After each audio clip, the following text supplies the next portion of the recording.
po ang current score natin. 27 minutes pa lang. Queen, papahirapan pa ata dito ng Ducalis. Blink still available. Tatakas lang siya. TPs. Okay. All goods, all goods. Kinupin. Pero good thing, wala pa namang nababasag. Yun na lang. Wala pa nababasag dito. Ayan na naman. Pare. Sonic Wave. Essence Ring. Bound the May strike. balyo. Pare, may Dedo. balyo. Wala. May balyo. Baliw, my guard. Yun namang si Watson. Metamorph. Up. Inside this crippling fear, mapapamanta, manlalaban na lang. Pero pare, hindi siya nakapag-sunder. Full duration ng crippling fear, yung nilamon niya. Now, etong si Tofu, pumunta pa kay Malady. The boundless is enough to delete Keeper of the Light. Folded on the side of GG. Ace. Huwag ka mag-GG. Gone to death. Huwag ka na mag-GG. Bang! Huwag muna. Baliw, my guard. Yun namang si Watson. Bowed. It's daytime. Yung, pwede na. Huwag ka na Inside this crippling fear, mapapamata, manlalaban na lang. Pero Talo na pare, hindi kayo. siya nakapag-sunder. Pero ilaban niyo pa rin.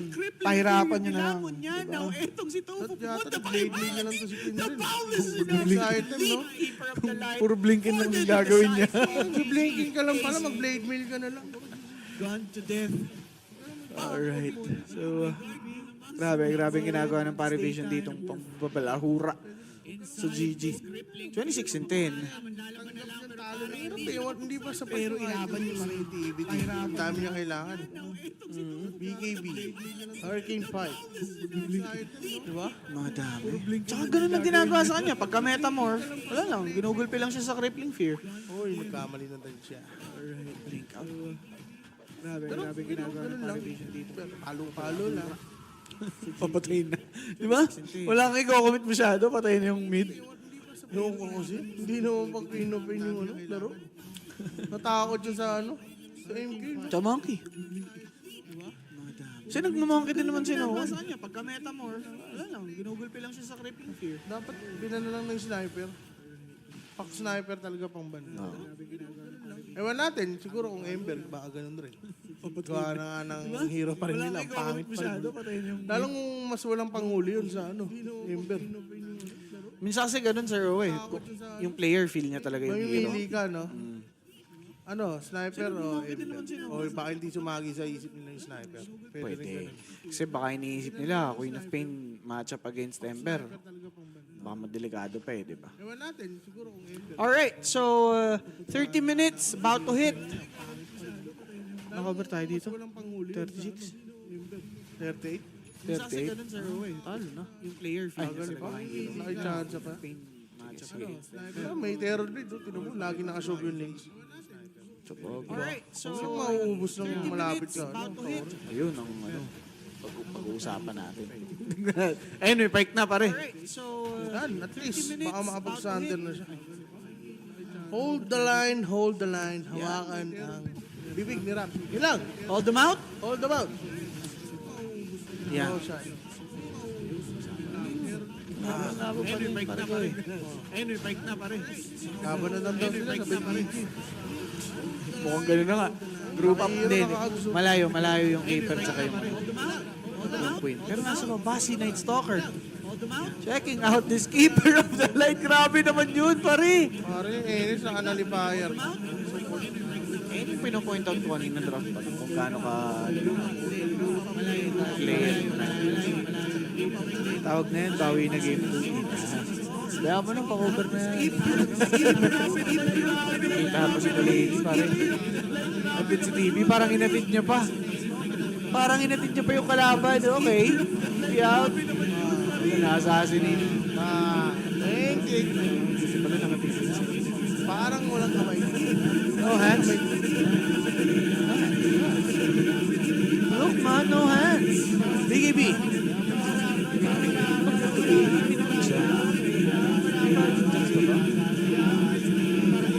BKB to scan. Okay. Dagger. Parang kailangan nyo malapit. Fighting chance lang naman pinag-usapan natin. Hindi naman tayo.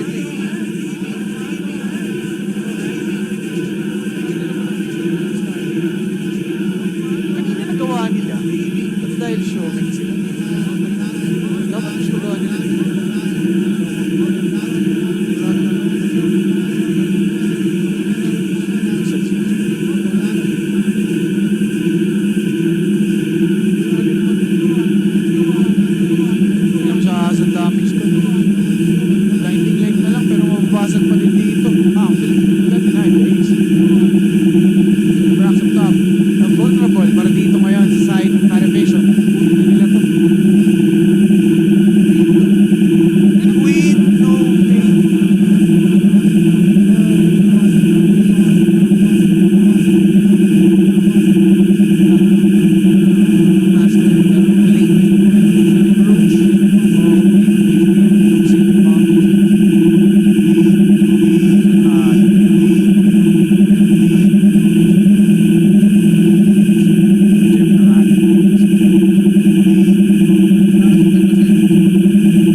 thinking about lane map. This is the problem with the wall. You have insane. Also, there's a possibility that this Ricky can be played as a position 1. A lot of position 1s have been going for it. Mostly it's been pure from what I've seen. Could you theoretically just start the fight with Dazzle when he gets like a blink dagger? You just I mean, you projection, can jump with in, not poison projection, sure. It's not the most reliable, but not how you want to start the fight. Yeah, because I've seen some Dazzles where it's like blink 4 staff, and then all of a sudden your Nathal projection is 2,000 units away, and you're safe, and you're just initiating with that poison touch on 3 or 4 heroes. Which is insane, by the way. My opinion, maybe needs a little bit of a nerf. Just a slight nerf, yeah. They will remove Tiny that we talked about. Would make a lot of sense because they could flex Tiny to position 1. They could also play Ricky as a position 1. Most likely would be Tiny because of the matchup, and also the tossback potential is going to be great against Dazzle. So they will remove that one. Gaimin Gladiators return to pick. Okay, so they went the other way. They wanted to remove Sniper and take away Dragonite from Parivision, because Parivision definitely was on their radar, probably their first pick material if we're talking about Dragonite. So now they need to find another hero. Even though Dragonite can be sometimes tricky playing against Phantom Assassin, where you do have break mechanic with the shard, it deals insane amount of damage a lot of times when you initiate on. So now they need to find something different. They need to figure out where this Dazzle is going. I think Gaimin, they had flaws in their draft in the first game, but in the second game, they kind of did the same thing that Parivision did to them. Ooh, so mid-Slardar. Right? Yeah. Okay. It is an okay matchup 4 techies against Puck. I think this one can go both ways. It's like close. I would give 55-45 to Slardar in terms of CS. But also, if you make a rotation, Slardar can really be the one getting killed. But at least you have some kind of a stun throughout the whole game. It gives you Roshan, gives you Tormentor, gives you instant stun, minus armor, synergizes nicely with a PA. I think they managed to find the perfect pick after they stole their Dragonite. But I am preferring the draft that Gaimin have in this one. I think they cooked pretty heavily with the draft, relatively easy to execute. You don't, compared to the previous draft, this type of a draft is, I would say, like 2 times easier to play. Yeah. It does worry me though. I see the combos coming together for no one, 9 class and DM, or if you land a sweep, you've got the Slithering Crush to follow it up, or a blast off, or DM goes in with an awful projection. It's going to be an interesting game to follow, just like you guys could follow us on the channel, !F. Follow all the official Fissure broadcasts and socials. That's just going to be showing up your socials if you put !F in the chat. Do you !F doubt any of these heroes, Lacoste? Dazzle's a little bit, Techies is a little bit out of what I was expecting to be picked in this one. I thought maybe they're going to run it as a position 5, laning against Darkseer, having that taser. But they decided to have Techies and Dazzle, which is going to be quite a lot of pressure, a lot of harassment to long-range heroes. And we got to point out the amount of minus armor they do have on Parivision. So this type of a draft, you're never going to be lacking damage. You have ET Aura, you have Slardar ulti, Vive from Dazzle, and Phantom Assassin with all of her attack damage. Orb of Corrosion, of course, going to be picked up as well. So a lot of small instances of minus armor. So the heroes can definitely get bursted at the start of the fight. Even tanky heroes like Dragonite. I'm kind of interested in the reasoning for the Techies facet choice. Because usually it's, or not usually, what we saw in the last Techies game was the blast off facet, and this time it's Squeeze Scope, which Techies gains 1 attack range and attack projectile speed for each point of attack speed. Maybe he forgot to change. I'm just thinking. No, he switched back and forth. I saw him picking. It was insane. He clicked it like 4 or 5 times. Core techies, it is back. Yeah, that's what I'm expecting, right? Like, are you just going secret core techies right now? No, not from position 4. This is a bit of a meme facet. I think people definitely play it in pubs with some Dragonlance and stuff like that. We're trying to deal damage. But let's see how it's going to play out. Because you gain 1 attack range and attack projectile speeds for each point of attack speed. I'm interested. I want to see it.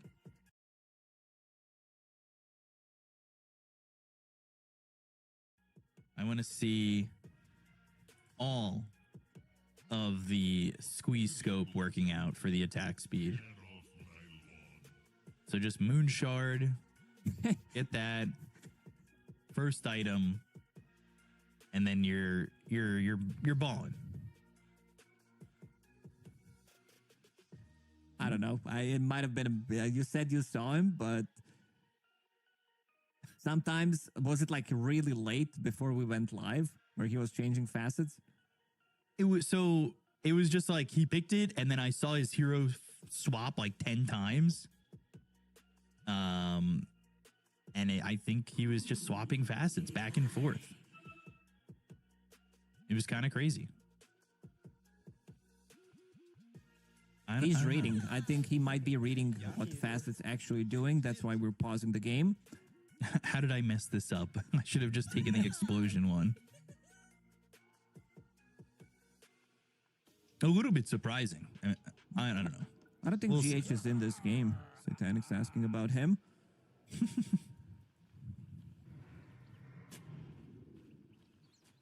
Okay. Well, smoked up. See if there's any first blood to be had. Looks like nothing really doing at the moment, but they might be able to get Satanic. He's a little bit low. That blood grenade lands, and Satanic. He's fine. Blank Strike is not going to be available. Still needs to run back. They did use both of the blood grenade, and Maladich is down to half HP. So nothing too crazy because no one's blocking the bottom wave. That also means that Satanic can TP in and not lose any value. He also bought in Healing Salve. So he's going to have that knowing that there's going to be quite a lot of harassment, so knows the matchup really well. Mm-hmm. Mid lane is going to be the one that we're going to be looking at the most, I believe, because this is not something that we see every day. We talk about the matchup. I did say Slaughter has slightly better lane in this one in terms of CS, but he's going to get constantly harassed by Puck. What do you do as a Slardar in this lane? Like, are you looking to rotate once you hit 6 and you have that minus armor with Corrosive Haze? Especially with, like, a Phantom Assassin that might be able to jump on some of these heroes? Because bottom, it's not an easy kill to get at all on either of these heroes, right? Surge or a blink away from the Ricky just makes it almost impossible. I think whether he rotates to the top or bottom, they can definitely get the kills. Not the easiest kill. You said Surge, Blink Strikes, but still they have a very good chase potential. You have Phantom Assassin, throw in a casual Blood Grenade. Should be able to do the trick. Look at 9 class go with all that attack range. Need more attack speed. Now. Ooh, Ace low. First blood gotten for Ace, but he'll be traded to Satanic. Satanic getting that solo experience. Tricks of the trade, not going to be enough damage to kill off Satanic there. And the Phantom Assassin, of course, Battle Fury into potentially Sanjin Yasha or BKB. I think in this game you need an earlier BKB. You're fighting into Ricky Cloud, fighting into Coil, so we'll need to have that one available. And Ricky did go for XP facet, so he'll be getting more XP from kills and assists. Just got extra 25 XP from that kill or assist. Yeah, I guess if the game went the way it did in game number 1, he wouldn't be getting much of that. But right now, with the pace, they're still in the same 1 kill pace that they had in that first one. I'm looking at Blast off from 9 class. A little bit of harassment. Could have been more damage with the other facet. I am taking a look at his item progression or what he's looking to build, and it is Arcane Boots, Rod of Atos. So the Squeeze Scope, not feeling the benefits. Now, if he had queued up Moonshard, I'd be respecting it. All right, you need to calm down with those moon shards. There's a lot of action happening in the mid and bottom lane at the same time. No one needs to be careful, but bottom lane there too. They might be able to get themselves a kill here onto Ace. And they will. Tricks of the Trade was used, but the turnaround on a Tofu, not going to be there.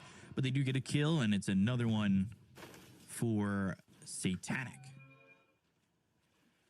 They need to bring a lot of regen to this lane. He does have Fairy Fire, Magic Stick, 9 charges, Healing Lotus as well. Eldritch. Blast off. The Dragon's Breath and the Dual Breath. A lot of breathing, a lot of bad breath, and another kill here. One for DM, one for the split of Maladich and Watson. Bottom lane once more. Tofu's pretty low. He'll jump away, but Phantom Assassin right behind him. Satanic getting the kill on a Tofu. And with the Ion Shell, Ducalis, neutrals, please help me out. Nope. They won't. Too much damage. Level 2 Ion Shell, Dark Shear, but Satanic off to a great start. He does have almost enough money to buy full power treads. They need to bring some extra regen. How's mid lane doing in terms of CS? Slardar not doing as well as I expected. I've seen this matchup a few times, but Quinn putting in a lot more pressure. Yeah, it's definitely a lot more pressure this time from Quinn. But this is no one kind of feeling the wrath in Ducalis. Oh, man. Heavy damage from the stapler. Or the suitcase, depending on who you ask. Meanwhile, Watson got a kill on DM, and Ducalis dies to Tofu. A lot of minus armor. Orb of Corrosion already completed. And you have Deconstruction on ET, so gotta be careful. That thing, Deconstruction, it has been buffed in one of the recent patches. So it does linger. Maladich coming down bottom. They really want to slow down Satanic.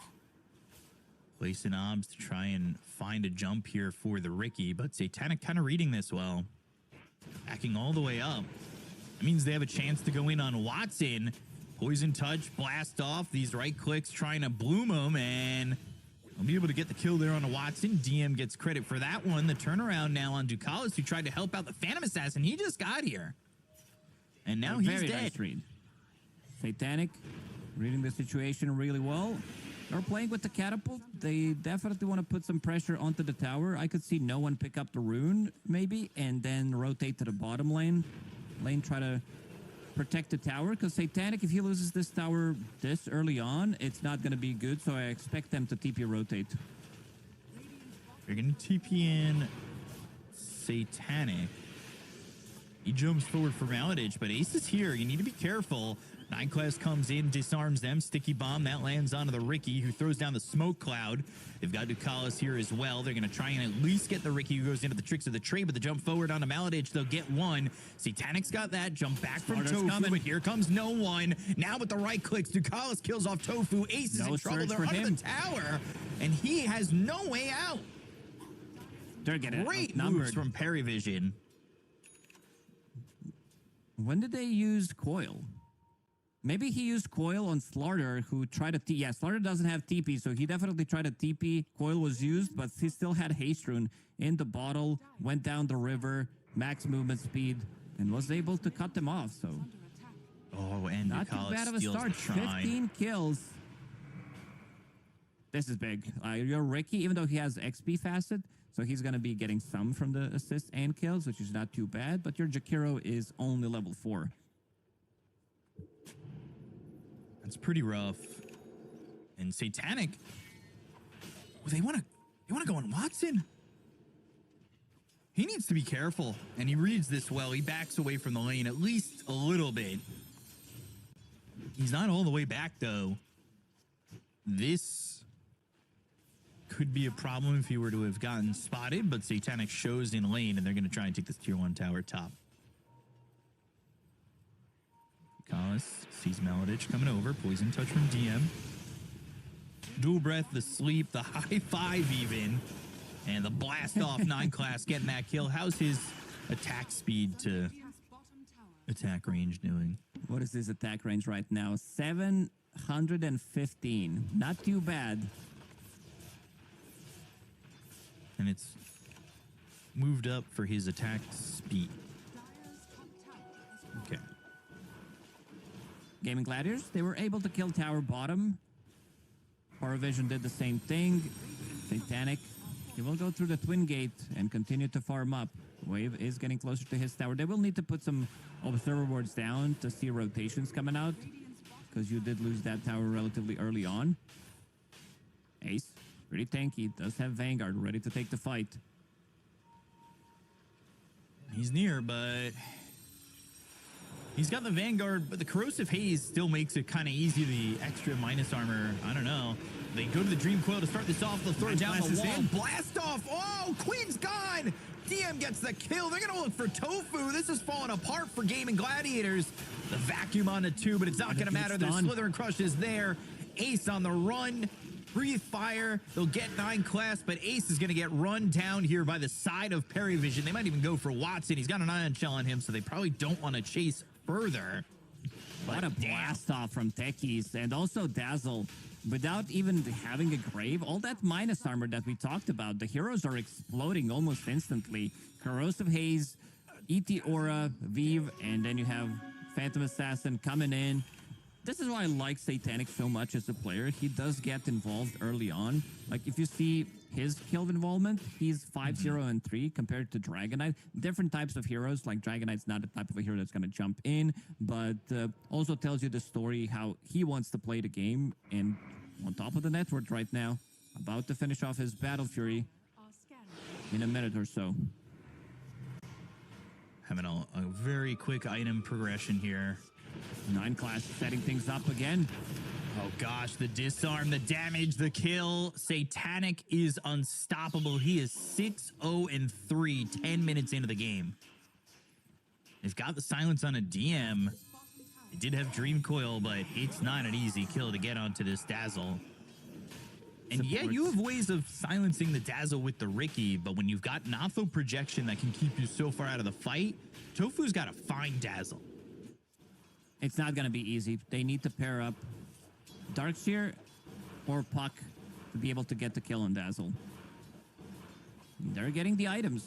Phantom Assassin, we talked about the item timing on him. This is going to be one of the faster Battle Furies, plus Treads, plus Orb of Corrosion. And it seems like they're still looking for something. 9 class was thinking about maybe going in. But Phantom Assassin too far away. Landing those sticky bombs. 11 minutes into the game, a 2,000 net worth lead for Parivision. It looked like the lanes were going better, especially for Quinn. This time around, he's not famished for farm, but not still involved in a kill. Very silent game, very silent serious from Quinn. No one? I like the itemization that he's going for. He wants to pick up Mage Slayer, playing against Darkseer, Jakiro, and Puck. Wants to have a little bit more tankiness. Deny the tower. Ducala's going to deny that one. It just gets to be more and more of a net worth lead. A couple of stacks being taken here by Ace. He's looking for the Guardian Greaves. He's got that early Vanguard, and maybe with that little bit of sustain, they can start to fight a little bit better, but it is still not easy. These heroes die so quickly that you still have to get those Guardian Greaves out. Now the projection with the blast off, and they've got the poison touch. They've got the damage, and that's going to be a kill on a Watson while they lose Ducalis over near the Roche Pit in the river. Certainly a better trade for Parivision. Not the trade that they wanted. 9 class, super active on this Techies. Blast off, down to 25-second cooldown. Considering that he's playing with the blast off so much, a little surprised he didn't go for the fastest. 9 class either memeing or disrespecting. I'm not really sure yet with this one, or making a mistake. There are plenty of options when it comes to picking the wrong facet. I'm looking at the DM. He's been in a triangle for a really long time, stacking for himself, clearing both of these stacks and is going to have a very good timing on Aghanim Scepter. Yeah, he'll be really happy with this. He'll go back to grabbing these stacks. I wonder if Parivision again are going to try and make a move to steal this shrine, but with no tier 1 tower bot, it's not exactly the easiest trek to get over there. Maybe I they want to smoke. see Gaimin go in and take a fight against the Tormentor, because if you give them Tormentor, it can be like they kill Tormentor so quickly. Any kind of kill they can get. Yeah, they're going to need it. Pairing up 2 supports. Jakiro just got level 6, 13 minutes into the game.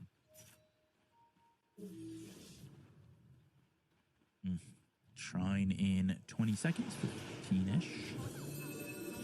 Not going to be stolen this time, and they'll finally get their hands on a shrine, but you'd see, you know, Jakiro is level 6, but has gone 3-1-2. Not sure I like this. I No would macro prefer player. if you have more points in ice. I'm fine with this type of a build if you're owning, if you're like getting the kills, rotating, so you want to get more value out of your dual bread, putting more points in liquid fire. But Ice Path, too good of an ability right now, especially with Icebreaker facet. Aghanim Scepter nice. completed on Dazzle. Tofu about to play some Deep Vision.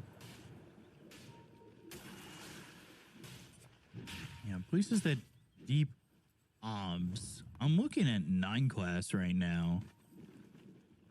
He's putting a minefield sign down. He's got some proxy mines over by where Tormentor will be. But the rest of the team, they might be fighting and they might pinch. Gotta remember, this shrine is actually still available on the side of the Dire. They haven't picked it up despite wanting that extra little bit of experience. And Maladich on the run. He has got to try and TP out. He will, but immediately there's a Slithering Crush and a kill for Satanic that makes him And wicked now sick. You can't take that fight. With the pickoff, Yeah. Dragon Knight was ready to TP, potentially come to the tier 1 tower in the bottom lane, but this Tormentor is going to die literally in 3 seconds. Maybe And even it's less now. It's like 3 Shard for 9 seconds. class. So he gets that reactive taser upgrade. Gonna be pretty Finally. big. You can use that on your Phantom Assassin, who does go in. Gonna be great against Darkseer. Ace again. He's very, very farmed. Pretty similar to the previous game. But the rest of the squad has been pretty silent. Yeah, we really haven't seen a fight that's centered around Dream Coil. You said that, you know, Gaimin's got this lineup that's easy to initiate, but they just haven't used that availability to them to get anything that great. They'll find the silence with the Waning Rift as well as the Smoke Cloud on a DM, but he's able to get the Shallow Grave off, throws out the Notho projection behind him, so it's able to Shadow Wave him quite often, but he still ends up dead.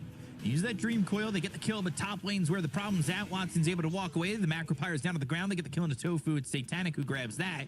There's a wall used by Ace. However, it's really just in defense. Yeah. They're going to still go. They do not have Dream Coil, but going for this, they'll have Ice Path. They'll have the Dual Breath. No one in trouble. He might die. Blast off on a 3. Maybe I eat those words. Vacuum on a 2. Quinn pops the Illusion Rune and is able to get the kill into no one. Now they look over at 9 class. Gaimin Gladiators are going to get themselves another kill here on the Techies. And a good fight. Finally, Quinn getting involved. Getting a kill on Dazzle was pretty massive. The rest of the team was trying to make a move using this deep observer ward that was placed near the tier 2 tower in the top lane. They saw Jakiro, they saw Dragon Knight, decided to go in, but they brought numbers this time. They had 3 heroes. Even though the blast off looked so good, Slaughter's stun, they needed a little bit of extra. And Roshan is now on Dire's side. I could definitely see them go inside a Roche Pit and take it. Maybe they would love to have level 2 Corrosive Haze just for extra bit of a damage. They're doing well to come back in that fight, and you guys can do well to follow the channel. The official Fissure channels here and on all socials. Exclamation point F in the chat. And F to pay respects for Tofu, who's dead to Satanic, who is godlike, 9-0-3. Yeah, Slaughter has that level 2 ulti. They immediately go into Roche Pit, getting a pick off. Satanic is going to be the one picking it up. Roshan dies so quickly. Look at the minus armor. Dude, Satanic has a 18-minute, and he had it before this, so it's probably like 17-minute. Orb of Corrosion, Treads, Battle Fury, BKB, Blade of Alacrity. 12,000 net worth at 18 minutes. The gotta guy check what- is schmoving right now. Almost 700 God. GPM at 18 minutes. This is pretty impressive. If you have a long game, of course, you're going to be farming faster, killing heroes are worth more gold. But it doesn't get better than this. No, it does not. Ricky trying to buy a shard. Very close. Shalgrave only at level 2 at the moment. For DM, he's got that Ags, though. Did they try to make a jump on DM? Again, they showed that the smoke cloud makes things very difficult, but he is going for the Force Staff. He wants to be able to get out of that smoke cloud and try to survive a little bit longer. They do finally have that Guardian Greaves for Ace, so they have a little bit more sustain. They were able to get a couple of kills over here where Parivision currently sit in the last fight. See what else they can get. Maybe there's a jump in from Satanic. He's certainly feeling himself. He's got that BKB, and now he's got the Yasha. I mean, the timing was back. It was Battle Fury BKB at 20 minutes. That's what you want? Hey, Battle Fury BKB, Yasha, Orb of Corrosion Treads at 20 minutes. It's going to be SNY in the next minute. Oh, gosh. Level 15. It's going to be SNY at 20 minutes with BKB and Battle Fury.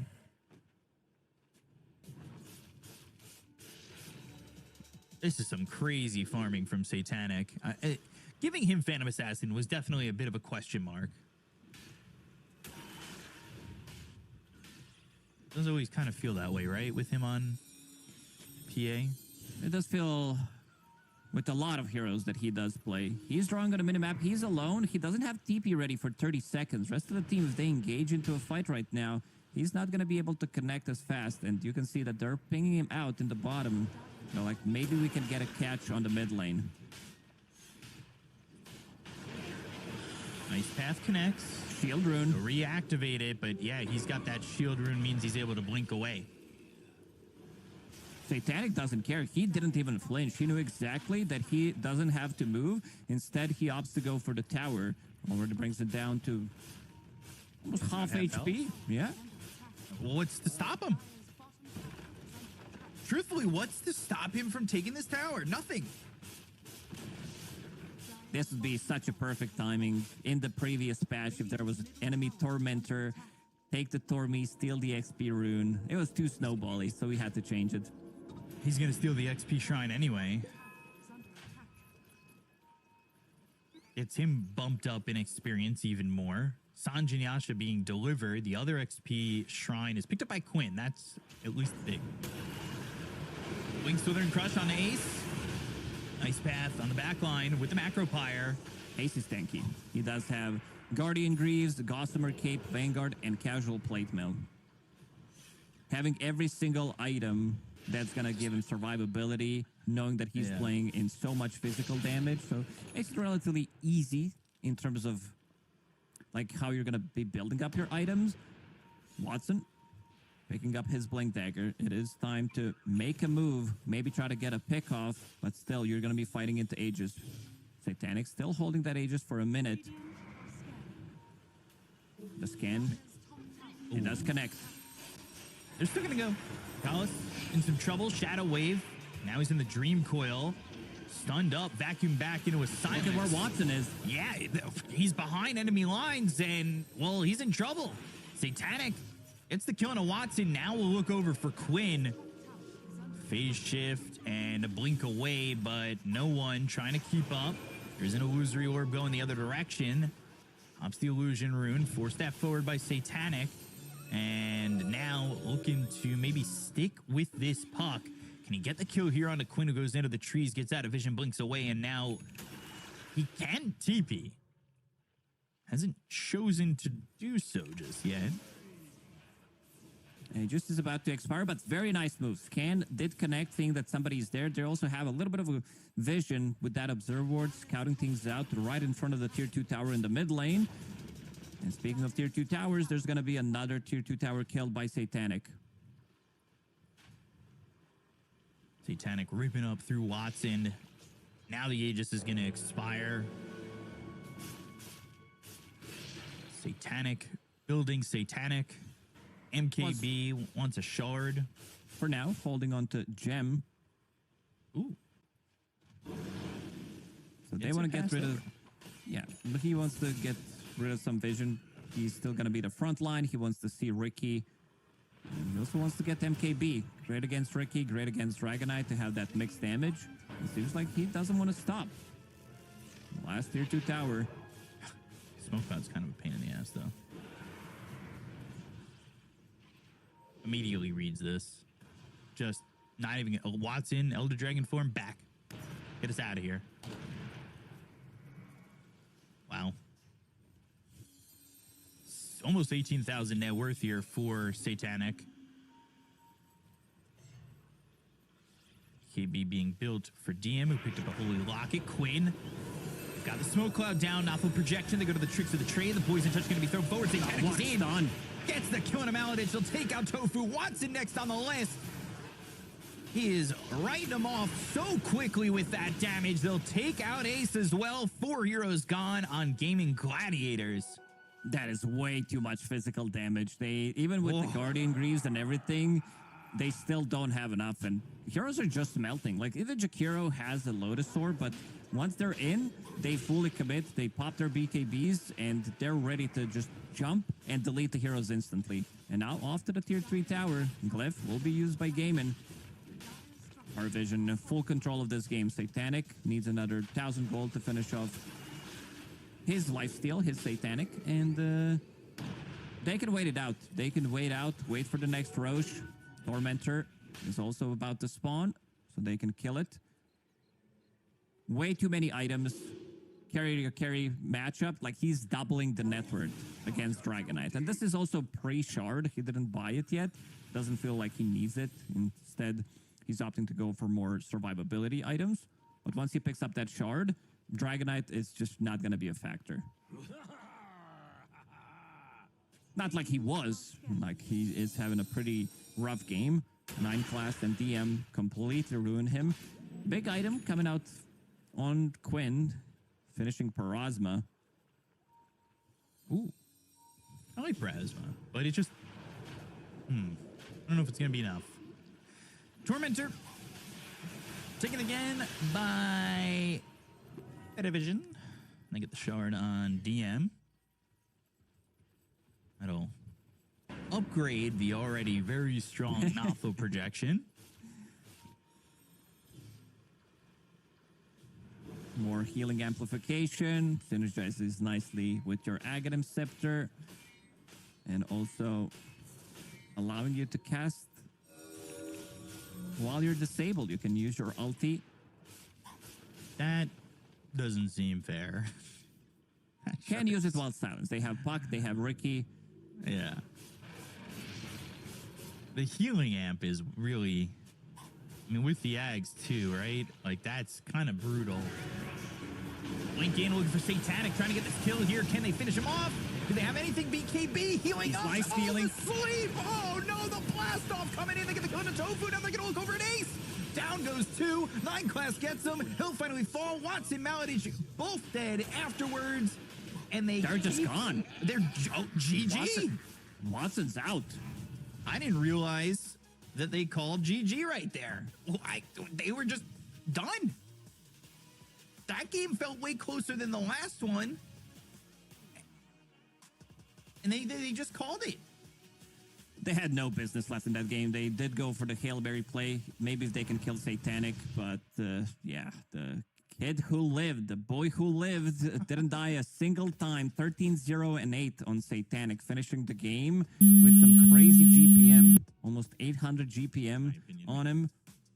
Pretty brutal. Like, the way this bottom lane, the trades that they were getting, he almost died for the first blood, remember? And then himself, comes back to the lane, and just completely dominates the game. Also, that read that he did have when they were using 3 heroes to try to gank him, he goes back, doesn't die. I don't think you can ask for anything better. This is just a flawless carry performance. It really is keeping yourself alive through first blood or potential first blood, and then turning in the lane the way it did. I mean, 9 class also goes 5, 5, and 18. You do gotta wonder. He had some pretty massive blast offs, but didn't go the blast off facet.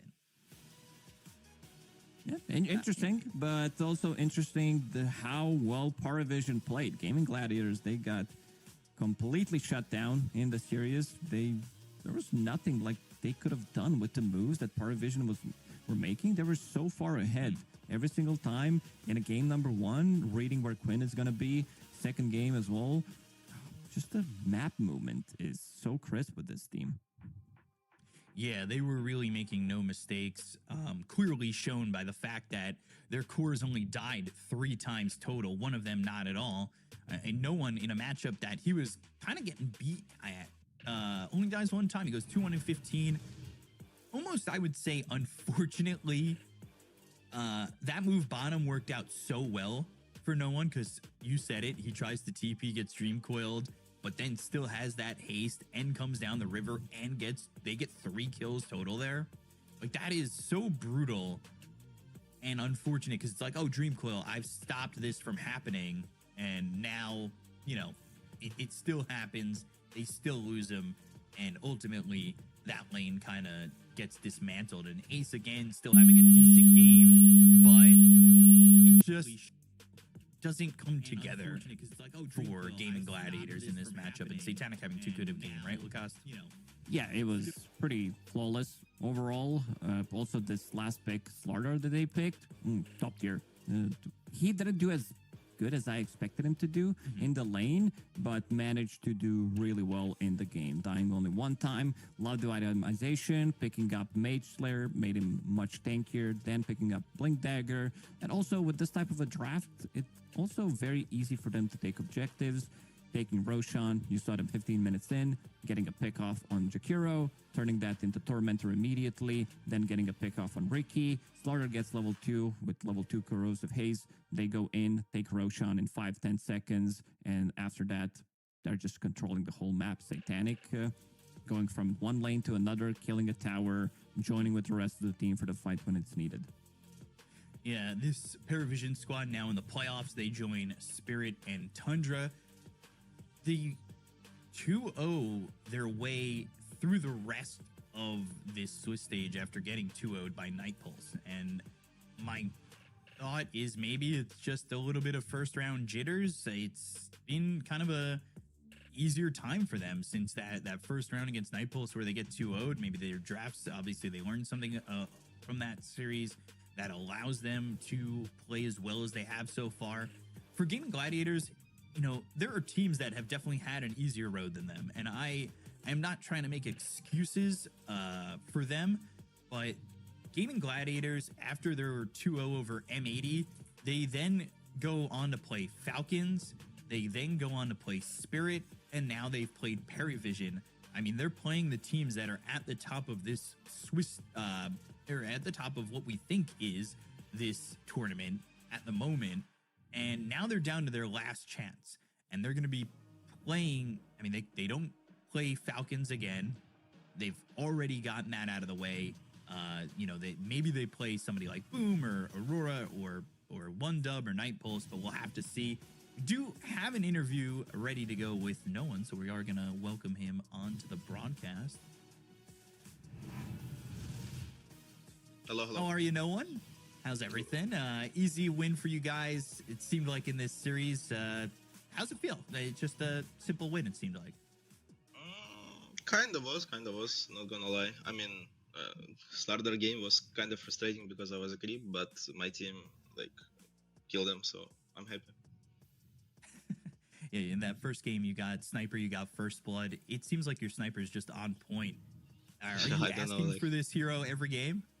No, of course not. But they just like pick so bad heroes and don't ban sniper, and they pick Queen of Pain 18, and I'm like, guys, I can destroy them on sniper or invoker, just choose. And my team said to me like sniper is better, and so for some reason every game on sniper have first blood. I don't know why. It's gonna my life is so easy. But Queen played good on lane stage, both lanes. I think he outplayed me on second game and first game clip waves. First waves he kind of played really good as well. Because if I would play like a bit better, I think he had like 0 game. So first series for you guys, you played Night Pulse. You ended up actually dropping that series, but since then you haven't lost a game. What was the conversation in between that Night Pulse first series and the rest of the event so far? I mean, we knew that after. I mean, we haven't played like in 3 weeks at all. Like some of the guys didn't play even pubs because they needed to get visa done, and I don't know, without practice. Everybody expects a really bad Dota from him, and we showed a really bad Dota, so we were pretty chill after, like, in games, after games, I don't know. It was expected from us that we will play like that. Yeah. We just need time to get, like, on the board as well, again. We haven't seen you guys at Wallachia, unfortunately. The patch did drop during Dream League. How do you feel, because you had more time to play on this patch, how do you feel about the patch right now? It's weird. I don't know. It's weird. They need to change lots of stuff in my mind, in my, like, how to say it? All right, just on my mind, they need to change a lot of stuff. Like, why we still have only one big objective, like a Tormentor in the game, that, like, it's the biggest objective. You know, you cannot... I don't know, feels like towers is useless in Dota, only tier 1 is matters but not much, and this map is just like weird. It's just about farm and fight to me, and I don't like kinda this, how to say it, like map. Yeah. Because like you cannot progress like really in smart way. You can just outplay enemies, outdraft them, and if you don't, you will play 50-50 game, and that's what we see on Wallachia. Every team was like 50-50, taking team fights and playing the games for 60 minutes. Yeah, I do agree with that one. But also wanted to ask you about like the side, if you can talk about it, of course. Is there a preference to the side you think the one side, Radiant or Dire, has advantage when it comes down to taking Tormentor? At least the first one.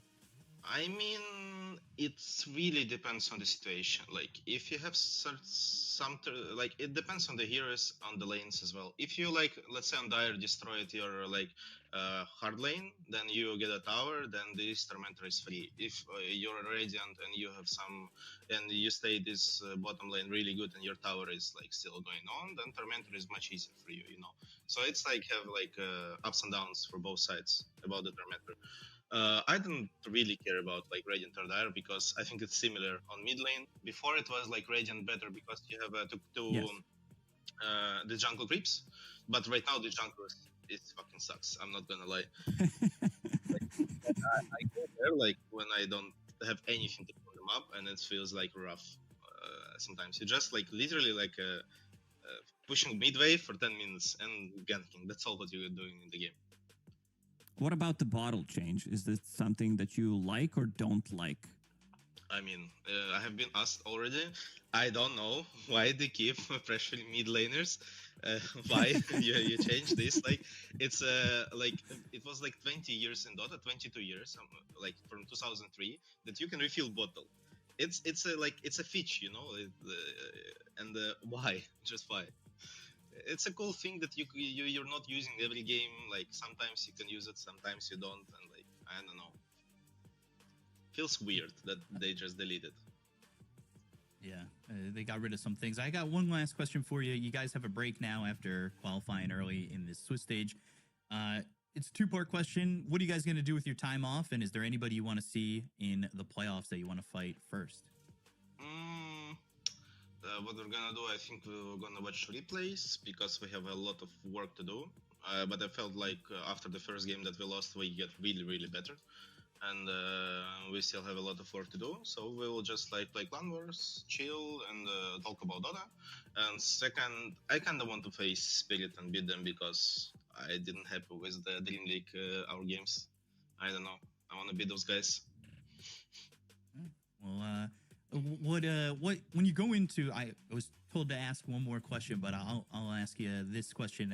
When you're coming into a match after a win, what's your favorite decompressed food? Like, what's the meal after a win? My meals are almost every time is healthy food. Actually, after the loss, I get like some bad food, like McDonald's and stuff. Like after split, I get McDonald's, but it's like once per month I get like to enjoy it. Usually, like it's I don't know, like some carbs, some meat, some salad, and that's like my meals for the day. Like on the breakfast, it's like eggs and stuff. I'm egg boy on the breakfast, so it's pretty similar all the time. I don't eat. I kind of don't eat bad food, I would say. Okay. All right, fair enough. Well, we're gonna let you go. Congratulations on getting to the playoffs. Nice victory, and we'll talk to you soon, hopefully. Yeah, thank you. Bye, guys. Thank you, Noah. Bye-bye. Yeah, I'm always interested in what people eat after a victory. I love that the meal changes in a loss in McDonald's. In a victory, I'm eating healthy. You know, I got to keep it clean. I'm kind of curious now what the McDonald's order is. You know, maybe some nuggets, a little bit of fries. I don't know. You feel shitty after the loss, so you have to eat shitty food as well. I guess it's just the way it is. But yeah, picking no one's brain, always a good thing to see how he thinks about Dota. And yeah, not too happy. I'm a little bit biased. You know, he's an old school player. Talking about the bottle change. If you ask somebody else, supports would be pretty happy about the change, but not the mid laners.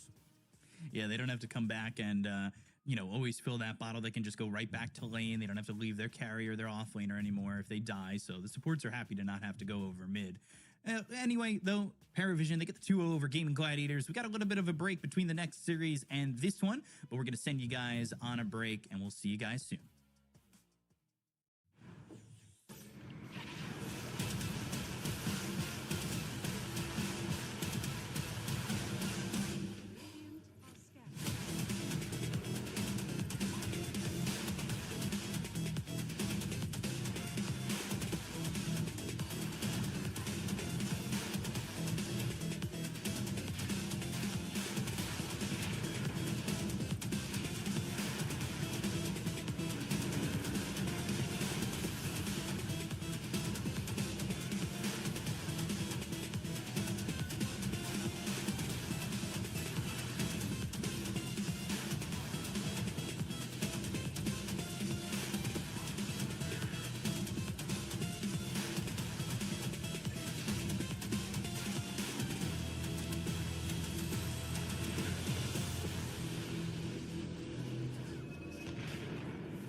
these 2-0 games giving us some huge breaks here at the Fisher Universe episode 4. But it doesn't matter, we still get awesome Dota action. So far, the games that we've been watching here on the mainstream have been amazing. I'm hoping you guys have been enjoying the same on the EN2 stream. You can find on Twitch as well. I'm Harry, joining me is Lizard, and just like in the previous days, we're going to be taking you through some games of Dota. We mentioned it yesterday. It's not going to be 4 best of 3s today, only 3 best of 3s. We're going to be on the last 2, and we've got Falcons versus Tidebound. But before we move on to Dota, I have to ask my bro, my co-caster, my colleague, my friend, how's he doing on this lovely day? And has he managed to get enough energy back, considering that we ended up pretty late last night? Yeah, I had enough energy. I went straight to sleep afterwards, literally turned off my PC and went to bed. My cat jumped on my head like 3 times at 3, 4, and 5 a.m., waking me up, but I snoozed the alarm a couple of times, so I'm well energized. Did watch some games, of course. Our bros, B-Cop and Lacoste. Once again, I have to say, casting some pretty stompy games. Unfortunately for Gaimin Gladiators, that GG out, oof, man, that was kind of rough. But we have some really good series of our own coming up, so how not to be energized? Yeah, so talk to me about Tidebound. We haven't really cast them. You and me, we have cast Falcons. And on paper, Falcons are coming in as the favorites. But you know, Tidebound is carrying the Chinese region in this tournament. Do you think they can get far? I think they can win versus Falcons. They have proven that once before already. I think this is a strong team capable of even perhaps lifting trophies, but for now it's not happening. I mean, of course they're a strong team. When you look at all the names, you just have to be in awe. Unfortunately though, for China, this region hasn't really been doing all that well or all that much for quite some time now. But there's always hope. There's always a chance, and if they repeat the same thing that they've done just a couple of weeks ago, this shouldn't be too difficult of a matchup for them. Okay, we'll see if it ends up going that way in terms of matchups, in terms of heroes that are gonna be played. Do you think there's something series specific for these two? I would say yes and no. There's a couple of things in every series that's a little bit specific. I would say that when it comes to like these top tier meta picks at the moment that you guys can look out for, maybe look out for Tinker in this one, because we have a team that does not play it on a position 5, but on mid, right? Like, nothing to say. Tinker always has been, probably always will be one of the best Tinker players out there. And if it's possible, they will squeeze that one in. Last series, of course, they won versus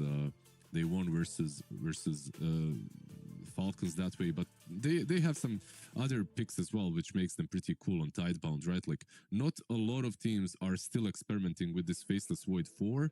I feel like a lot of teams have already given up on it. Not a lot of teams are experimenting with IO. They're the ones that still do pick it up.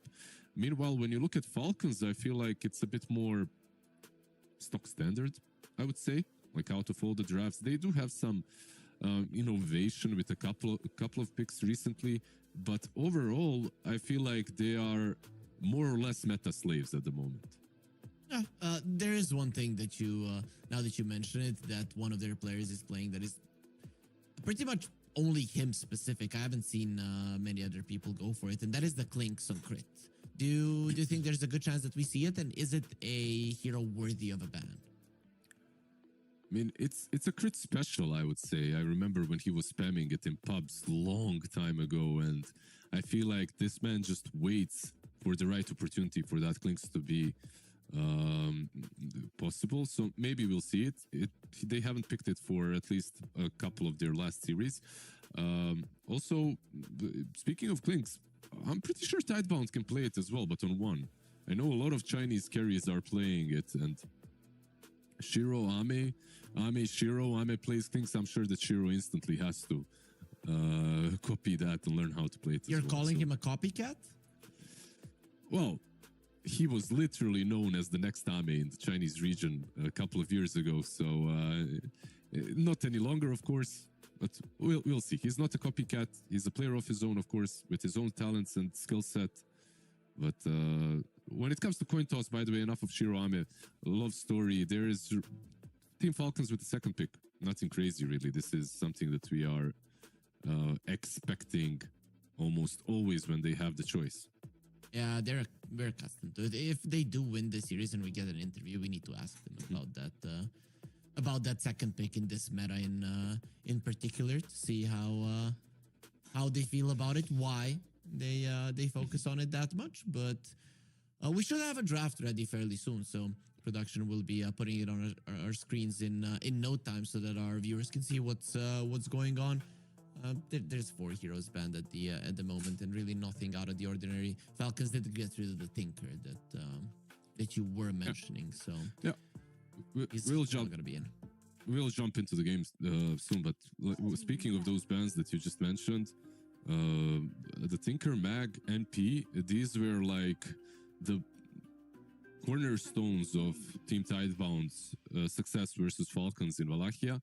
So they are removed now against them, of course. And also Gyrocopter, which was pretty solid in their last couple of series. They played it as a carry with IO, without IO. So Team Falcons, of course, coming well prepared. I'm loving all these little drafting plays that all teams are making right now. And you can see with no one's interview as well, it makes a lot of sense. Like, this map offers you no great advantage if you take some vantage points, if you take some objectives. So because of that, it all comes down to your late game potential and your team fighting capabilities, and removing these Magnuses, Prophets that can actually still abuse the map, and the Gyro that's amazing at team fights, I feel like makes a lot of sense. Do you think that's definitely the case, or maybe teams still need time to understand how to properly utilize the map? No, I think that's the case. Okay. I think that's the case because of the size of the map. It's like when you go, just think of any other RTS game, right? If the map is too big, your objectives in early game, let's say Warcraft, like your creeping becomes not as precise when the map is massive and you're playing 1v1. And in Dota, when the map is this massive, like you have so many different places where you can go to and farm, maybe creepscape, that taking a tier 2 here or there, it doesn't give you that much. It doesn't buff you up that much, specifically specifically when it refreshes. The first tier 2, when it falls and refreshes the fortifications. So on one side Dazzle, on the other Abaddon. Cool poison touch, but Abaddon, of course, one of better heroes against him on paper in the lane, but we'll see if they lane against each other. Are you one of the proponents? Because when the map got increased in size, people started talking about 6 versus 6. Do you think that could happen, and what kind of implications that could have in Dota in general, but competitive Dota specifically? Another person to hate in the game. Nice. another one to flame. Or get flamed. 1 versus 11. The names are going to change from 1 versus 9 to 1 versus 11. Yeah, that's. I mean, honestly, I feel like there is enough space for a 6th hero in this game. That's how big the map is. But who knows? Who knows? We have seen some crazy changes in Dota. I hope I don't see that one. But yeah, thinking of the draft, Ancient Apparition, Abaddon, getting rid of the heals from Dazzle with AA is always nice.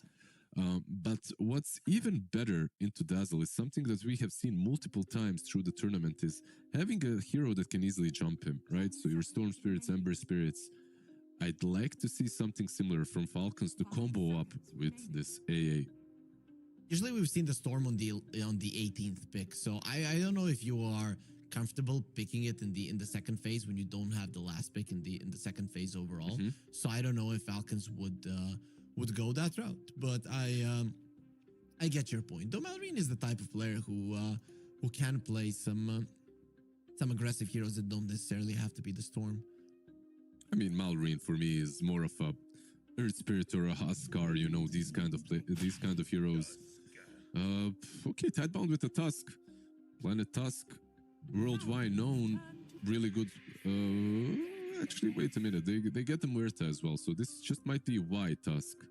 We'll see. It does look like a White Tusk to me, though. Are they maybe preparing for a Terrorblade in the safe lane? Considering they have a Dazzle, that'd be a nice one to have. And versus AAA Abaddon makes a lot of sense. I'd love it. Looks like a really good pick here. Not bad. Definitely an option for Tidebound, and they got Muerta as well. So no, overall, I would definitely like to see that one.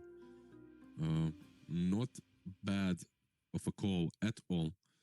On the other side, I don't know, like you discussed the 18 pick Storm. I feel like that hero is moving up and can be picked even earlier at this point. It's just, at least for some teams, he has risen in value and in some matchups, for sure. But this is the problem, right? Like the puck that you can also pick and does basically the same, plus negates the Storm from the enemy team. Now you cannot really go for it on Tidebound. Tiny Ban, of course, also giving it away a little bit. Now you have to decide what to give to Nothing to Say. Maybe just a good old DK on the mid lane, make things actually banned out. Never mind. Yeah, he can't go Huskar. He does play some sniper, right? So if at least for the laning phase you could go there, but you're gonna have a big problem catching the puck later on. You know what comes to mind? The Shaker. Shaker could be the right choice. Yeah, okay, cool. maybe not anymore. Cool Ricky pick though, because I don't know if you've been a big fan of Ricky on mid lane, but this hero just absolutely demolishes puck if you pick it. So maybe it would have been a crazy option for Tidebound. Probably not. I like your Shaker call. I feel like it's solid. There's also like a Monkey King option as well. Like Monkey kind of like that.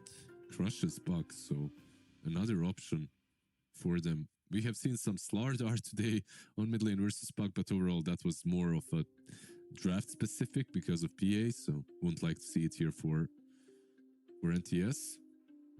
It's not bad though, right? But there's the Terrorblade. They're just gonna be going safely for it. I'm not sure if I love this. You are now gonna be losing some of the valuable heroes that generally would do well versus the puck. One you mentioned the Monkey King. I think that one is definitely gonna be taken out. And DK already banned out. They don't really have too many choices. So I guess DK, Shaker, you get rid of those two and it becomes a problem for Tidebound. They're actually thinking, never mind, it's Tidebound that's banning Mars. I didn't see it properly.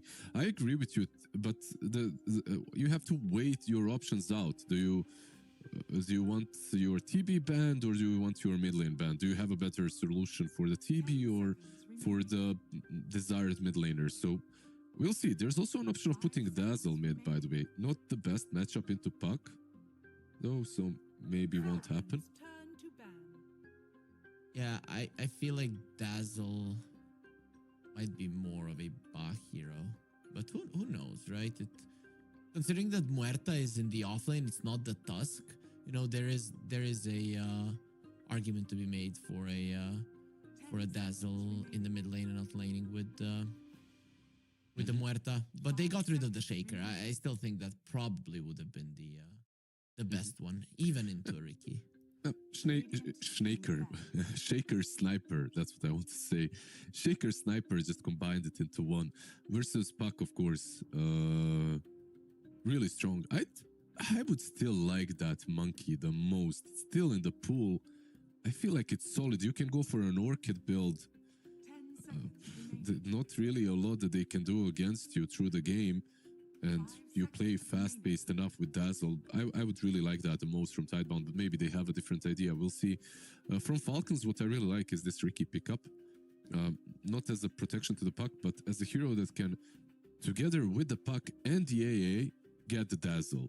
And you just use smokescreen on him, the grave, or on TB, let's say, and the graves are suddenly impossible, right? Like with that shard, of course. So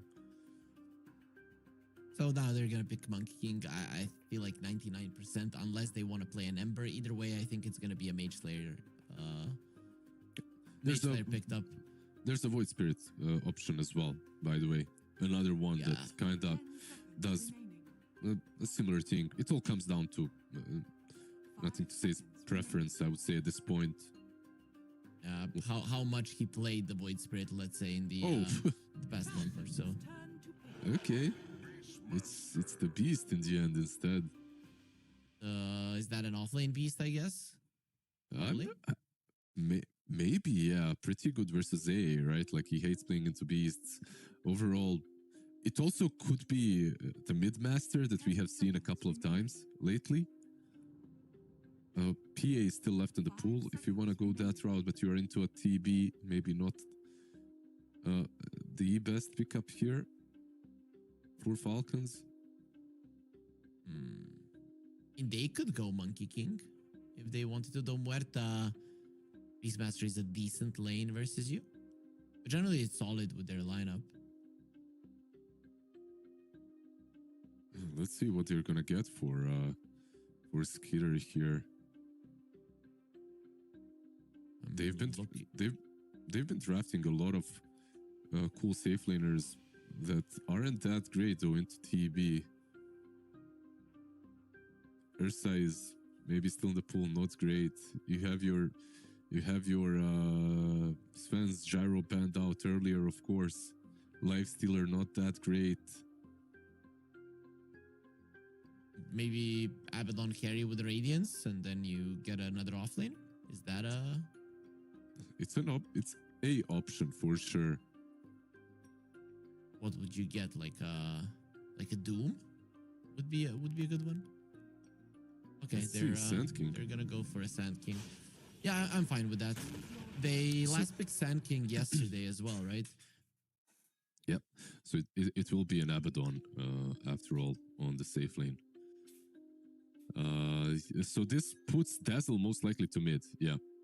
They had to. Now it's not even an option of doing that mid lane Beastmaster that we've seen yesterday because you're playing into Abaddon. But this is, I would say, still a solid lane for Tidebound. Like, you have Muerta plus Beastmaster. Abaddon for me is still one of the best laners currently in the game. 044, you're just so annoying to deal with, but Ancient Apparition can fall. One good death shot into level 2 boars hitting you, you might not be able to survive that. Both teams have got pretty decent lineups, but I feel like Team Falcons have got solutions to everything on the other side. They have ways of jumping, nothing to say. They have this massive amount of magic damage into Terrorblade with Sand King and Ancient Apparition. They have the silences for the TB.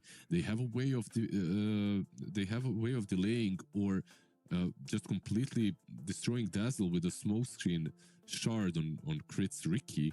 Like, for me, like, on paper, the way I'm seeing it, this draft looks very good for Team Falcons. But if you do not look at their draft, if you look at Team Tidebound and just what they've got going as well, it's a very solid draft, completely in the meta. All of these heroes are strong. They have push, they have catch, they have objective taking, they have team fight that is very solid. But it might be a bit harder for them to win these fights. And then why Tusk and Planet just completely own everything and I look stupid, as always. I mean, that can always also happen.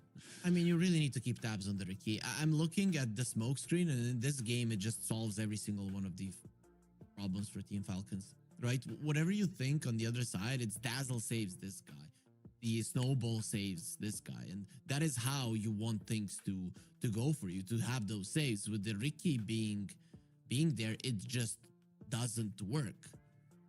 I'm a little bit afraid for Tidebound because of that. And I've been wondering, yesterday you said you immediately went to sleep. I went home to sleep, and I'm laying in bed and I'm thinking, why aren't people picking Ricky earlier on in drafts? Like, is there a way to counter it? Like, what do you even do versus this hero in general? Well, I would say it's not as much about countering him. It's about Ricky perhaps not being as strong of a laner in comparison to some other heroes. Like, let's say you're playing a position 4 Ricky and you show up to a lane where a Jakiro is. He literally uses 2 spells and you've already lost half of your HP. You've got nice armor, but you don't contribute all that much besides creep skipping. And if you do not get a good game going for yourself, if you can't get that shard from the first Tormentor, you might struggle a little bit. So yeah, we'll see. I feel like it's still a possibility that Ricky does very well. Like, we have seen one Ricky today already. What's cool is he did go for a different facet this time around. Crit didn't go for the XP one. He went for what's it called, the Exterminator, right? Yeah. So he's more of a right-clicking Ricky than a support Ricky here. Yeah, I saw this a couple of times. It's not like the contract killer is always the way to go. So I think from the games that I've been watching, it has been maybe 50, maybe a little bit in favor of the experienced one, but generally, this does not surprise me. Anything else? Just a quick thing, guys. The reason why we're not in the game just yet is because it is paused. We are spamming F9, but we do not have as much power. That will change now, though, as the game will be unpaused. I'm looking at the other facets. The Wild Hunt from the Beastmaster, I guess, just preparing to go for the Helm of the Dominator and Overlord, considering that you're playing versus an AA, kind of makes sense. Yeah, versus AA versus Ricky. Both of these heroes, you can just send your creeps at them and enjoy some good life as they run away. So overall, I do think that it is a really good facet this time around for Beastmaster. We will have a smoke running uphill. Oh, Malrine breaks it. That is a hard hero to catch. Dead shot off the mark, but you know, you just shot next to them to show them they can't come forward. And there seems to be some issues with Falcons. Not sure what it is, but hopefully it does get fixed soon. Okay, it will say that they're ready to go immediately.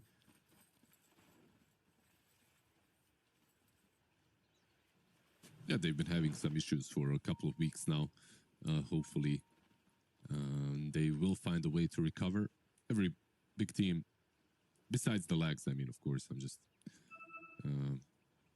talking in general. Every big team has a slum at some point. I don't know, man. Malrine in that interview is like, our fans, please be patient. We are gonna get better. And like, dude, the last 2 tournaments, you were 2nd and 4th, right? So I don't know.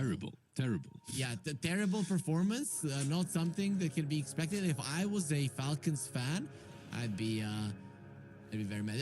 One thing also in Fisher Playground, my wife was cheering for Tundra. My daughter, she was cheering for Falcons, right? And it was, I actually couldn't believe every single time that Falcons get a kill. She's, of course, she has no idea what's going on, but it was fun seeing my wife. No, cheer for the other guys. And nope. She wanted to cheer for Falcons, so I'm kind of becoming a fan because of that right now. I see you're starting your Dota journey with your baby being very, very young. Of course, that's how you start, right? You cannot let them. I cannot allow her to think that Dota is bad. It has to be like, this is just part of life. That is how I feel about Dota as well, right? It's just it's always been there with me. I mean, pretty damn much. I have, not to further this off topic. I have the same conversation with my friends for almost every time we meet up. But when it comes to these friends that have met up on the mid lane, nothing to say. Malrine, so far so good for nothing to say. Zoning Malrine out a little bit, but the CS, it's dead even at the moment. Is it gonna stay that way, or does Dazzle come out slightly ahead? I mean, Dazzle has an insanely good animation, right? People tend to forget that. It's so easy to CS with this hero.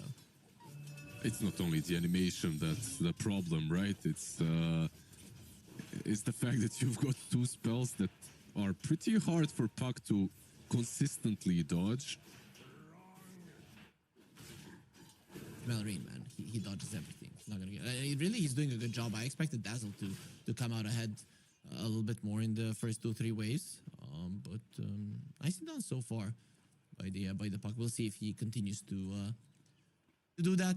What about the bottom lane? So we've got that Terrorblade and the Tusk lane, something that is incredibly powerful. But then again, we have a Sand King and a Riki, both of the heroes capable of escaping the shard. So is this a problem for Tiebound?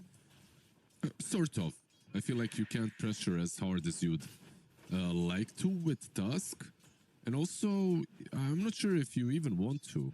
I think this is a defensive lane for Shiro and Tusk. Pop that meta, outpush, get as much farm as you can. Because, like we talked about Riki earlier, might not be the best laner in some lanes, but in this one, he's pretty strong. See how it ends, and now finally focusing on the last one. You talked about the Abaddon being incredibly powerful.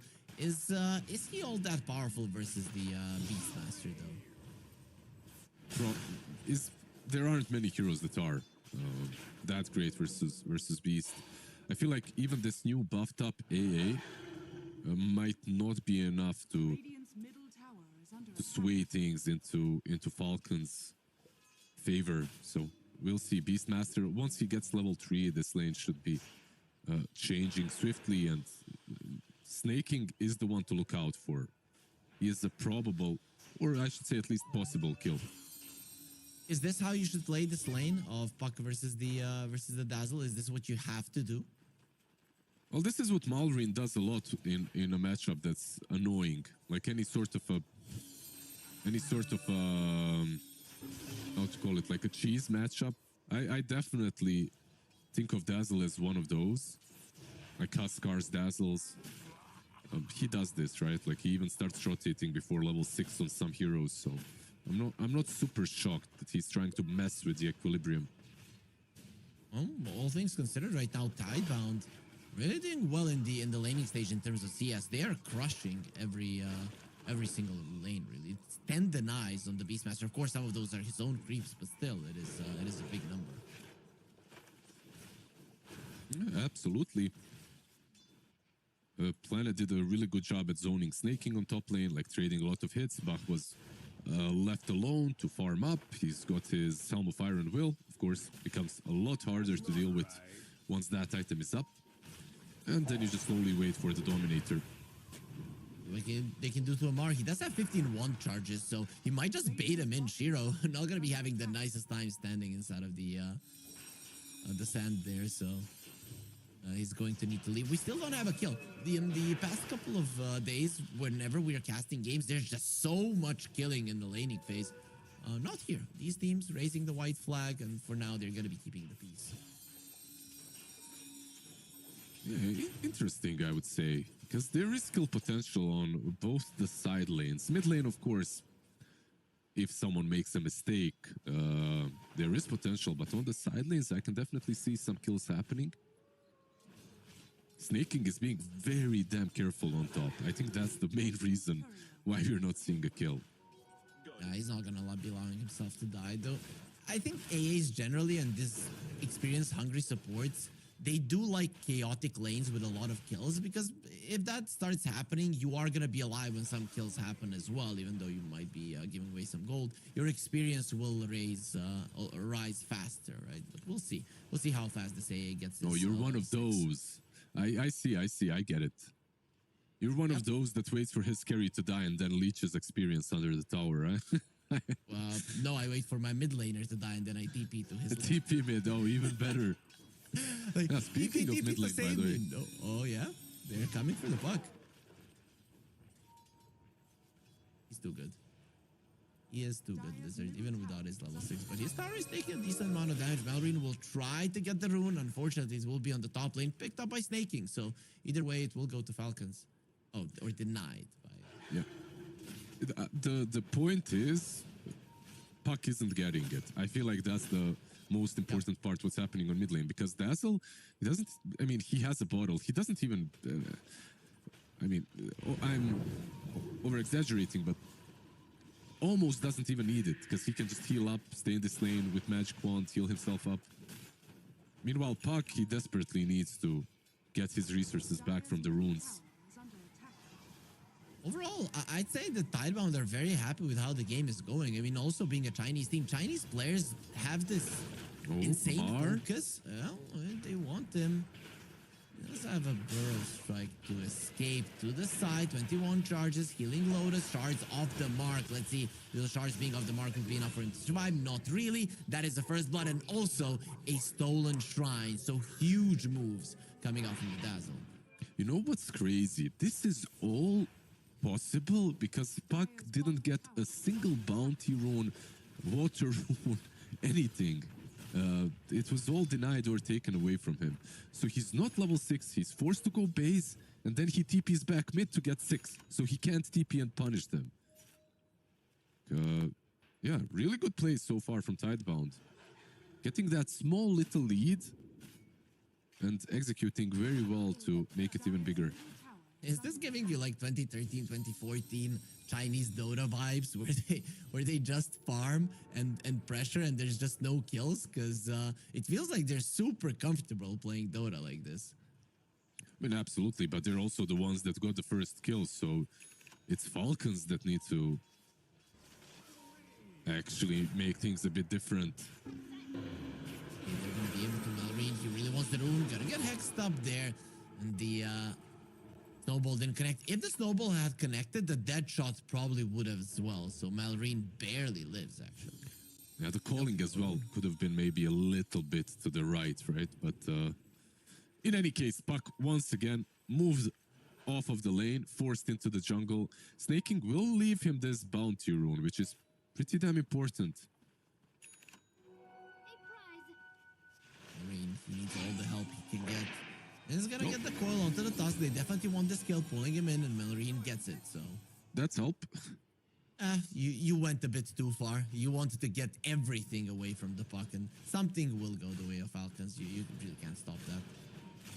Yeah, what's really cool as well, we see a lot of different AA players pick different facets. Like, I feel like the split is 50-50 right now between Bone Chill and the one where you get frozen Skitter top lane. They want him. He can skill up his ulti if he wants to. There it is. Healing Lotus is available. Terrorblade from the side. The Photic Shield will be ready in a second to remove the reflection. Here comes the snowball. They need really good positioning of the shards. It's a solid one, but still not perfect enough for a kill. Tag team will slow him down enough for Shiro to lay in with the damage, and Snaking, nothing he can do but run for now. Definitely. Well, he did buy, I believe, Talisman of Evasion. He did, so not too much of his gold was wasted. Snaking. As he's picking up flowers for his own funeral. That is kind of how it's gonna go. He gets the Healing Lotus, but gives the kill to the creeps, actually. They're the ones who finish him off. While they do lose crit as well to nothing to say on the bottom lane. All alone, he gets it. Very interesting that he was able to do it.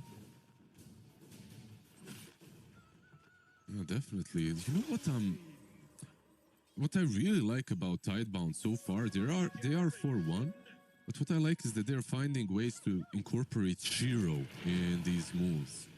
I feel like TB right now is not this ultimate. I know this sounds. Hold that thought. Bach, I feel like he might get the kill here. Well, there's no burrow time, so it was definitely going to get it planted from afar. Helps a little bit. But yeah, I mean, Crystallis even said it in an interview yesterday. 35 minutes plus the Terrorblade just becomes useless. Yeah, but he's really correct with that statement. Like, I wouldn't say useless, but your power spikes are not really linear. Like, you fall off after a bit, and then you come back later on once you get Ags, Shard, and all. Shard you have early on, but Ags. So you have to ramp up the pressure and keep it up. I feel like the way you win with TB right now is if you have a network advantage constantly. But they have an awesome lineup to utilize the current net worth advantage, really. Right? We talked about the Riki being a counter to all of these heroes, but that is if he gets a shard. And with the current state of things, crit is going instantly for Shark. He understands the importance of it, but you might just be too weak to even utilize it properly. And then Tidebound, if they can just go forward, have the Dazzle behind, saving the TB, they can do whatever the hell they want. Snaking, he's a bit slow. No. They get another one. I get why he's trying to play the map, get his level 6. Like, look, the game looks terrible at the moment. 6-1, 4 Falcons, almost Brazil, all that stuff, yada yada, whatever. The moment they get Blink on Sand King, level 6 on AA, things are, I would say, even back even. They can actually make plays on the map and win some serious teamfights or get some serious pickoffs. So, of course, it's pretty late, but minute 12, not like the worst scenario that we've ever seen. Yeah, they're very much timing based. Level 6s, Shard on the Ricky, Blink on the Sand King. The main problem for me is the puck, that he doesn't have his Witchblade just yet. He's getting closer, but without that Witchblade, they really can't do damage. It seems that though they will be getting those most of those timings together. He doesn't have to.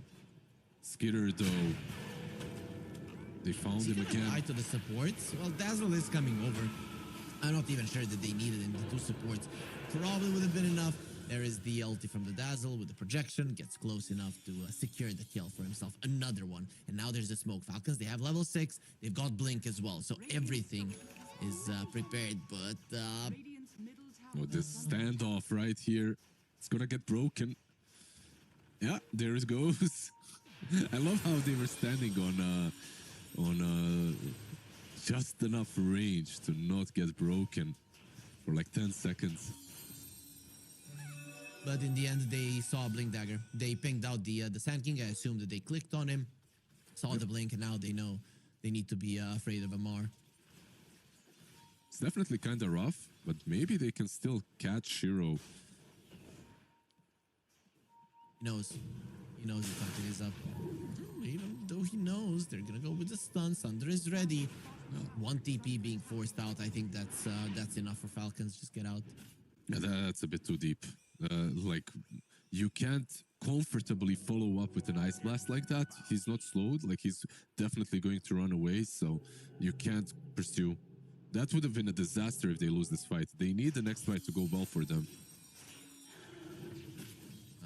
With your first timings, you need to get something back. There's no doubt about it. If you lose it, if the gold lead gets too far, you might get to a point where you cannot kill the enemies. And I like that he has the Ancient Granite Golem on the Beastmaster, because you're dealing with so much magical damage. You'd rather have extra HP, and also you'd much rather watch Fissure tournaments than any other. So guys, if you want to follow us, !F for all of our socials, and of course Twitch and YouTube, so that you are up to date when we do have our tournaments. And there is going to be a lot of them this next year and the year afterwards.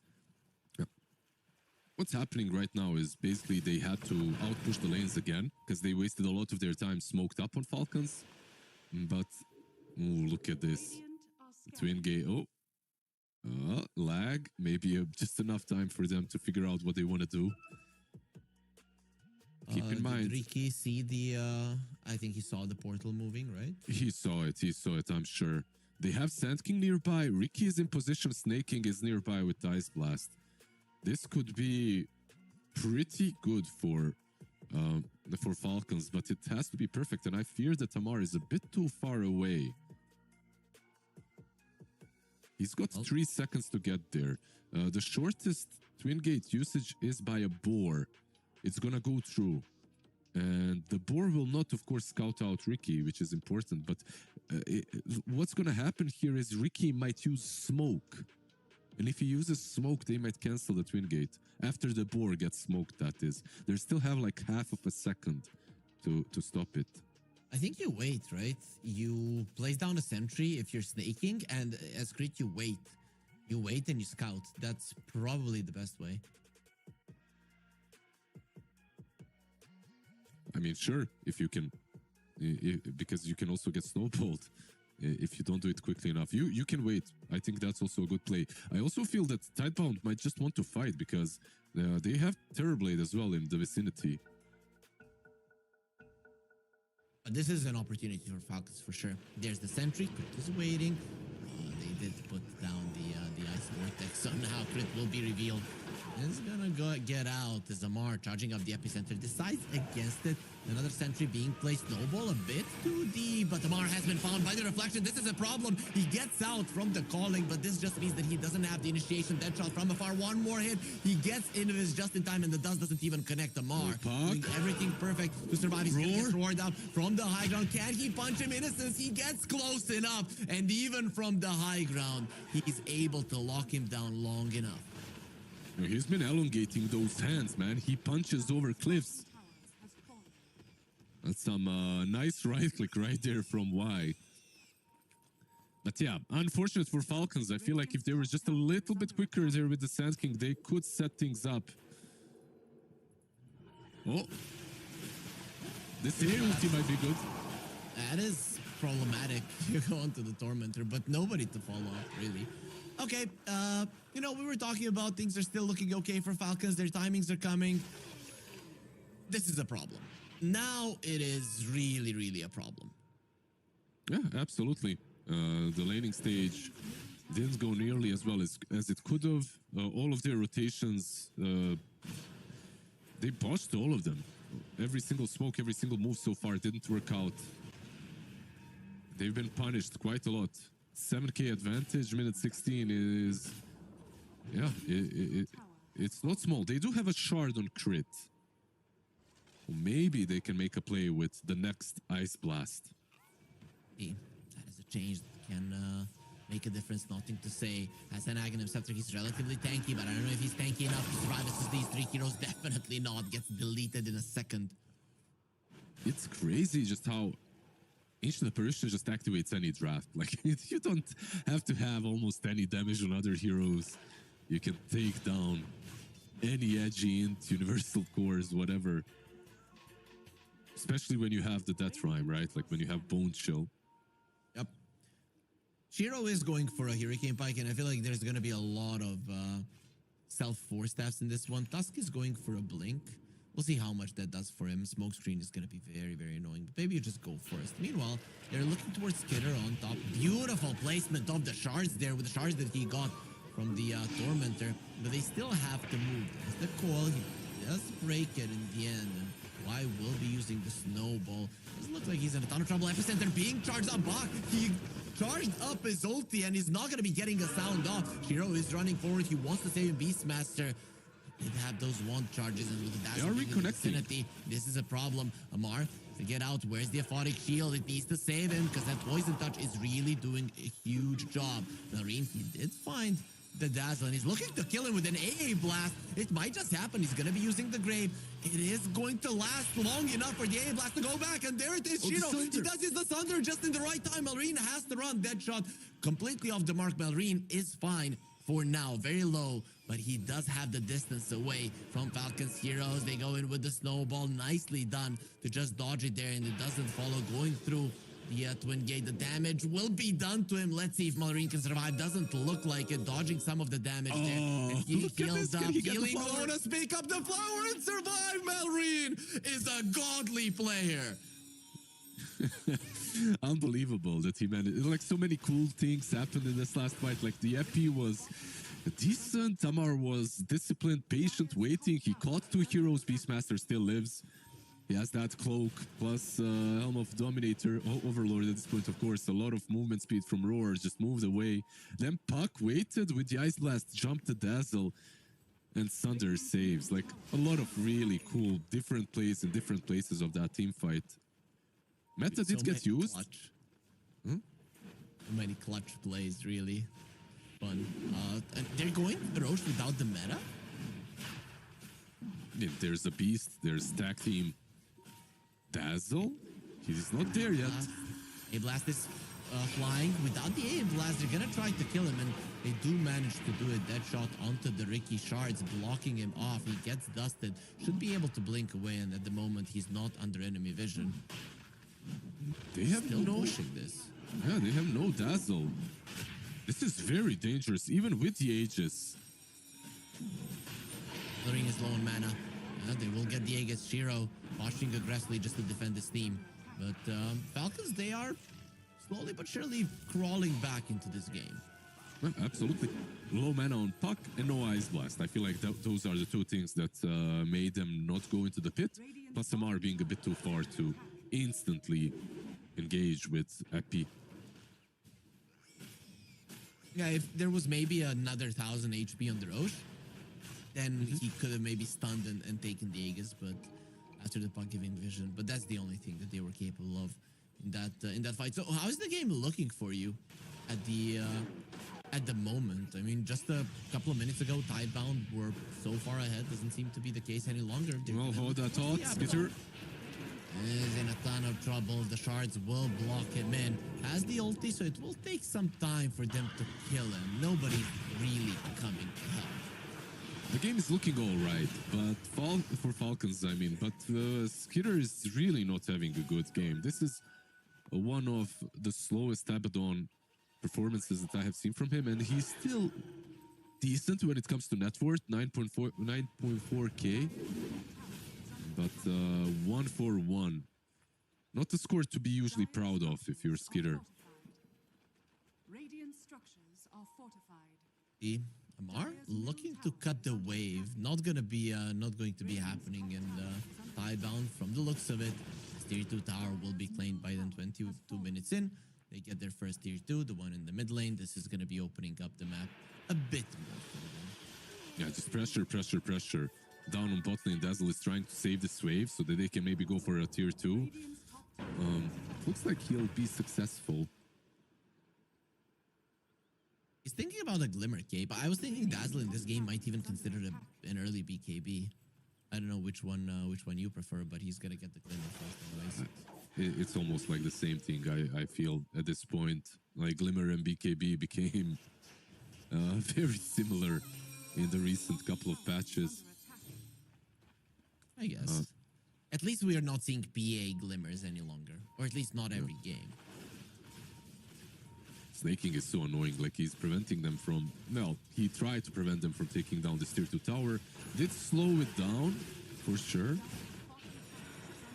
He's still trying to do it. He's still creep skipping. Still looks like it's going to fall. Shiro will be opening up the map even further. They want to use this Aegis to That shot? all of the other towers. And a bit too slow. Very close. Like right now, what I'm seeing from the side of Falcons, Skitter, of course, going for Manta. This game, it's very necessary. You're playing into TB. But the damage is mostly coming from Puck, AA, and Sand King. And Abaddon, all he has to do in these fights is tank as much as possible. Be that frontline centerpiece to bait out a couple of spells. But I feel like Tidebound are not going to let themselves get fooled by that. So far, they found all the right angles, and high ground seems to be the next objective for them. Oh, they are going to be knocking at your door, Falcons. Let's see who they're going to be bringing back. The A is here. I don't think that the A himself can stop this push. Metamorphosis is still going strong. Only 1/3 of it is going to be expiring for now. And that tier 3 is looking kind of dead. Yeah, just a bunch of utility coming from Helm of Overlord and Pipe, allowing them to do exactly this. Plus the 1 minute Aegis timer, of course. This is optimistic that he's going to get the melee axis. See, A Blast coming in. Epicenter, he misses it on Shiro. They have the pipe. Shiro be able to use the Thunder. Gets graved there by nothing to say. He'll turn around. Nice double man close. Skitter, now he does have the burrow time. There's still an Aegis on the Terrorblade, but he will be losing it fairly soon and doesn't have Metamorphosis or the Thunder. Bach, more available. See who he uses it on without the burrow time. Skitter could be a prime target. They're still afraid of Shiro with the Muerta coming back into the fight. The buyback, yep. It was a costly push, I would say, from Shiro and the boys, right? Like, they're really trying to play the tempo and make this TB the ultimate pace controller, but they got punished this time around. Aegis taken away, Muerta dead, also forced the buyback. And on the other side, you didn't really lose a lot, right? Like, you lost your tower and half of a melee Rax, which will heal anyway. I was surprised that he started smacking the melee axes. I thought the range axes are gonna be on the menu, so at least it's not healable damage. But this now just feels like a waste. They don't want to stop though, so Tidebound will still go for a smoke and try to catch Falcons, who are only now coming out on the map. What's really cool is you were talking about a lot of force staffs on Tidebound, and it's actually the other side that has more. Like both the supports bought it, even Ricky, like Ricky and Snaking, making sure that this Abaddon won't be kited. Amar? Well, they made sure that Amar isn't gonna be alive. He's a big part of their defense. His Sandstorm is something that is helping deal with the creeps the most, for sure, with a good positioning, and of course, he's bringing huge damage to the team fights. And I have 30 seconds without him. Yeah, this is maybe a chance for them to push. Let's see if Skitter can even position himself up front. Airblade has the Metamorphosis if he wants to use it. 20 seconds until there is a Sand King focusing on the Raxus. Shiro goes. And he still has the Hurricane Pikes. It's really not a problem. There's also Force Staff on Bach if need be. The Raxus are in a lot of trouble. Falcons don't seem too interested to defend it without Amar. They're gonna get the coil. A blast, if it connects, it's gonna be a problem for Shiro, but he does survive using the Sunder on Y. And it's time to run. You've got what you came for. With the Sand King being back, the chase is on. Yeah, can he catch anyone? I believe he can. Bach. It's a nice one to get, and he tried the snowball save. Not gonna be happening. Epicenter, couple more hits on Y. He does pull Bach in. Force Staff as well. It does still seem he will die. Essence String, Force Staffs, all of the saves in the world here would not have been enough. Yeah, the main prize, of course, was the Turboblade that escaped, but this is still a small price, right? For Falcons, they lose the Rexes, but at least it's not a clean push from Tidebound. They do get something in return. And when you look at the net worth, right? I'm not sure how they're doing it on Falcons, but they're only 1k behind. At some point, this game was pretty bad for them. They're farming well. Their supports are very farmed compared to the supports of the other side. Which is, Are scanning. you know, for AA, sure, but for Ricky, kind of surprising. So I'm glad that they managed to find farming two of them. And that's now going to be the Tormentor going the way of Falcons. Let's see who will get lucky, Ricky or the AA. And what? Ricky has it Ricky already. has it. Yeah, my bad. He bought it So- like minute 50, like the moment it was available, he bought it. This was still unlucky for Falcons because the AA shard is just way too good. I'm not saying that the Sand King shard is bad, but the AA shard is just insane. You're just a fellow fridge enjoyer, I see. That's what it is. And I hate my fridge, especially at 2 a.m. when I wake up. Oh, not really the case, but we finally have Falcons that are ahead in gold. They are 1 Rax behind. The Terrorblade is at the top of the network chart with a huge lead compared to everybody else. But in terms of team gold, Falcons have overtaken the lead. Very, very nice, slow-paced take-back of the game. Yeah, so far when it comes to net worth, I feel like the one that fell off is Dazzle, right? Level 15, lowest net worth core, is going to have an additional item, a pretty significant one, Orchid, going to be purchased very soon. We'll see what that does. It's definitely, if you can get a break, it can help versus the Abaddon, but I don't see anybody who's buying a Silver Edge. However, Tidebound, a smoke, Falcons as well. The side, get to the high ground fast. The puck gets silent stop. The second he jumps in, he needs that Aphonic Shield and will not be getting it in time. Has the buyback if he wants to rejoin, losing the Tusk. Small price to pay. Amar, his epicenter will be expiring. Still has the Aphonic Shield protecting him as Skitter is running in onto the Dazzle. Doesn't want to allow him to just heal up everybody. They want the burrow time. Not going to be happening. Not just yet. That shot off the mark completely.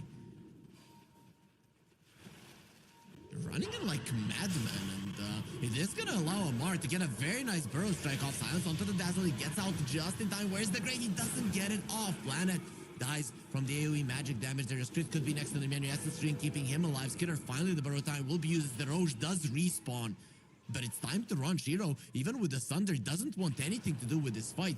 The Tusk will be coming back fairly soon. That with the snowball, what they could do misses on the shard, so the AA will survive. Crit will be able to jump out onto the high ground. He goes cold feet. The Tusk needs to move away, and Terrorblade just goes in. Will be using the Thunder, but he gets clipped by the AOT, so this is quite dangerous, especially with Amar coming in right now. He has been so patient in these fights, and even Malrine is back. Coil off the mark. Bach already leaving, and the Roche leaving as well, but they seem to want to chase him, and there's no reason not to. Yoink. Tossing that puck a little bit away. Dude, this was masterclass from Falcons. Absolute masterclass. Like, they lose their puck, their mid laner. I would argue he's the centerpiece, the most important piece of their team fight. And they still managed to take this fight. Like, quite convincingly. Like, they bait out everyone on the high ground. They're sitting on the stairs, and the double impale from the Sand King. Everything that could go wrong, though, for Tidebound, I feel like it did. Nothing to say dying immediately after the puck.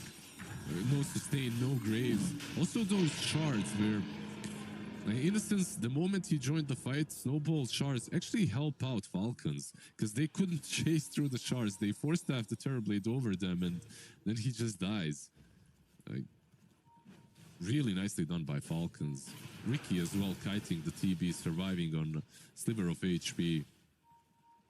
It's beautiful what they did. Crit giving vision, and then the stuns from the Sand King and his patience. Skidder did come a little bit too aggressive. His team is not in the vicinity. Uses the Manta, still has the Blade Mail, and Amara is there close by to save him.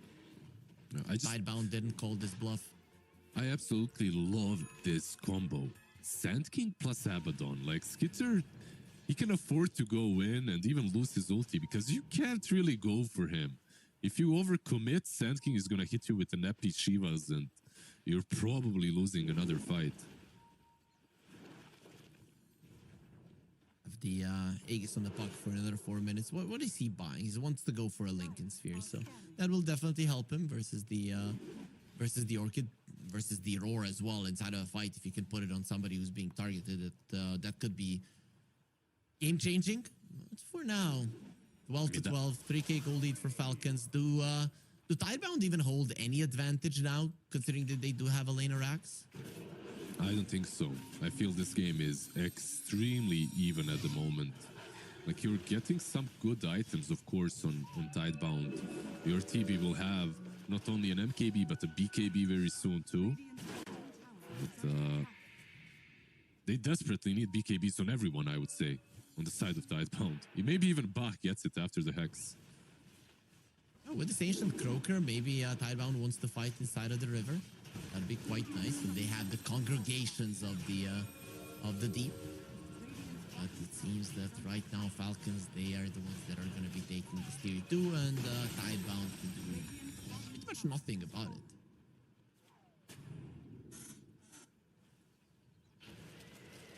I can't really go on Malrine. Can't Orchid him. There's an Abaddon around. Can't kill him. There's an Aegis. He has a gem as well for any vision.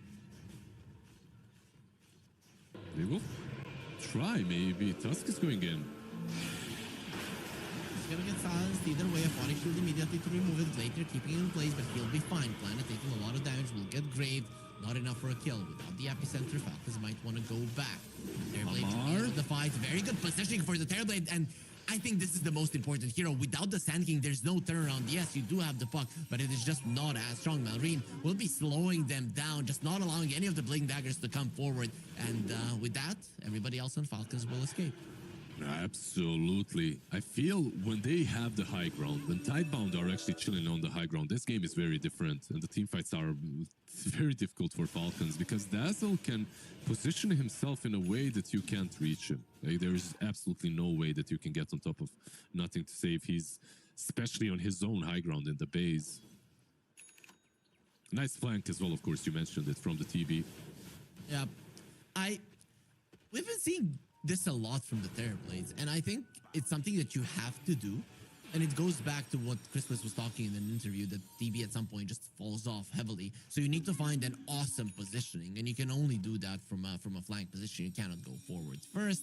Maybe with the Dazzle in your team, you can get away with it, but even then, it's a bit too risky. And speaking of Dazzle, I believe he's being hunted down bottom. Okay, they're gonna help you versus the Versus the gem, and they get him down. Nothing to say. Not even getting the grave off. Not like it would have saved his life, anyways. He probably wishes he went for that BKB in the end, not the glimmer. And I like the Giving it glimmer up too. now. Yeah. Get both. See how fast he can get it. His farm has definitely slowed down. I mean, even the AA is getting close to him in terms of net worth. Dire structures are fortified. It's ward from Falcons. If you even poke your nose on this mid lane, you will die. And of course, now that's not going to be happening because Falcons are just going to be pressuring the mid lane tower, making sure that it goes down. Skitter as the AC. Next item will be a Blink Dagger. Now this Dazzle. There's just going to be so many heroes that can find him and kill him. Yeah, as if it wasn't bad already. It's a really hard game for him now. It We're all just comes down closing to... in on a nullifier, man. How's Yep. this is so far? His hacks queued up from the beginning. Like that was his... he literally went 4 staff and instantly queued up a nullifier after. Oh. Big items coming from Falcons. What about Tidebound? What are they waiting for? I'm going through all of their heroes, and all I see that actually makes a difference is the BKB on Dazzle. Everything else is more or less already there. Your Terrorblade is pretty damn big. You just need to find the right angle to initiate. Beastmaster, of course, with the Hex as well. Radiant's top tower is But it feels very one-dimensional. Like you need to put everything into Shiro and hope that he carries you through these fights. Everyone else is just basically control and a little bit of extra damage. Is it just me, or has Bach been pretty invisible in this game on the Beastmaster? Radiant's top tower is Well, it's not an Aghanims beast, so that's why you might feel that way. It's a beast that went full utility, like Helm of Overlord, 4-staff pipe into Hex. It's been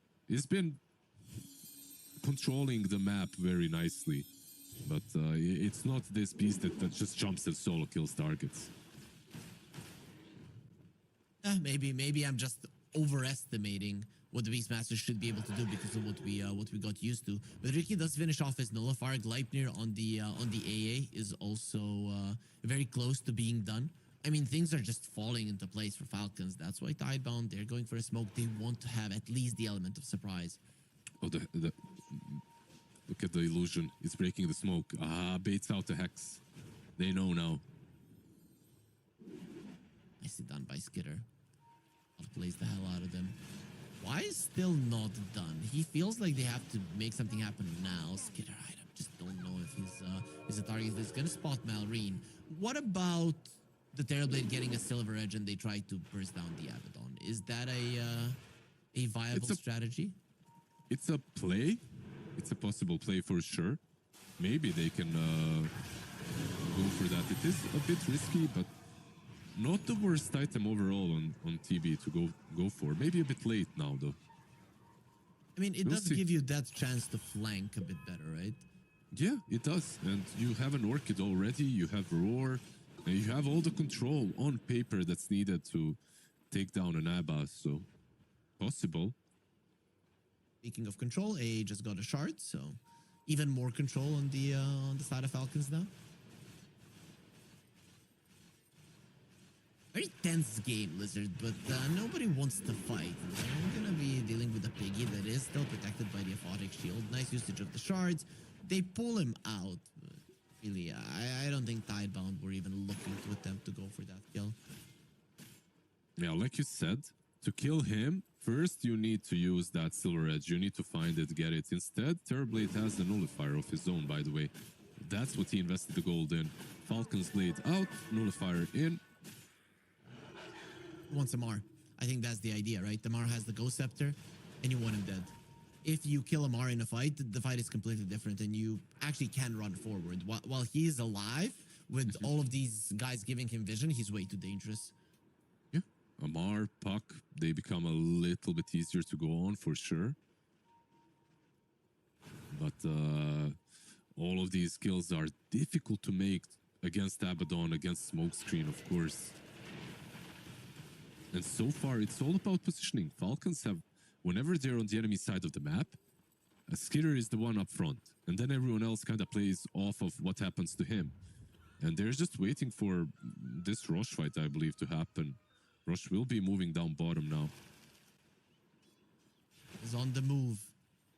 Also, are both of the teams in smokes. Find an arcane rune on Shiro. So fighting right now and having metamorphosis very early later on is gonna be a nice thing.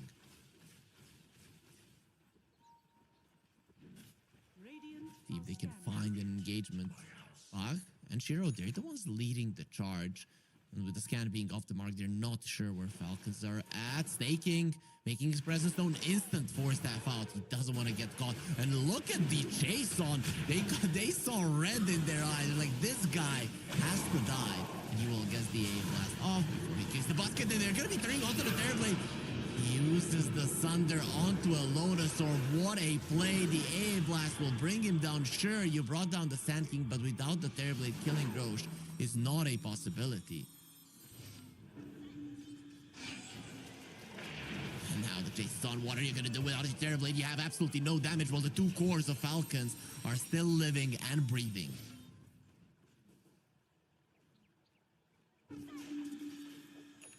Oh. Yeah. Roche now is open. He just moved. That's going to be the third Roche. You get cheese, you get refresher. Of course, the banner there to help you in the push once again while the puck gets the Zagan himself. He's not level 25 just yet, but with the ads, the damage output with the Parasma will be quite high. There it is, Roche gets taken down. Skitter, the Aegis this time around, they don't give it to the puck, meaning that it is gonna be one to start chipping at the base of the enemies.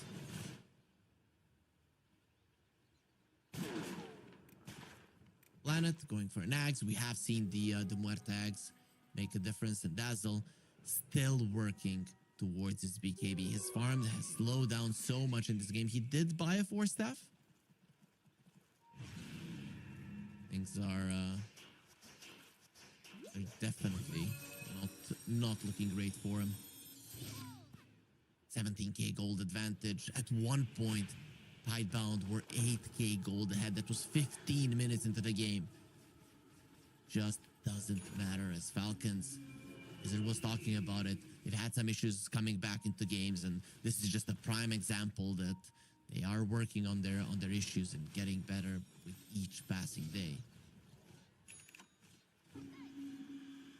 Here's the Bloodstone on the Sand King, thinking about staying in the fights a bit longer. Smoke being popped, refresher shard on the puck with the Aghanim Scepter. Just imagine the amount of damage that Malrine is going to be dishing out. His 4k gold can go for like a Maelstrom. He deems it necessary.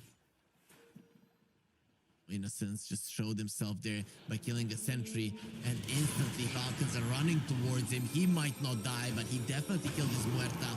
Well, he seems to be the second casualty as well. Inside of the Sandstorm, he cannot blink away after the snowball, even with a blink. Very unlikely that you survive that. Hitter links in, overwhelms Bach there with this blink. Just showing power, showing who's the boss, really, and applying pressure while the puck.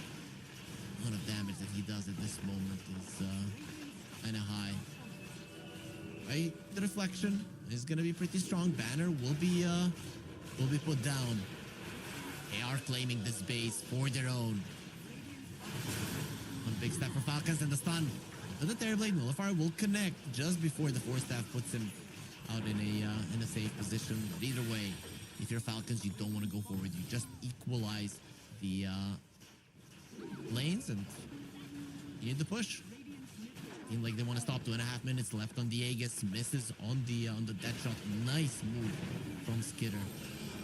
Shiro, this is the Metamorphosis. This is Q. Just move away. You got what you came for. Metamorphosis, Elena racks, and you still have 2 minutes left on the Aegis, so you're gonna have one more opportunity to push with the enemies pretty much missing their most important spell.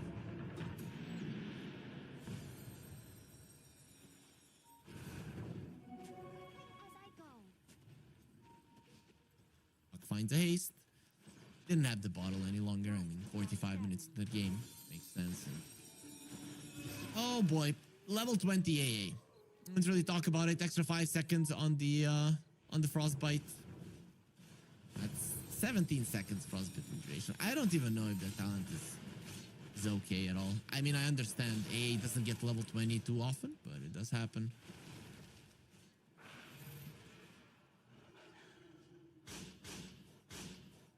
Block of cheese on the Sand King. We'll see who wants to get that scrumptious.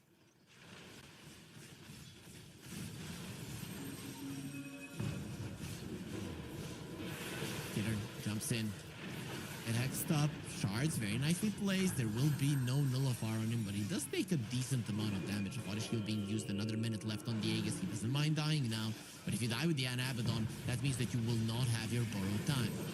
Get rid of the range Raxes and now going for the melee once Kidder is gonna make these siege creeps attack even faster, and the glyph gets used from Tidebound. It's not gonna be refreshing any longer. This is the last time you did it. You fight now or never.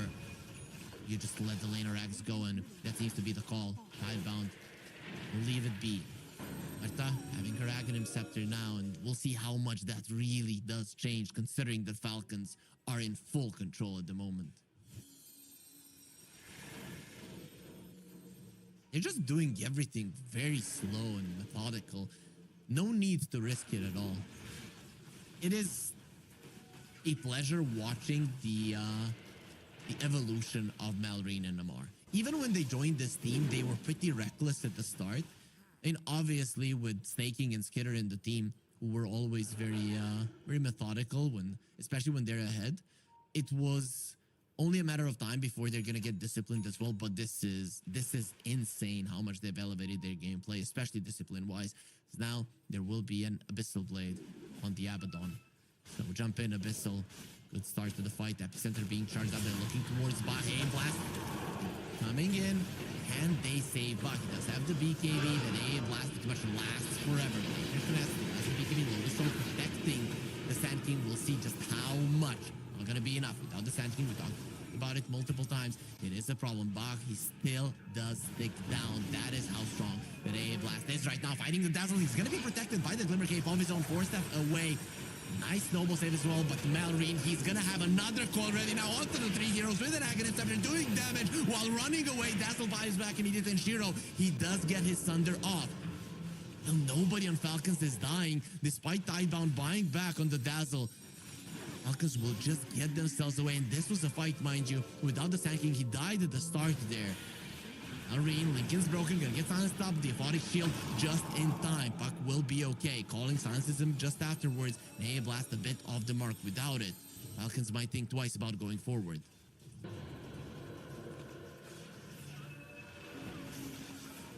It's, Hazel using his projection. And Falcons still poking. They don't have the Aegis. They don't have the Sand King. But they do control the outpost. He's gonna be able to TP as soon as he's back to the world of the living.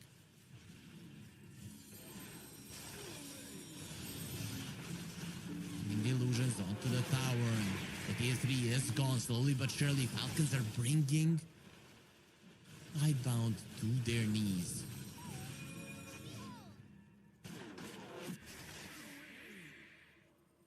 Hitter, 25. Haven't really talked about it. He got it mid-fight.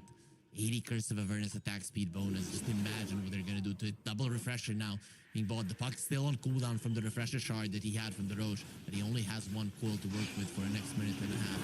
Well, going to be used now until Terrorblade. The A-Blast is flying in. He needs a snowball save, and he doesn't get it. That is a dead Terrorblade. No buyback. His refresher will do absolutely nothing. At least they will kill the Ricky, who does have a buyback.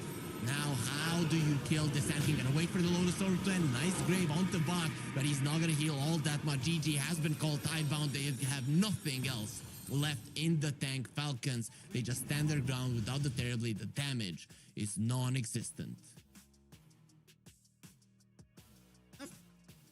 Happy faces on Falcons, understandable. Crit eating an apple a day keeps the doctor away. That is what you want as well. And Tidebound, not looking too happy. They had the game in their hands at some point, but again, minute 35. I mean, Crystalis, he talked about it yesterday. At some point, the Terrorblade just falls off, and we really couldn't see Shiro do anything in that one. And I know, guys, we are here not as handsome on the screen. We've lost Lizard. Somebody attacked his connections. Like he's just spitting out way too many facts, and we need to get him out. People in the chat are gonna get 10k MMR from all of the info that he's giving them, but overall, hopefully he's gonna be back for game 2, coming back to this game 1. I mean, nothing to say, really. Awesome performance. For me, it was a team effort. The way that Crit and Skitter were constantly giving vision, being deep in the fight, and then you have Melrine finishing people off and Amar getting multiple stuns, right? Snaking was there, of course, with an AA blast. It is the thing that finishes people off, that allows the puck to go for those kills. So in my mind, the team effort. I really cannot pinpoint a single hero player. If I had, it would probably be Amar, because he is consistent. His positioning has been consistent in this game, and I loved his item choice, just impeccable from start to finish. But it's just beautiful, the amount of great Dota that they showed us here on Falcons. Comebacks and slow comebacks like this are what shows that a team is really in good, or rather great form. So Falcons, they might be getting to a form that they're finally gonna be content with. Of course, that happens only if you win the tournament. With that being said, we are gonna be going onto a break. We have a recorded interview with Snaking, so be sure to stay here so that you can hear what he had to say.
statistics and just like as well as our experience in content matchmaking. If we feel like a hero is really strong and powerful, we will want to take a look at it more, want to play more games of it and see if it's like first pick or is it later pick, or like how do you make this hero work if we feel like it's strong. There's a lot of trial and error and experimentation, but I think in the end, like if you try enough, you'll figure out how to fit in the draft.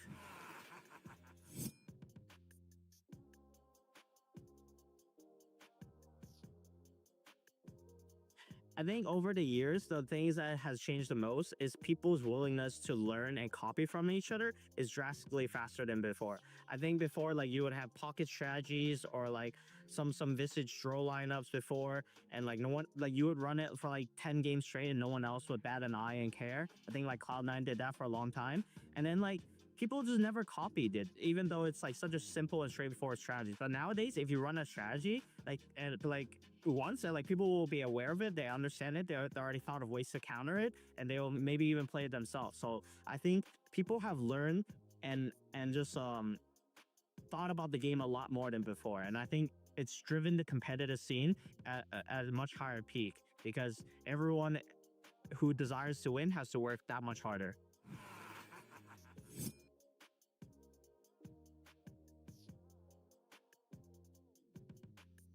I just want to thank you all the fans who have supported me along the way. I think some of you guys have supported me since the beginning of TI3 when I first debuted at TI and until now, and it's been a long journey, and I'm glad that I was able to share with you guys and have you guys cheer me on. Thank you so much.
And welcome back, everybody, to the Fissure Universe episode 4, brought to you by Fissure, here with Harry and... well, it's just me. But while we're waiting for Lizard to run himself back here and assist me with the cast, !F in the chat. Follow Fissure, follow all of our socials, guys. Follow us on Twitch and YouTube, of course, because this is where the games are at. But on our other social media, we have so much nice content for you from the lands, something from the players. It is definitely worthy of checking out. If you're just joining us, guys, this is our second best of 3 of the day here on the AA stream. You have the second stream on EN2, same Twitch channel. Just instead of EN, you're gonna have 2 at the end. But now we're watching Falcons versus Tidebound. So the only Chinese representative here, Tidebound, are 1 game behind. Even if they lose this one, they're gonna have their chance tomorrow to still qualify to the playoffs. But you definitely want to come out after this one with the victory, because tomorrow the nerves can kick in when elimination is on the line. For those of you that are just joining us, game 1, Tidebound were in the lead, but as the game progressed, Falcons were getting the game back more and more. And unfortunately for them and their fans, there was nothing they could do, and inevitably Falcons overtook the game, got mega creeps, and then it was time for Tidebound to call it a game and just go next. In terms of first pick, second pick, Tidebound are gonna have the second pick. Falcons, they always choose that, so Tidebound, they're done allowing it, and Falcons, they go for Dire. There was an interview today that Lacoste and B-Cop did have with no one, and he said that he really doesn't see that much of a difference between the sides. If we get a chance to talk with some of the other players, we might ask them if they feel the same way. Maybe some different players, different views. That is what we like to see. We don't want always to get our info only from one source, even though no one he is a really good source to have. With that being said, the draft is starting, which should be on our screens fairly soon, and there we are. We are in. AA gets banned out. Falcons, they understand the power of this hero. I mean, they utilize it really well in the previous game. Staking his AA ult is always there to follow up for the extra damage, and they don't want to be playing versus it. Interesting that they don't want to first pick it, though. A lot of the teams did go for it, and I'd say that the hero has relatively gone unpunished throughout the game, at least when it comes to the laning stage. Maybe the drafts were a bit different in terms of setting up for the hero later on, and people would get heroes that wouldn't really care all that much, or BKB heroes, Lincoln's heroes, something where initiation and burst isn't really going to be a problem. But either way, we will be watching a game 2 without AA. So Tidebound getting rid of the 4 cores. Falcons, they did get rid of the gyro. In the games that me and Lizard have cast, we haven't seen a single gyro just yet, so it does go through from time to time. And Falcons once again open up with an Abaddon. They just see this as a great hero. Some ways to deal with it is break, Doom. But that's only in the later portions of the game, of course. But of course, any Silver Edge carrier. Darkseer, however, is a solid one. The Abaddon generally doesn't like playing versus his own illusions, because sometimes, or most of the times, you do have a Radiance. Your Curse of the Avernus is a strong spell, sure, versus a Terrorblade's Reflection. You can purge it off with the Aphotic Shield. When it comes to the wall illusions, you don't have an easy fix for those. 5 seconds remaining. But Falcons turn to ban. well, they will ban out the Terrorblade, and also some updated news. Lizard was preparing to join us, and then somebody hacked him again. But no problem. I think he is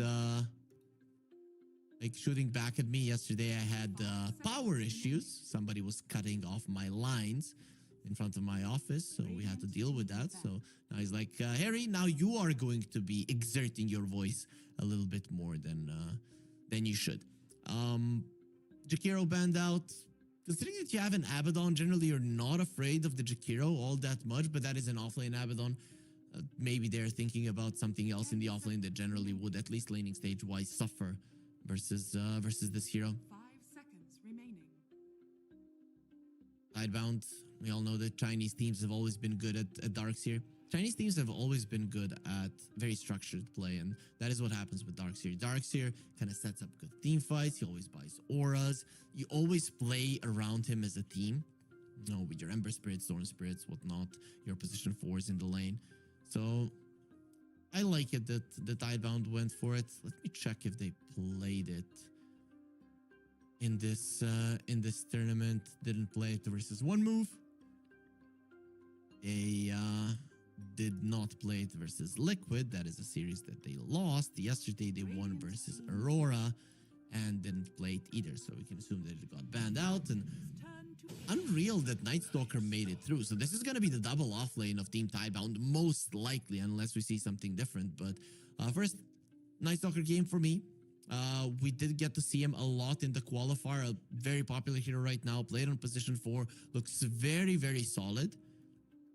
So now you see two melee heroes that are going to be running at you like madmen, and even this Abaddon is going to die. So you need a support that will help you deal with them. We have seen Warlock maybe, but might just be too squishy for it. Okay. Speaking of squishy, they're gonna go for a really squishy one, but one that can be aggressive. So that's the idea here. Go forward rather than back, and just make sure that you're the ones applying pressure and keep the Night Stalker and the Darkseer low. In the lane. Level 2 is when you can go forward with this hero. We'll see if it's gonna be a Skitter Abaddon once again, or if maybe a Mar gets it. But I like it. I like that Falcons are not afraid, though. Usually a CM is very much afraid of the Night Stalker. The Dragonite could be safe lane, could be mid lane. We are gonna be finding out. Malrine is a big fan of the hero. Skitter plays it as well quite a lot, so very uncertain where this one will be going. 10 seconds remaining. 5 seconds remaining. Radiant team pick. Phantom Assassin. There will be a PA pick. So we haven't really seen PA anywhere other than in the safe lane. Falcons turn to pick. And expect that Muerta comes out. This now has me wondering, why does play a lot of Muerta? We don't necessarily see it on position 5 too much, but he plays some of these heroes, Tusk, Muertas, even the Night Stalker on 5 sometimes. So it's not out of the realm of possibility that it is going to be a Muerta PA lane. And that does seem decent still.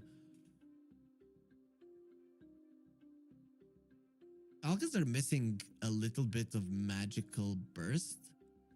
I think damage in general could be a problem for them in the early stages of the game, though they have shown us in the previous game that they are capable of keeping the game going long enough for those damage problems to be solved with items.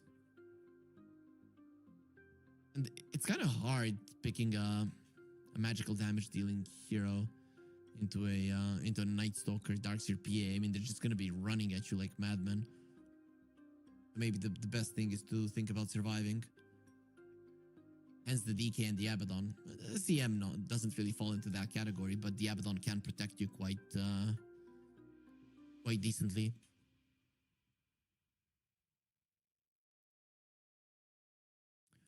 So what would they get? What is a crit hero here if they want to pick his hero right now? I guess that Muerta is kind of a deny pick. I don't know if he can get away with his Clinks. Definitely not good having another hero that they can just run in. 2 Tinies banned out would have been solid for them.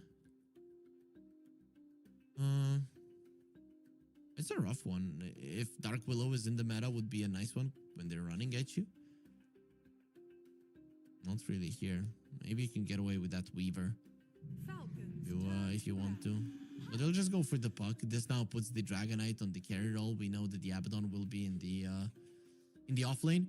Interesting that they decided to go for a puck, considering that there is a Night Stalker on the other side. Both the Night Stalker and Muerta can be very annoying to play against. And puck is squishy enough that even with these heroes on Tidebound that aren't known for amazing burst damage, they can kill him, right? 2 heroes with an Iron Shell jumping on him with the silence, the puck will die. So kind of risky, but Malrine, I mean, after that great grand escape in the previous game, I don't think anybody can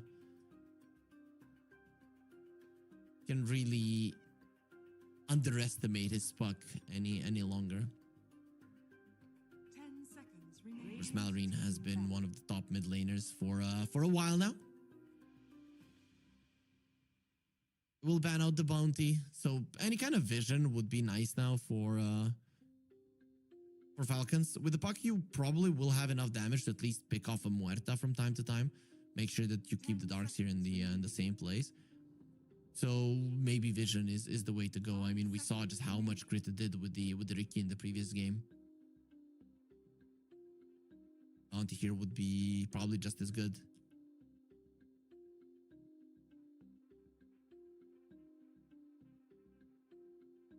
And definitely an annoying laner for a PA, right? Usually with a PA, you only do physical damage. So versus high armor heroes in a lane, you don't necessarily threaten them at all. And, well, Bounty Hunter has like 8 armor to start off with, so that's a bit too much.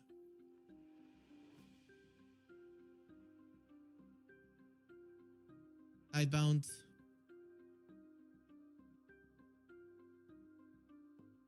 Diving deep into their reserve time, and Falcon's already down to 22 seconds, so the teams here definitely playing some mind games. There's the Weaver ban. I like this one quite a lot. I mean, you do have a lot of right clicks on the Falcon side, and chase potential in Falcons is insane, right?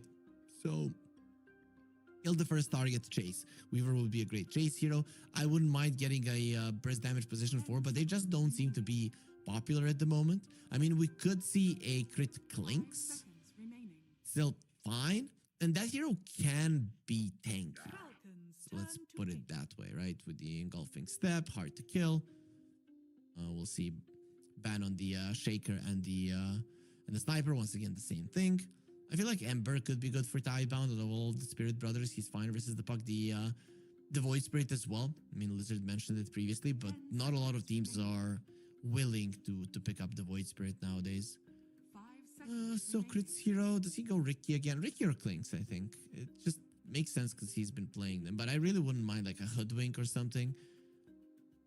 Just to be able to get that first kill. And the break definitely does help versus the PA.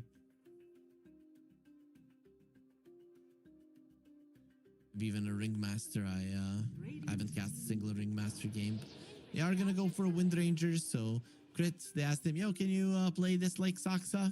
Probably said, I can play it better, just give it to me, and he will be given an opportunity to make something out of this one. Nice, because it is a position 4 that is survivable, and with the kill shot, you are actually capable of finishing off a hero, plus good at chasing as well. If you get a 1 kill in a fight, imagine the chase of the puck, CM, and the Wind Ranger. I mean, nobody's going to be able to escape that, and you always have the Abaddon backing you up.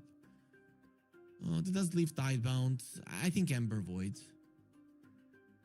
It's kind of what I'm... Maybe a Monkey King? Ah, there's the Ember. You may now select your heroes. Just works too well with the Darkseer to pass out on it. I'm happy with that last pick. I still think that ever since Tidebound picked up the Darkseer, all of these heroes that they went for were, I don't want to say 100% predicted from Falcons, but it's in the realm of understanding what your enemies will do. So Falcons, this is their preparation for what they have seen, from what they had expected from the Darkseer to be picked up. So it does seem like they know what they're doing, but make no mistake, Falcons lineup is a little bit harder to play. I think if the lanes go well, not so much. But if the lanes don't go so well, then a Crystal Maiden and the Wind Ranger can be almost impossible to make plays with. You're not going to have enough damage to finish heroes off. It is actually a very nice dynamic between the two drafts. I mean, same can be said for Tidebound. The way that Ember Spirit, I mean, Darkseer lineups with the Ember Spirit in general work is that you get the first item on the Darkseer and you push forward. You poke, you poke, you poke, you see an opportunity, you storm in very aggressively. It works well, even better with an Ember Spirit. But in those pokes, you can make a mistake and die, right? So you need to make sure that that does not happen, that while you're poking, that while you're forcing Falcons to react to what you're doing, that you do not make a mistake of getting caught like with a coil or a frostbite and then just taken out. So we'll see if they're capable of doing that. Very interesting drafts, very interesting dynamics in terms of who's going to be overtaking the early mid game, and I think that's going to be very, very important. Just coming out of the laning stage, sure, the laning stage sets it up, but just coming out of it from minute 8-9 to minute 20, there should be a lot of action on the map. If there's no action, that means that one team has completely taken over and is stronger, and the other team is just trying to delay as much as possible. So we'll see if any of the team gets the advantage. In my mind, it should be a completely different story than what we have seen in game one, where both of the teams were very passive, let's say, and content with farming, and then only around 20-25 minutes did we see the real action starting to happen. But either way, the game has started, and smokes have already been used, and production is milking my beautiful face for you guys at home. But we don't want to watch me. We would love for Lizard to be here at least, but it's not about us. It is about the game. We should be getting into it right now to see what these teams do have in store for us. And, if Falcons can win in just 2 games, or if it will be Tidebound that forces out a decider. So many 2-0s in this group stage, really, and let's see if it's gonna be another one back. Gonna get slowed down by the Crystal Nova. Doesn't look dead at all. He gets away. They're not going to be able to force out a surge being picked up. And yesterday, me and Lizard were laughing at a level 1 surge to escape, like saying, oh, Saberlight should have just died. And then he gets a first blood with the surge because he had the Tusk, and they smacked the Warlock to death, if I remember correctly. So, you know, even sometimes in bad circumstances, you can make things work. Man, it's nice to have daytime before the runes. It is gonna change, of course. Night rain. Make sure the first 5 minutes it is nighttime, and 2 for 2 in terms of bounties. Nothing too big happening there, unfortunately for us. So let's talk lanes. Usually, I'd have caster to help me with these, but Ember versus the Puck, Ember favored matchup. You have better damage, better animation. You should be able to come out ahead. Malrine managed to equalize the lane versus the Dazzle in the previous game. I think nothing to say this time around. Should come out ahead. Maybe not like super much, but it is gonna be a win for the Ember either way, unless we see some crazy rotations. CM and the Wind Ranger are actually quite good to rotate and help the Puck kill the Ember even before the level 6. So that is something that you really need to think about. But then again, even if you leave the lanes, that can be very, very dangerous. Though who knows? Amar on the Abaddon does probably do fine 1 versus 2 anyways. This bottom lane, I look at it as a farm fest. Muerta good at pushing back when you're going forward. Wind Ranger hard to kill. Abaddon as well. You can remove the Stifling Dagger slow. And then the PA, you always have the Blink Strike to escape. So the bottom lane I don't see as a kill lane, but you never know. Overextensions do happen. The interesting one is gonna be top. That is the one that is not super easy to predict. I feel like Tidebound would want to dodge the level 2 timing of the CM that you only want to fight on level 3, because once you have level 2 of the Iron Shell, you can stand your ground and fight despite all of the spells from Falcons getting you low maybe initially, but whilst they're on cooldown, you are going to be having an advantage while running them down. So that is exactly what we're seeing. The Night Stalker going for some shenanigan plays and trying to pull the waves and make the lane not normal at all.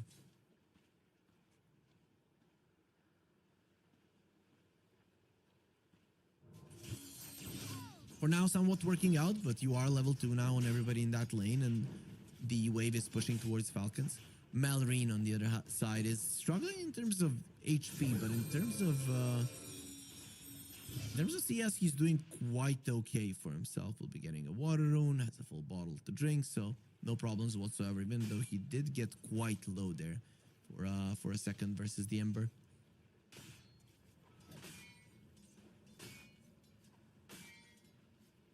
Yeah, again, a passive laning stage. I mean, we do expect action to happen in this game, but only after a certain time. We'll see when that time does come. Planet gonna get annoyed. He's still level 1. But somehow survives at 4 stick charges. Look at the aggression coming up from that. This is what we talked about. Level 2. They might even utilize the big wave that is gonna be happening here to go forward. That is why Baki just used the Iron Shell. He needs to shove out this wave. If you come in with a double wave underneath the tower, the dive will be something that generally Tidebound at this moment in time cannot deal with.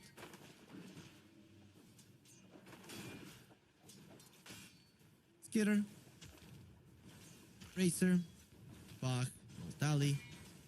Nothing out of the ordinary coming out from them. We didn't really comment on any of the facets. I'm trying to see if there's anything out of the ordinary. If there's gonna be a corrosive dragon on the DKs. Nobody wants to play the fire dragon no longer, and they do find snaking. Getting on top of him, level 3 Darkseer, 2 points in the Iron Shell. We talked about that timing. They're gonna go for Skitter as well, and you just run him down. You don't even need to attack him. He will slowly die to an Iron Shell with Bach. Securing himself a double. This is a great start for them. They survived the level 2 aggression of Falcons, and then as soon as they got their level 3s, they strike. Very nice read of the lane from both of them, but I think Falcons at this point underestimated just how easily they can die. Mid lane, Malrine is just a godly player, really. He's gonna heal a little bit from the tower, then get a water rune. He's working out, to say, using the chains. And I always like how Nothing to Say has a poker face expression. He just sits there and looks like he doesn't care. Even somebody could think he's a mannequin. Manny has watched 2.5 Men. Gonna know Manny. As other than that action on the top lane, we haven't really been seeing much. Darkseer is still struggling in terms of CS, of course, that double kill. Kind of makes it okay. Not only okay, makes it so that he's at the top of the next chart. Malrine in trouble. He does have the phase shift. Doesn't look like he will live. Void from Planet finishes it off. Nothing to Say. Looking at that and thinking, am I a joke to you? Like, he did all of the heavy lifting and Planet comes over just to get all of the prize. Still, very nicely done just before the daytime came. For people that forgot, when you have night rain, it's 15 seconds longer. Or 15 seconds shorter, whatever you want to call it on night daytime. So that's why the puck didn't really see that the rotation was coming. But even if he did, I think with the next Sleight of Fist, unless Malrine just uses his phase shift in a godly way, he just dies. Dire's top tower is under attack. A 3-0 start, Tidebound, they were winning in the early stages of the game in the previous game as well. So you need to be careful. If you get this lead, you need to hold on to it and push it even further.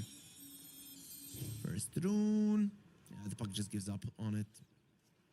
Too many heroes here on the mid lane would be too dangerous to go for it. And now him having the level 6, you want to survive at least for those 30 seconds until you have your TP, and then any kind of dive from Tidebound can get severely punished. Is under attack. Skitter. Gonna be pressuring the tower a bit. He does have the corrosive dragon. No level 6 just yet. Still, tower does take a decent chunk here with the first siege creep wave. It is daytime, so now you know that Planet is pretty much just a very sturdy punching bag, but it doesn't really do much.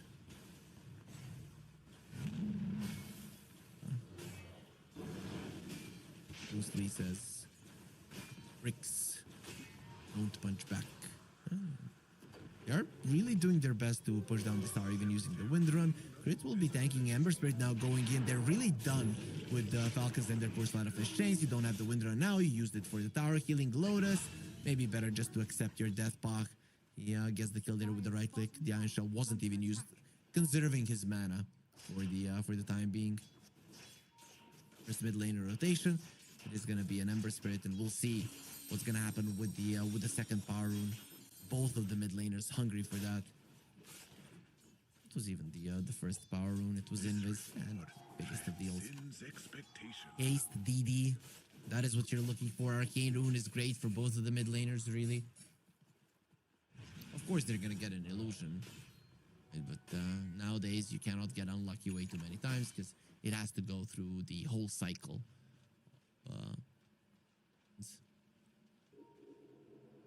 I don't think anybody really pays all that much attention. Sometimes when watching the game, you're trying to think for that first round, like, what is left? Is it Arcane? Is it AD? But pro players probably don't much thought. They're gonna rotate towards the bottom lane. Despite being 1k gold behind, Falcons, they understand that now is their timing to push these towers. They even brought the level 5 Dragonite. Huerta on the high ground, slowing him down. Melrine gets on top of him. Dragon Tail stun, and why will die is nothing to say. Does come over. He has a shield through. I saw.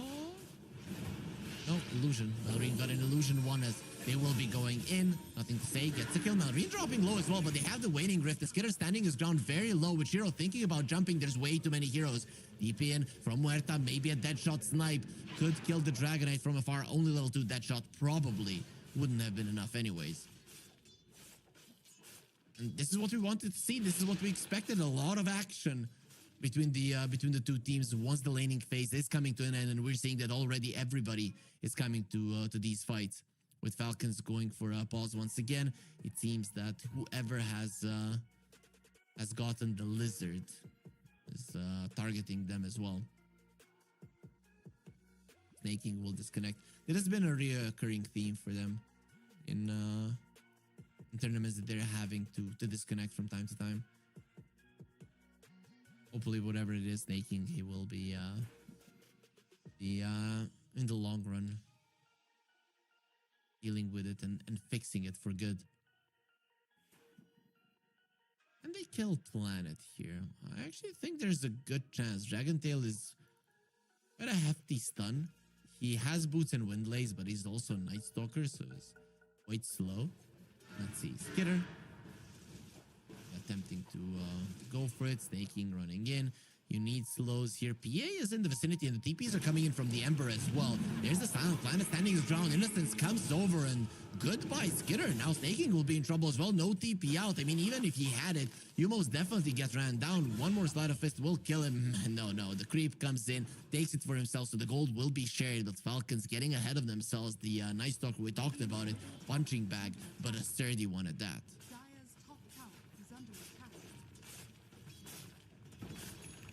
Second that you think that Falcons are starting to take this game back, Tidebound, they strike back. And the PA fighting early, very much needed here. Finishes the tower. Creeps working towards that Battle Fury. Will have in a decent time if it continues. Crit, Sleight of Fist Chains, has the Wind Run, healing Lotus, 7-1 charges. And maybe you just accept that he is surviving a bit longer. Nobody was gonna TP in. Maybe a bit of a waste, but at least he attempted to live, didn't just accept his destiny. TM, level 4, Snaking, struggling. He was struggling in levels in the previous game as well. Planet coming forward, will be giving vision, breaks the cross, Sleight of Fist Chains, again the CM in trouble, and it's a nice calling, pulling the puck in once again. They want him dead, they'll get him. Amar now all alone, he needs help. Crit gonna be coming in, that is a beautiful shackle shot. Why still alive, gonna get surged out as Abaddon will skill up his ulti. Has 10-1 charges, still quite low, nothing to say. Will turn around, Crit taking some damage, going in with the Remnant. Another Sleight of Fist will be coming in soon. No Aphotic Shield, he will just die from the Searing Chains. Crit is gonna be trying to find why. Focus fire, is it enough? No, dagger from afar. Shiro gets the kill. Skitter is in trouble underneath the tier 2, and Tidebound completely overrunning Falcons right now. Kind of reminiscing us of the previous game, but it feels more aggressive. And it feels like Falcons are looking kind of helpless at the moment. They knew what they were going to be dealing with when they saw the Darkseer as a first pick, and it seems that they were not prepared. It's like all of us when the Burning Crusade came out.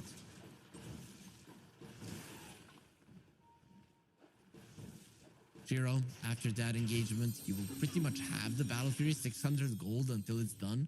It is going to be 12.5 minutes on top of the treads in the Orb of Corrosion wand.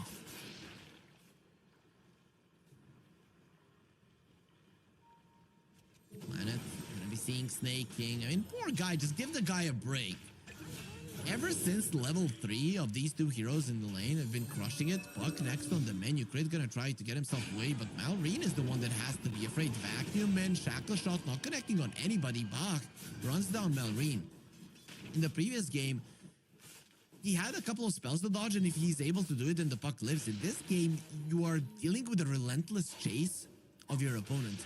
And that is just the thing, that both of these lineups want to chase their opponents. None of them want to be running away.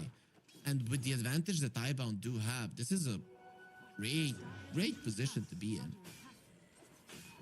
Of course, 12, 13 minutes in, you can't really say that the game is over, but very solid position for the Planet. Very fast going downstream, gonna be finding Skitter. Help is on the way, gonna be saving the Void before the Darkseer comes close so that they have the vacuum to cancel it out. Now the Void will be used. The wall is there, stuck between two walls there, Skitter, and in the end he does get cut down. They don't even make the illusion of the Dragonite, and who the hell needs it? At this point, he does feel way too weak. Dire's middle tower is under attack. Is there anything that is going well for them? Well, I know something is going well for our viewers, and that is Fissure Tournaments! Exclamation mark F, guys, for all of our socials so that you know when we are live.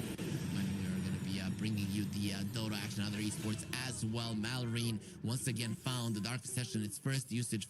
Planet finds him, Crippling Fear, make sure that Puck has no say. 16-4, absolute annihilation on the map, as they seem to be chasing Amar as well. At least Falcons here on the bottom lane, they do have decent vision. Why? Go for Amar. They're bringing in the heroes, looking towards the Wind Ranger first, and with that shot from afar, nice aphotic kill. He gets the Wind Runner off. Somehow he's gonna be able to live. Amar, his burrow time has been popped. Healing Lotus and the wand available. Not a lot of wand charges.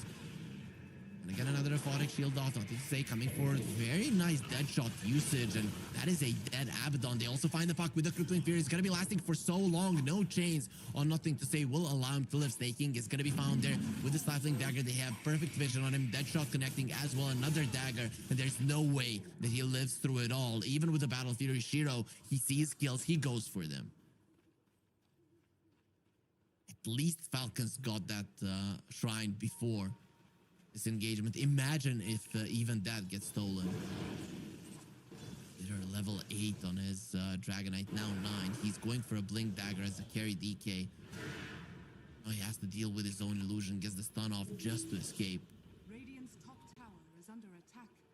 Things are not looking good for Falcons. I mean, we talked about previous game. They did come back. In this one, they most definitely still have a chance, but that chance is being taken away by Tidebound minute after minute. And all of their standard items on Tidebound are really countering their opponents. The Guardian Greaves of the Darkseer will be done fairly soon. Mage Slayer on the Ember already.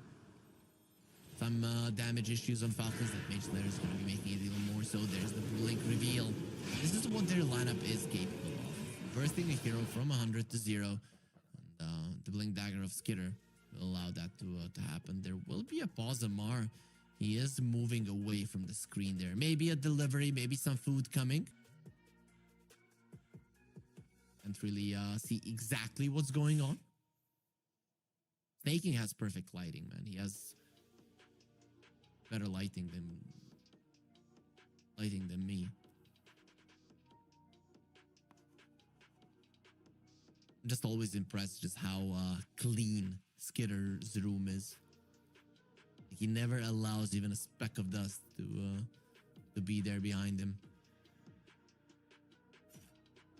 Bound have to be they have to be feeling good about themselves here.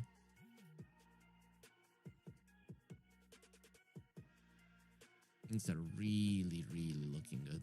Amar is back on this PC. Yes. Getting into position. Malrine says go. Impatient here. Let's see. He can't secure the tower. Does look like it. They're being used, but that's just gonna be delaying the inevitable. Not the first tier one, so not gonna refresh. Still, it's very unlikely that Falcons are gonna be pushing a tier 2 anytime soon.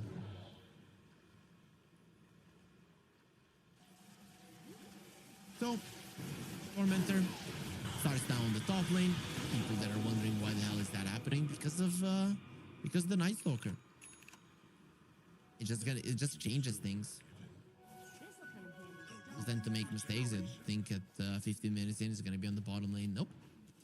It's on the bottom lane during nighttime.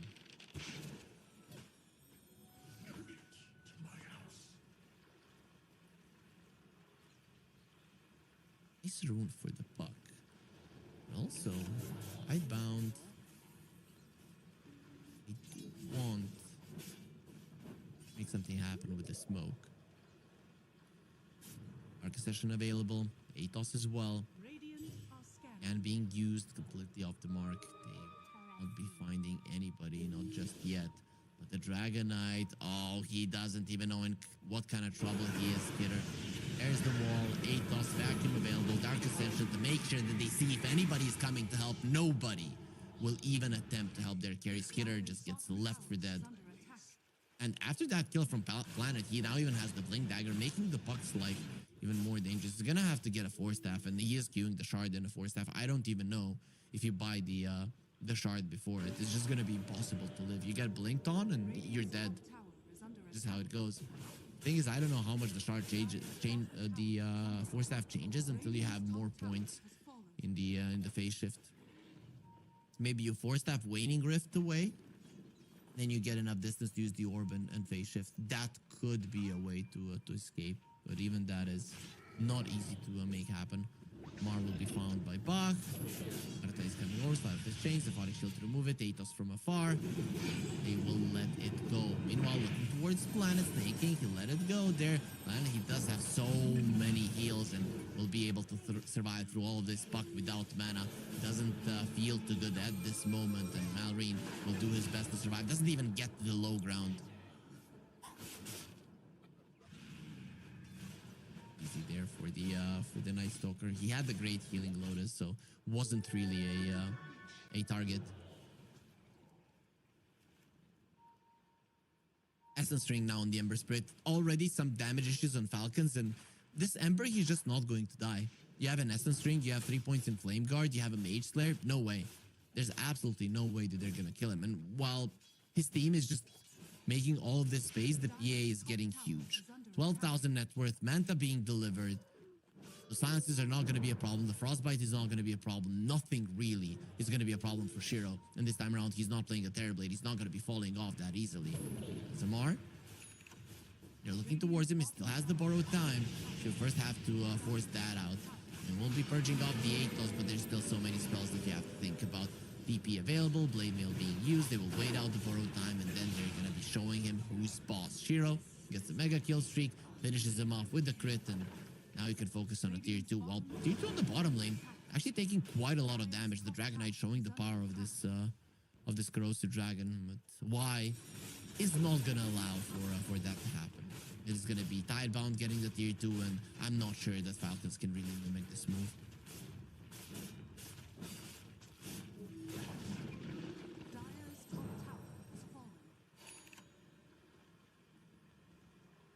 Probability heavily in favor of Tidebound, as expected.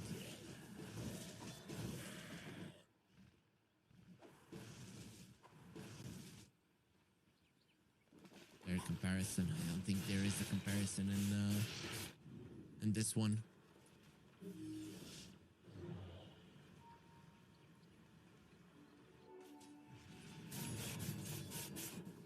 Win probability, I mean, 70% is a lot 20 minutes in, but I would say it's even more. Roche now going to be traveling towards the top lane as they do see Skitter. He has the blink away, gets out just in time, even dodges the 8 toss. The projectile just not as fast as it used to be. Nice reflexes coming out from him. This is what you have to do with Falcons. I don't really know when an item that changes things comes out, but you have to delay and just get the items. I mean, maybe Abaddon Radiance is a good one, but even that, you're gonna be taking over with the wall. Didn't comment on it, but the Stalker got the shard. Wind Ranger and the CM, they both got the shard. Putting a lot of emphasis onto that. I actually like the Gale Force, considering that Tidebound are very good at running in. The Gale Force is a spell that changes a lot in this game. If they start running in, you can push them back. If they start running away, you can hold them in.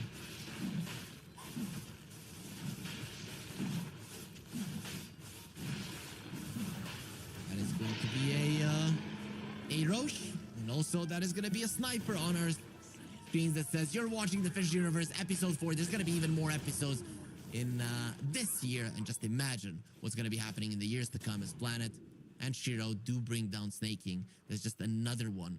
They're falling like flies. Only 5 kills on Falcons, looking to be quintupled by Tidebound.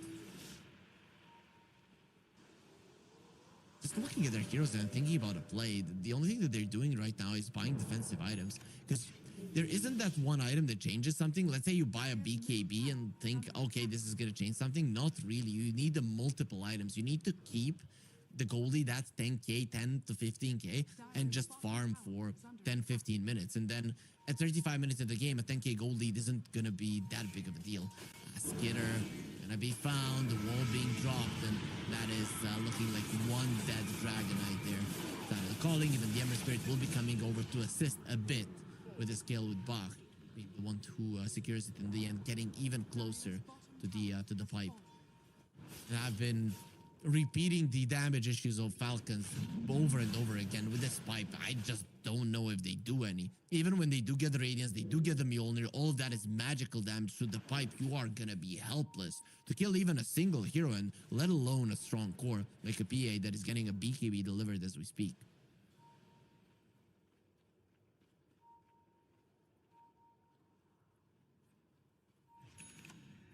There it is. 9-second BKB on the PA, level 18 approaching, and there it is. Level 18 BKB. This is the biggest timing that you can have with the PA.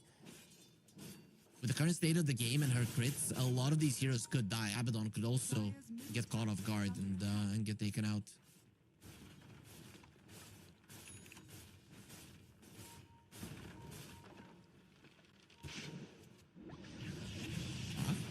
Be pulling in the Wind Ranger. Fast is there, and even with the Force Staff, it's not enough. He jumped in with the Dragonite, thinking he can do something. He's out of the Crippling Fear, and he should have been more afraid than that Crippling Fear gave him credit for. That is just not a position that you want to be in as the carry Dragonite. This is one of those situations where a GG might be looming. Taking gets jumped, just one crit is needed.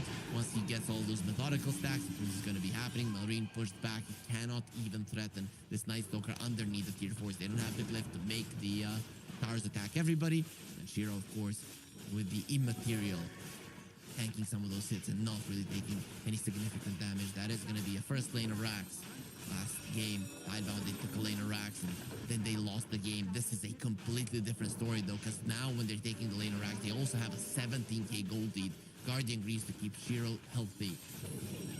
Last hurrah fight, they're probably going to wait for the dragon form though. I don't know what they do without it. But while you're waiting for it, your second lane of Rax is falling. Aegis up for another 145. Smoke being used from Falcons. It is now or never. Lose 2 lanes of Rax, it's a problem. Gale Force being used. They're trying to fight the winds and will be able to do it.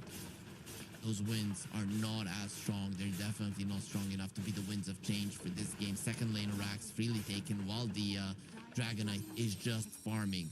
There's the Radiance done. Mjolnir in 350 gold. That is going to be a timing for Falcons. They know they have a tier 2 on the bottom, so one more chance to fight once they do get their big items.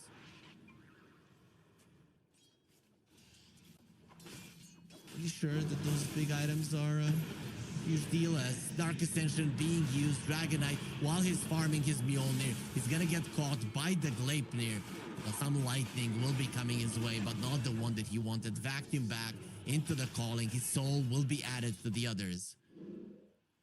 This time around, he doesn't even have the buyback. This skill is gonna be opening for a tier 2 push and potentially for a high ground push. At least silver lining for Falcons. They are not going to be dealing with an Aegis once Tidebound are again knocking on their high ground door. But they might be dealing with a Satanic PA, which is, in the current situation, pretty much as good as an Aegis. That is going to be up for another 25. Okay. Shiro as the tower, looking to continue going forward. 15 seconds left on the Aegis. Sometimes you can make a mistake in situations like this. Nice shackle shot, double silence, Gale Force pulling them in. Here's the call, it will not be broken. Guardian Greaves keeping the PA healthy enough. Jump out in 4 seconds, healing back up to full. Let's see if they can do anything to cancel those heals. He's gonna do his best on Mallory and not be successful at doing so. White, he does go into the Pierce the Veil. Skinner now, you're too deep inside of the calling. Nothing to protect him. They don't have the wall, but very soon the PA will be coming back. There's the BKB, carry to carry matchup. No chance whatsoever. Amar, Road Time keeping alive, but they did lose 2 of their support. However, once you catch the puck, it is a problem. That calling is way too huge, and it is making a big perimeter. Amar is now all alone. A couple of crits are going to be more than enough, and the chase is on. Nothing to say, getting on top of Staking. Here comes the dagger that he did dodge with the Crystal Clone, but either way, Shiro is just going to find the jump, get himself a triple kill, and a godlike streak. Shackle shot from far, crit is keeping them in place with a triple buyback. Falcons want to make a difference. It is now or never Hail Mary play, but they do find the Wind Ranger from afar, jumping in, Ghost Scepter to keep himself alive. The Iron Shell still doing a decent amount of damage. Shiro needs to be careful. Nice dodge on that one. Still jumping in with the Phantom Strike. He's a very hard hero to kill, especially with this Satanic. Will be popping. Nice vacuum to stop the ulti of the CM, and Damar without his ulti is just helpless to do anything, just like Falcons have been helpless for 27 minutes of this game while being completely demolished by Tidebound. Good job. Really good job. And nicely done by them. The previous game, they had some issues at closing it out. They did force the issue. They did get a lane of Rax, but unfortunately, Falcons were good enough to come back. In this game, Falcons didn't really have a lineup that would have allowed them to come back into it. And they lost to a Darkseer lineup. They knew what they were going up against, and they seem to have not been prepared enough. 0-11, 1-8, 2-6, 3-5, 1-4. The scores of the Falcons, while Tidebound just completely free games for their PA, for their Darkseer, pretty much for everybody. Everybody just had a perfect time on their side. So really solid performance. Not something that we see too often, that Falcons get completely stomped, but me and Lizard have been talking about it. We've been seeing a lot of stomps happening, though at least here. When we are casting it, we do get blessed with game number 3. And to be honest, Tidebound, in terms of being in control in games in this series, they've been in control more. Despite losing game 1, sure, that was a nice comeback from Falcons. A pretty textbook comeback coming out from their side. It was still Tidebound controlling the majority of that game, same as this one. So if I'm Falcons, I'm a little bit scared, because there's obviously a problem for them in this timing of ending the laning stage on a good note and starting off the early mid game, right? That is where Tidebound are winning versus them twice in a row. And you don't want to start every single game by being behind and playing from behind and just hoping that your comeback potential is going to kick in. So we do have also a very nice thing for one of the guys in the chat this time around. It's gonna be Mercury yes or Mercury yes. Either way, 939, he will be getting a Zeus Arcana. Yesterday, we were talking about almost everybody getting a PA Arcana. Now somebody's going to be a god. It's not in the meta right now, but Tempest Help of the Thunder God. Hopefully, our viewer will enjoy it. For all you people that are wondering, how does he get it and I don't? Well, just participate in the chat. Get a lot of those respects for the casters. Say nice things. Discuss what's going on in the game. Be active. And you might be the ones that are going to be getting the next Arcana or the next item that we have prepared for you during Visual Universe episode 4. With that being said, we are going to be going for a final break in this series, and in game 3 we're finally going to find out who's going to be going to play.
everyone, we are back here with the Fish Universe episode 4, and you're gonna see me once again, but I didn't get my buddy Lizard. I got my other buddy here. Wait, my other buddy here to help me. B-Cop, thank you for jumping in. My vocal cords were starting to get a little bit tense, so I'm glad that you're here to help.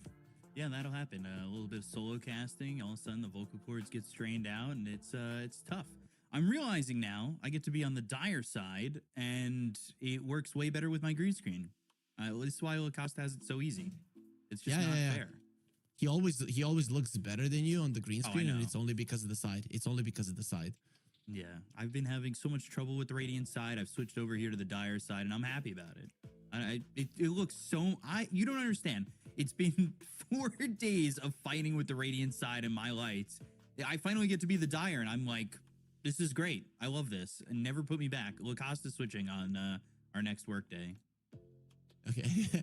Also, I think production just told us in Discord that if you stay, that we're gonna be switching sides, or maybe they're thinking about the next day you and Lacoste. Yeah, we'll see. We'll see what's gonna be the case. It's so great. But anyway, you guys are in what? Game number 3 now, having fun with the Chinese Dota. I always love to see. It's back. Yep. Now it's back again. It was not back game 1, but game 2 it's back. We're back again. Okay, let's go. We're back. You're back also to the casting booth. Did you guys see a single full best of 3? I think all of your games went 2-0, right?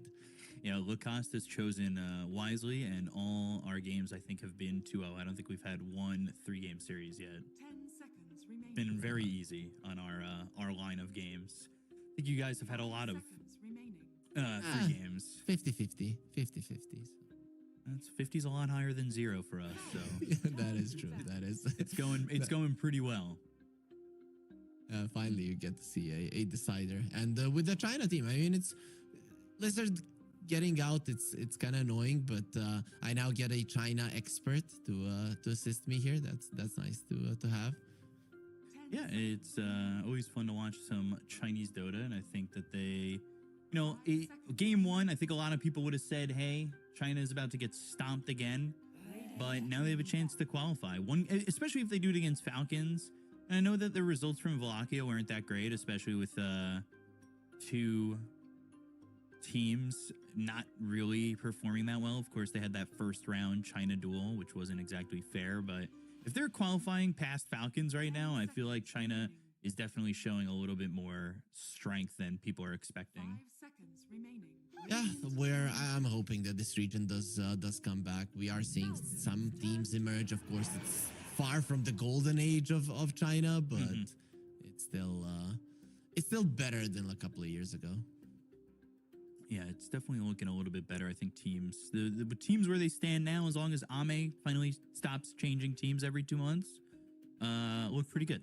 I like them. But this team in particular with Shiro, who for a little while was known as the next up-and-coming Ame, is definitely looking pretty good. You've got 2 TI winners on the team, and then you've got a TI winning coach.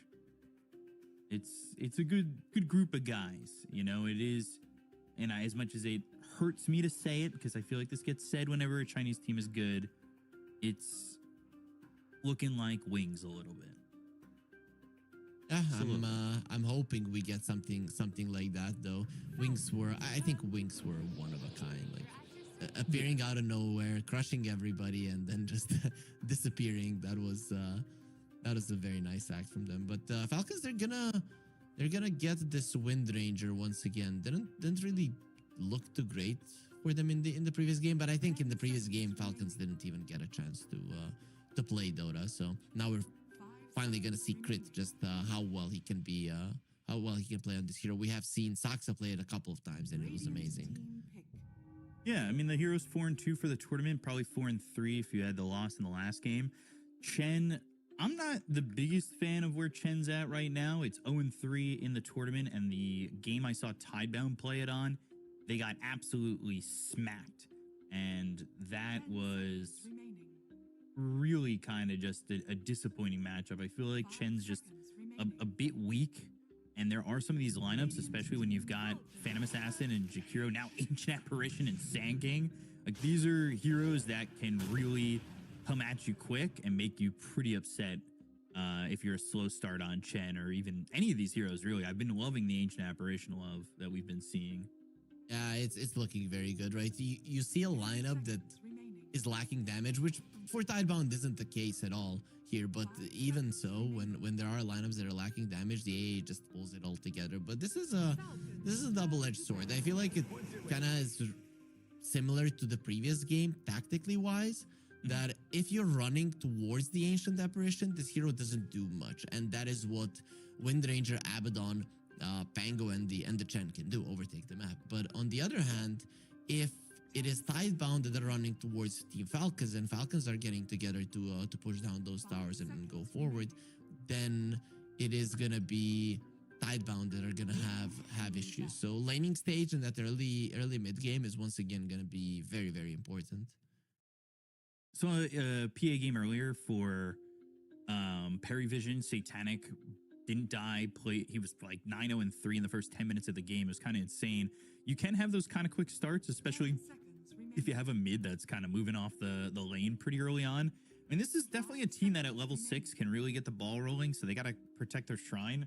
And the way that Ancient Apparitions play, which is very different to pubs and a lot of people's expectations of Ancient Apparition, is like, it just needs to be Sand King, Ancient Apparition, or Ancient Apparition +1. You throw that Ice Blast, you have somebody initiate, and then pretty much anybody on this team, except for, say, the Abaddon pre-borrowed time, is dead. And I like to see them have one more little bit of lockdown coming through for Team Tidebound. They're big proponents of OD. I'm not sure if you think that's a decent pick here for Tidebound. I mean, I wouldn't hate it. I see Abaddon on the other side, and OD seems fine to me. I kind of assume that they're going to be playing versus the Malorine Pango. I think it was Fissure Playground that somebody in an interview said if Falcons are playing a Pango, we know it's Malorine. I think it was Astini, right? He said ATF is not good on the Pango, but maybe he practiced. You never know. Because they've thrown Skitter on this one position Abaddon before, right? Like, they're not afraid if they went that direction. So. First game he was on it. Second game it was ATF playing it. So this is third game in a row that they're first picking it. Which is shocking because Abaddon's been one of those heroes that's been heavily banned this tournament. It's a little bit of a surprise, but I think that Tidebound, if they feel comfortable enough to play against it, which obviously game 1 they weren't, game 2 they were.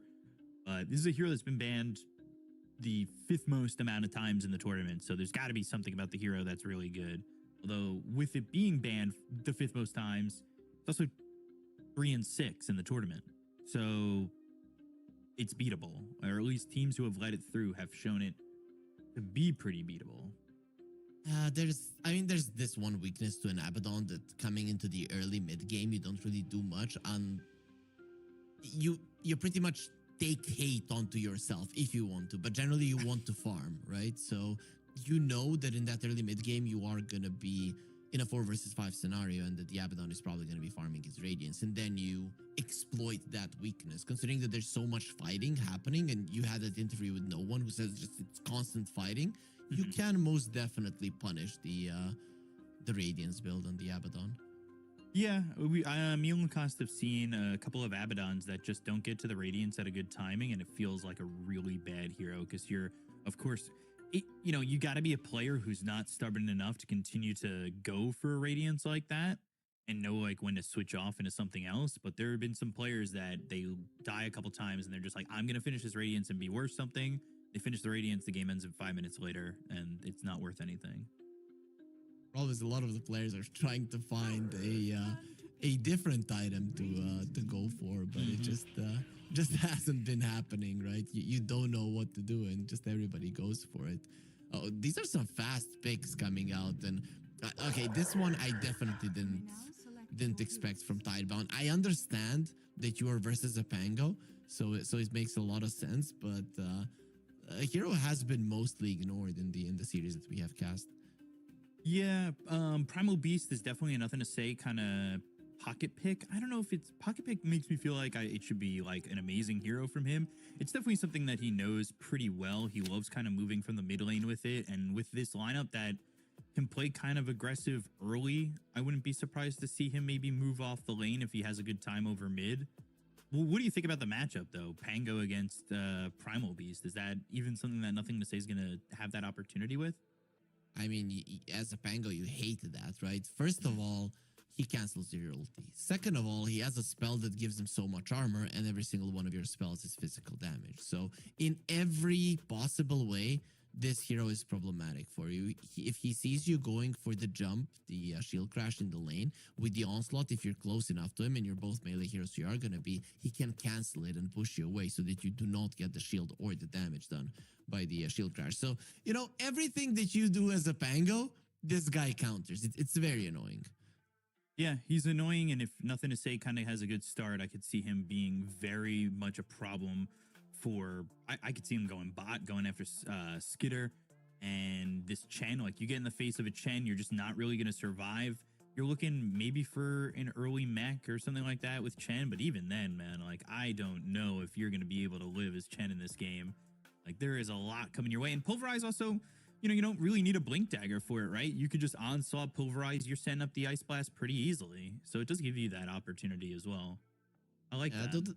Though the standard build is still going to be something like a Blade Mail into Blink Dagger. That is what we, I guess, can still expect to be the case. But I'm looking at this Falcons lineup and I'm thinking, man, they really do need to do well in lanes, right? At least they cannot allow themselves to lose, because if they lose the lanes, Blink Dagger on the Sand King, some levels on the Primal Beast, and you are all just going to die, right? So make sure that the laning stage is even, that it is predictable, and then work off of your timings with the Chen, with the Rolling Thunder, with the Metamorphosis to get those towers down.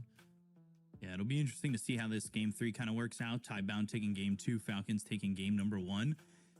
I like the lockdown that is there for Tidebound, but I think there's potentially a chance that if their lanes, I mean, this is every game, right? Like, if the lanes don't work out, it's going to look worse for you. But I think if they're slow to 6, Tidebound's initial timings that they want kind of fall away, and they might struggle in the mid game.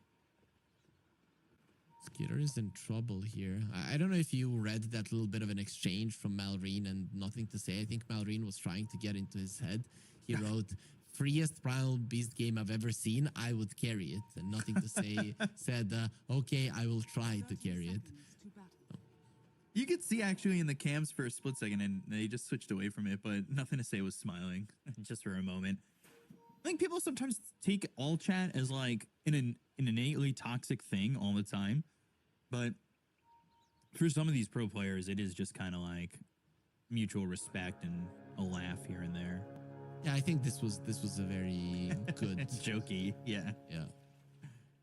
We'll see if any first blood happens here on this Bounty Rune pickups, but it is 3 Bounty Runes for Falcon. So changing the tides of the initial game 2 to game 3 change, and Chen, he went into Satyr's Convert.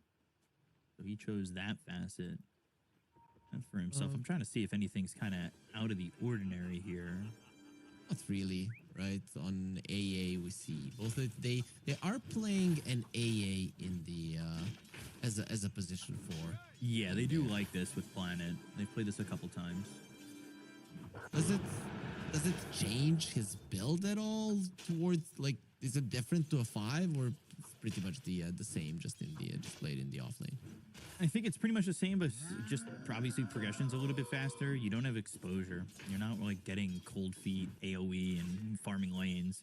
But if you can get your experience a little bit quicker, I'm surprised he didn't get the Orb of Frost. So I think the few 4-position Ancient Apparitions have gone Orb of Frost that I've seen, which just makes him kind of that much more annoying. But it's very weird that they decided to lane like this, right? Because Jakiro versus an Abaddon isn't really all that great. And an AA versus Creeps kind of sucks, right? Whereas the Jakiro versus Creeps would be kind of decent. So I'm surprised that they didn't decide to switch it up, at least laning wise here. Yeah, I could see that. I would say maybe Jakiro just forces the Abaddon to use his Aphotic Shield more often and kind of deplete his resources, but he's also got a Magic Wand to start. So I don't think he really cares all too much at the moment. Mid is really what I was kind of curious about. How quickly Nothing to Say is kind of gonna get off the line, but already Malreen's looking really good. I'm surprised, right? Yeah, Fango has better animation and better turn rate than the Primal Beast, but Primal Beast has better damage, right? So I'm kind of surprised that Malreen is doing as well as he is. Sure, you're gonna get 3 creeps into the tower, but even if you last it all of them, Crit, however, is in trouble. Yeah, they still have that Aphotic Shield, so they'll save Crit. He gets a little bit low. One of the things, too, that works here for Sand King as well as the Ancient Apparition is the Ice Vortex combo for them. That is true. I mean, Ice Vortex in this game is gonna be really strong. It's amazing. Yeah. I'm looking at Tidebound's heroes. And that is a lot of magical damage. A little bit disgusting, and yeah, both these heroes. You know, I love this mid, this mutual, just like, all right, you go get your water rune, I'll go get my water rune. We're backing away, it's fine. Don't touch me. You go fill your bottle. Shiro actually kind of getting harassed pretty heavily over bottom. I'm liking how lanes are going for Falcons. I think this is very much necessary for them. For me, it's definitely important for Tidebound to get to level 6 first. So I'm curious to see. Nothing to Say he's got a hero that rotates with Onslaught pretty easily. I'm interested to see if he goes at 7 minutes to try and maybe swipe Wisdom Shrine. That could be a play. It all depends on the power runes, right? And if you look at it, Falcon supports are better at securing the runes, really. Yeah, definitely agree with that. Bach already looking like he's going to be in some trouble in the top lane, but he's dusted up and Skeeter's low and he ends up dying here to Bach. First blood for Tidebound, a little bit unexpected. They did try to fight him. I mean, they dusted him up. They tried to get this kill, and unfortunately for him, Skeeter can't survive it. First blood's going to feel pretty good on Bach. Unnecessary, right? Because he was underneath the tower getting the extra armor in the region from it, and that's the only reason that he lived through it. And you were already doing really well in that lane, just harassing him and annoying him with the... Now they want to go for snaking up top. To be very careful about this. They started with a Burrow Strike, Cold Feet, and another kill here for Bach. So he comes back and you stay so close. Skeeter's also staying really close to lane. You need to be very careful. Another Burrow Strike comes up with an Ice Vortex, and I think he could just die. He's high armor, but I don't know if that'll really matter. And they do have a salve coming on this TP, so Snaking's going to pass that over. That was unnecessary damage taken from Skitter for sure. Sure, you get a healing salve, but it is another round of gold, or another thing invested, and it definitely wasn't necessary for him to fight there at all. If Planet can maintain his resources, this lane gets really difficult for Skeeter to try and last hit in. If the creep equilibrium's good too. This constant Burrow Strike, Sandstorm with the Cold Feet Vortex makes life very annoying. Yep. You look at these two heroes and you think they don't have a lot of follow-up damage on the Sand King and the A because their right clicks aren't really all that strong, but their magical damage on a TB who's very low HP might just be enough to kill him. Maybe not from 100 to 0, but if he's like 80-70% HP, he can very easily die. Goes for Bach again. Yeah, power shot from Crit, Burrow Strike. They're going to get this kill on a Bach. I mean, they've had Dust ready every single time. Snaking getting credit for that kill. Finally getting a little bit of revenge and slowing down that lane. But that does make him Mar. Yeah, that leaves him alone. And a Aphotic Shield early on. Not sure that's going to matter all too much. Nothing to Say makes that rotation. It's a bit earlier than the 7-minute mark that I thought it was. But maybe he goes back and comes back towards bot. We'll see. I really think both teams would obviously benefit, but I think that only one can really get away with doing it, and that's Tidebound. It is going to cost him a rune. He's very dead. Yeah, he's going to try and juke and maybe get a neutral death, but I think he started to think that maybe a power shot was coming his way. Yeah, kill shot is a very cool facet, right? And then you know that when you're that low, it's just going to kill you. Take away all of your remaining HP, so you try to juke, but there was absolutely no way he's getting out of that one alive. The hero is too slow. stealing these stacks too is pretty good, or at least stealing these camps. Snake King, they put this obs here, and that was what Planet was trying to do, was trying to stack. So they'll have vision of this. If he tries to do it again, they might even kill him one more time if he goes back to that area. Mallory is going top. Yeah, they're gonna try and get another kill, or at least try to defend Skeeter. He's still in the sandstorm, and Skeeter just walks away.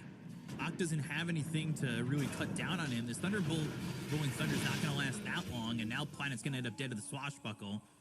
He'll likely not freeze over, but man, that was close again for this Terrorblade. He is really getting away by the skin of his teeth. But Malorine is playing a hell of a game, right? It just goes to show how well he knows the Pango versus the Primal Beast matchup. Because Primal Beast is one of his main heroes as well. He definitely knows how to play versus it, and now he's rotating better as well. Bottom lane, no borrowed time, so Amar's going to be very dead to another rotation coming out for nothing to say. Both shrines, by the way, taken by Falcons, and that's huge. Snake King got one, Amar got the other. Bach's now dead here again in the top lane. They were just kind of waiting for this to go down. And they have Shiro farming really well, but you can see Bach's been slowed down with Amar. Both these offlaners eating a lot of harassment. And with both those shrines taken away, level 6 for both these supports on Tidebound is going to be far away. That's rough. He already has the Rolling Thunder back on the Pango, just because he used it with an Arcane Rune, so I don't think Falcons have to stop, and this is it, ramping up the aggression, something that can be huge, right? Completely pushing back Tidebound. You take away everything that their lineup wants to do if you're constantly in their face. Yeah, you might need to see Shiro get involved away from the bot lane earlier. Obviously, I guess it's just not going to happen because he didn't go into the Orb of Corrosion. He's going, or at least he's got the Cornucopia first. So maybe we see a little bit of a difference. Nope. Great start for Falcons. Right now, if you're Tidebound, you have to find a way to slow them down, to push them back, so that you are the ones that are actually running forward.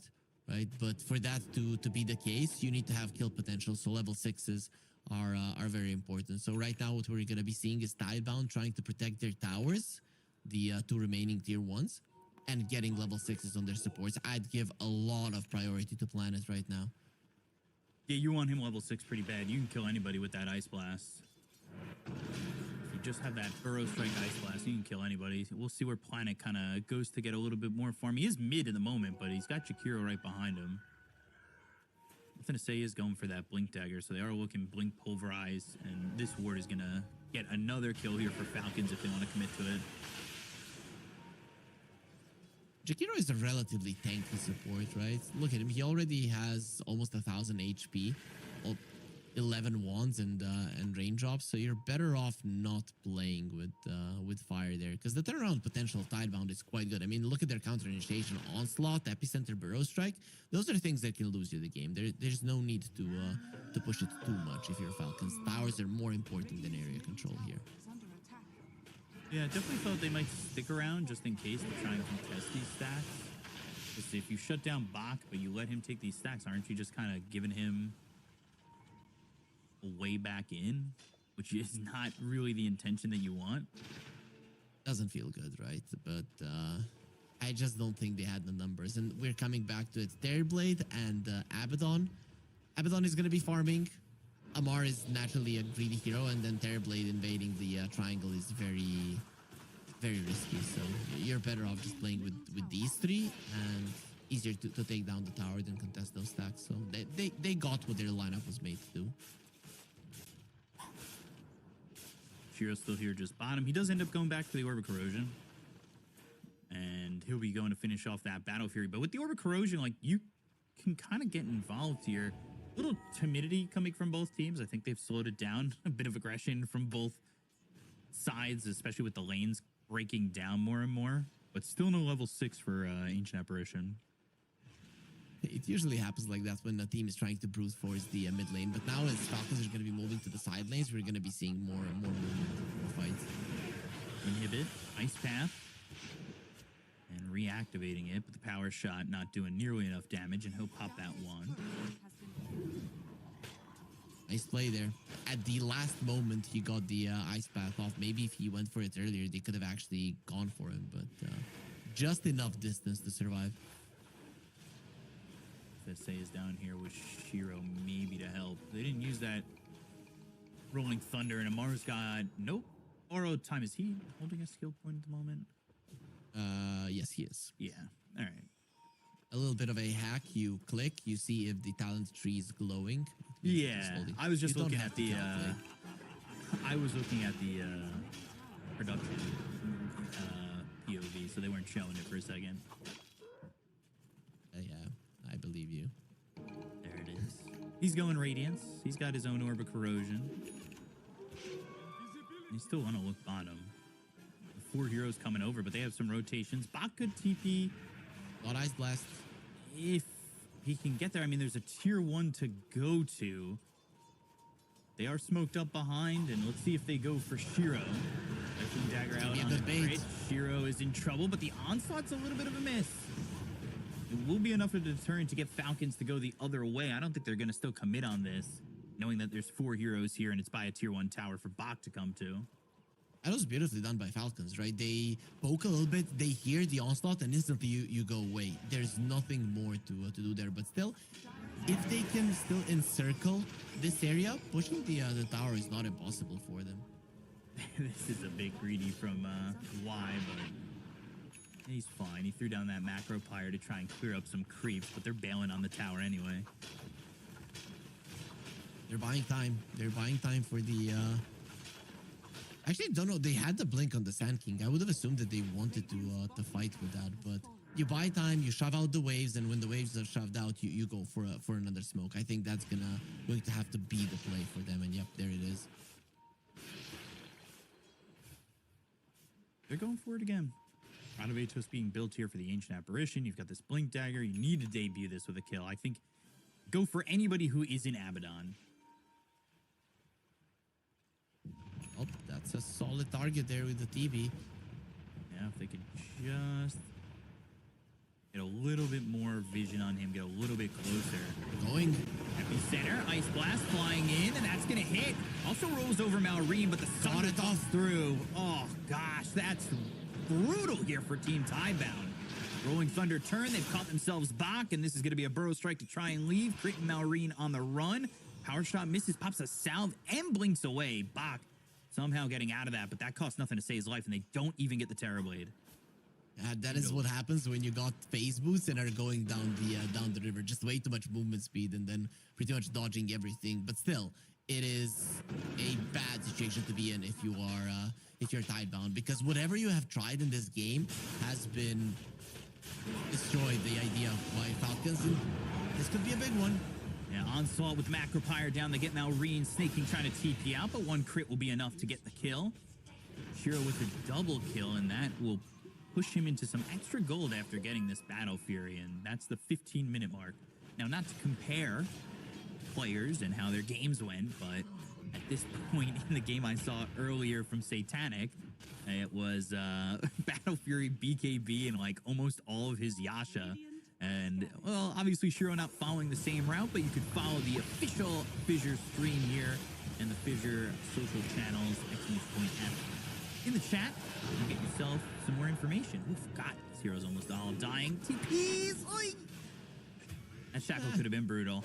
It could have connected to one more, and that could have been more than just Y dying. I'm still under the impression of your classic, I don't want to be pointing fingers, Steve, right? So that was quite fun, but either way, up still a victory for Tidebound, right? So right now, what you need to do with this Tidebound lineup is be fast around the map, right? So you cannot have those moments where you get a kill and then you go back. You get a kill, you shove out the waves, you connect again. Get a kill, shove out the waves, connect again. If you cannot get kills, you at least need to make sure that one of the waves is shoved out so that at some point Falcons are not going to be together and then you can strike. Because full 5-man fight, not easy. Any kind of isolation from Falcons, Tidebound can easily punish it. now the net worth has kind of changed, right? Like it was Malrine at the top, then 3 from Tidebound, then the rest of Falcons, but now it's Phantom Assassin at the top, 3 from Falcons, and the rest from Tidebound. But they got that shard on the Ancient Apparition. They have that shard a little bit earlier in that attempt to kill Skeeter. He's dead there. That Ice Blast lands. He's frozen over for a second longer. He doesn't get that Sunder off, and he ends up dead. So this shard's going to be pretty important. Good stacks to be taken here for Mallory, and he's going for that Blink Dagger. And he's gonna have it fairly soon, right? So you're gonna have some initiation tool, which is very important versus a Primal Beast. Once the Primal Beast gets the BKB, he's just gonna blink on you and ulti, but with this you can be the one who initiates and makes the difference, already create chaos in a fight, and then your team can easily fall up. Or let's say your Terrorblade again gets gone on, and then you have a better way of just surprising your opponents. Nothing to say, working on a BKB, Phantom Assassin. Usually the mark is about 20-ish minutes, 19 minutes for Battle Fury BKB, so Shiro's in a decent spot. At least in terms of his farm, he should be getting a little bit more than what the average would say. I mean, he's in an awesome spot, right? Especially when you compare him to other heroes. A lot of the farm from Tidebound is on him, and really when you think about it, the Primal Beast and the Sand King don't really need massive amounts of farm. Levels are gonna do. So in terms of farm distribution, I think Tidebound are actually quite happy with the current state. Falcons pretty split amongst the map, but there is a smoke from Team Tidebound. They're going to make their way through the Twin Gate and potentially look over towards bottom. Abaddon and Malrine are in the area. This will bring them towards Shiro, who might be looking to at least get a kill. Do find themselves a Mar. Hot Blink, Burrow Strike, borrowed time, Pulverize for the lockdown, so they'll get that Ice Blast, and that should mean that Amar is dead.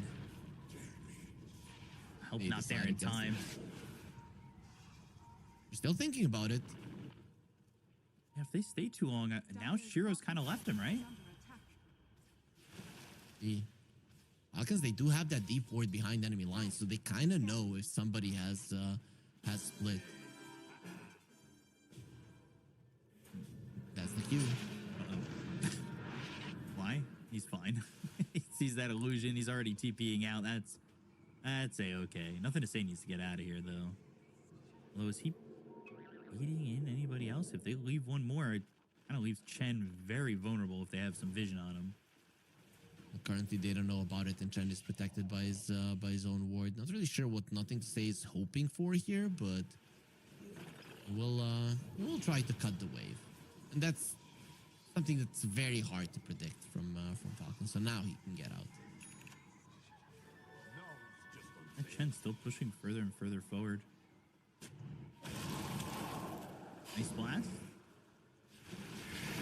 Nothing following it up. All right, Planet. There you go. Ice Blast. You have the shard. Good job. I mean, he's doing some decent damage. Like, Malrine still has to be careful if there's a +1 and they find him, but he's just going to TP home. No blind Burrow Strike from Bach. Malrine being in the mid lane can surprise you for sure, and he finds the haste rune. The idea was to get the power rune so that he can continue fighting, doesn't have to go to the base, and that will be the case. Just about healed up now.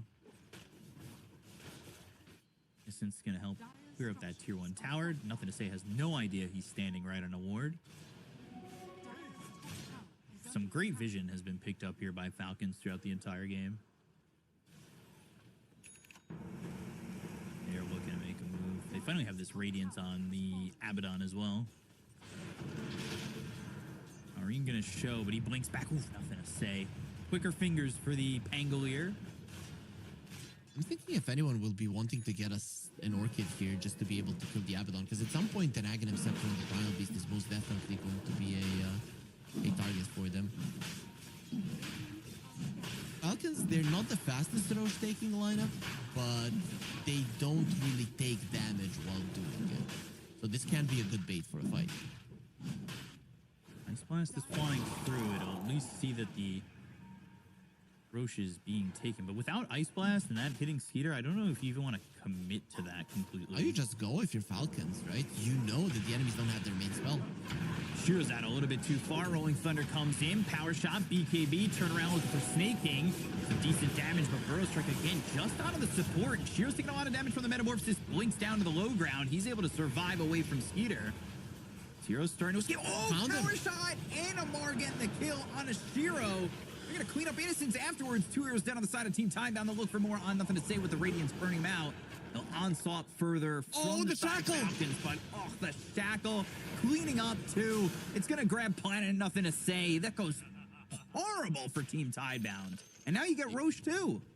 Yep, you know what Sing Sing says? It's always the guy in the back's fault. I don't think that was the case this time around. The Primal Beast took that shackle towards an A, made sure that his fight is a complete catastrophe for Tidebound. So what happened there is, I really liked how Shiro played it, going onto the Chen, not using the Phantom Strike, but that means he took too long to kill him. So with the Phantom Strike, he got out, but he was already super low. And then, unfortunately, he gets sniped from afar. This is awesome from Falcons. They needed something like this because the time is coming when the Terrorblade is gonna start falling off in like 10 minutes from now. It's gonna be hard for him to find an opening in a fight. So Falcons, just awesome way how they understood. No AA blast. Let's go. They get an awesome fight plus the Roche, but the win probability still not that much in their favor. Yeah, still about 50-50. And Planet, that was just full, right? Yeah. I don't know how much I like that. Well, he still hasn't bought it, but I guess it's fine. Really? We'll see how Tidebound does about kind of avoiding fights here. You want to avoid fights if there's 5 of them, so you're most definitely just gonna get away. But in any kind of opportunity, you will go for it. I think Tidebound might get a relatively early gem in this game, because it's not so important for you to have info on Falcons, rather than Falcons not having info on you. And at some point in these circumstances, you know that they're dispersing. So if they're not seeing you, you can just go blindly in with the gem and feel okay if you're hitting the target. There is a pulverized use Ice Blast onslaught, Hand of God, but now you've got the damage to take the Aegis, and you can back up from that. If you just leave, you'll be in an okay spot with the Rod of Atos, the Shackle to follow it up. Box in trouble. He's on the run and dead. The bonus. Skeeter's already got him. +1 here on Innocence, and I guess the price of an Aegis is 2 heroes, which isn't exactly what Tidebound were hoping for. They were hoping to get in and out from that. The play doesn't work out, but I cannot say that it's a wrong play. You want to play without hesitation as Tidebound. The only problem, of course, is that was an Aegis hero, and Falcons did manage to get it. This is the downside of only getting one enemy tower down, because they always have a tier 1 very close to TP to and then change the outcome of the fight. With some of the wards that Falcons have put down, I'm a little surprised that they've been able to stay up the entire time. Some of these wards feel like they're in the most de-wardable spots, or even in past patches we've seen those spots get checked quite often. They are playing very aggressively forward. You know, a couple of times you're like, Snaking is pushing the lane alone. Yeah, that's what they're doing. This is why Tidebound needs to play without that hesitation that we talked about. And one of the reasons that they've been a little bit hesitant about going forward is understanding that there is a good chance the enemies have some vision over them. Tanks being built for Bach. Nothing to say. He wants Shivas. It'll be some time till he gets, if he even gets into it, that Ags that maybe we were thinking about. Shiva's a really good item in this one, especially because there's so much magic damage going around from Tidebound, and of course so much physical from the side of Falcons. It's just the perfect item, basically. We're gonna try and go for Shiro in the bottom lane. Roll up. Shackle connects. There's an ice path. Rod of Atos still got the control here onto Shiro. Jumps back, and Malorine's still going forward. They look over. Look at the damage onto Innocence. He needs somebody to blink Forces Shiro's BKB. He does have Planet to jump back onto. Now Nothing to Say is kind of caught out in a really bad spot. Oh, the gust just keeping him from really getting out. He's forced to pop that BKB, and BKB is getting lower and lower, and it's just that Gale Force that makes him feel a little bit too slow to get away from the heroes and force that BKB. Yeah, if he got out of the Gale Force with the Onslaught, probably would have kept his BKB or at least baited in Falcons so that when he pops the BKB, he can maybe turn around and kill a hero. But the Gale Force really, really coming in handy. Good usage from Crit. Radiant are scanning. Immediately finding that ward. That's so sad, right? You want to be able to fight in the bottom lane because that is going to be where Falcons are always going to have at least one hero. Probably multiple, but at least one.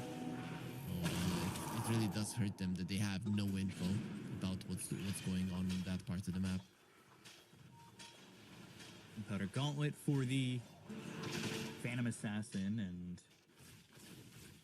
curious to see if Team Tidebound could start to turn this one, but Falcons look like they're in such a good spot. Shiro's technically top of the net worth. He just took over again. But the rest of the team, I know that they don't exactly need as much to be active, but you need a couple more items from these guys. You kind of need that Shiva's. You'd really like Bach to be a bit more survivable. He's going into the Ags. He's got the Crimson Guard, which is a good item for him to have, but I'm worried, man. I don't know if Tidebound are going to survive this 30 to 35 minute moment, or like from now to 35 minutes. They just need to not hesitate now to go through the Terrorblade in the mid lane. But We're out of Atos. What? Nice path the other way. They've got the Pulverize. They might get him. Blast. It got on a Skeeter, but they don't have the control just yet. Oh, they got him. They'll get the kill on the Terrorblade. They'll look over at Abaddon. He'll pop the borrowed time. Now here comes Malrine with Rolling Thunder. Not a lot of health gained back from this, or for this Abaddon with the borrowed time. 2 kills there for Shiro. A good fight for Tidebound. Finally getting one to go their way. Awesome, just no hesitation. See a hero, jump it, and you can kill it. If the AA Blast hadn't clipped the Terrorblade, I think we see a different story, and he might even get his Thunder off, because the BKB of the PA was already getting to low territory, but the second that it clips him, it kind of secures that you're going to be able to get that kill during the duration of your BKBs, and the Thunder won't be coming out. So Tidebound, from what I've seen in this game, they have a pretty clear understanding of what they need to do. So when you have an idea of how you need to play Dota, there's always a chance, and it will present itself. There it is. This was the one that they were looking for. It's under attack. Good fight there. And that'll get the Ags finished for Sand King. You've got the Gleipnir finished for Planet. We'll say, though, the queued items are interesting. Both Bach and Nothing to Say are now looking for Shiva's Guard. A lot of the teams are struggling with making this Terrorblade work. It is just haunting them. You know, he's looking towards an MKB. I don't think it deals with his problem, and that is surviving here. He has a 4-staff. They have a 4-staff on the Wind Ranger. I just don't know if 2 is enough. Maybe they need a 3rd one as well. But Sneaking things also are swapping from the Guardian Greaves to now a Vlad's to try and help out. But I don't know how much that's going to matter if these heroes are Ice Blasted. Life gets pretty tough when Ancient Apparition is now with a Gleipnir going to be able to not only control you, but have that Ice Blast to make the healing a little bit more rough. Healing with magical damage, not physical damage. So that part of the Vlad is not going to be as useful. Interesting choice for sure.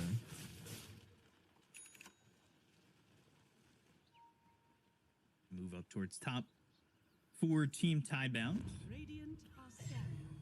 Let me see if I could read this clock here on the Roche pit. It looks like it says soon. That's all I got for you guys. About 20 seconds, maybe, on Roche. Lizard told me that you were really bad at reading the clock and understanding. All right, this when doesn't Roche need to will be going coming back. around. I don't understand why. This is going around a little bit too well. You're not the first person to have told me that I'm bad at reading this clock. I mean, Lucas makes fun of me for it, but I got people in my friend group and my Discord messages and my Twitter DMs telling me, hey, this is how you read a clock, idiot. And I was like, all right, guys. Are you? But you see, you're getting better. It's because everybody's putting pressure on you that now you got it exactly right when it will be coming back. So you should actually be thanking those people. Sure. Thank you, guys. Appreciate it. Phantom Assassin finished that Satanic.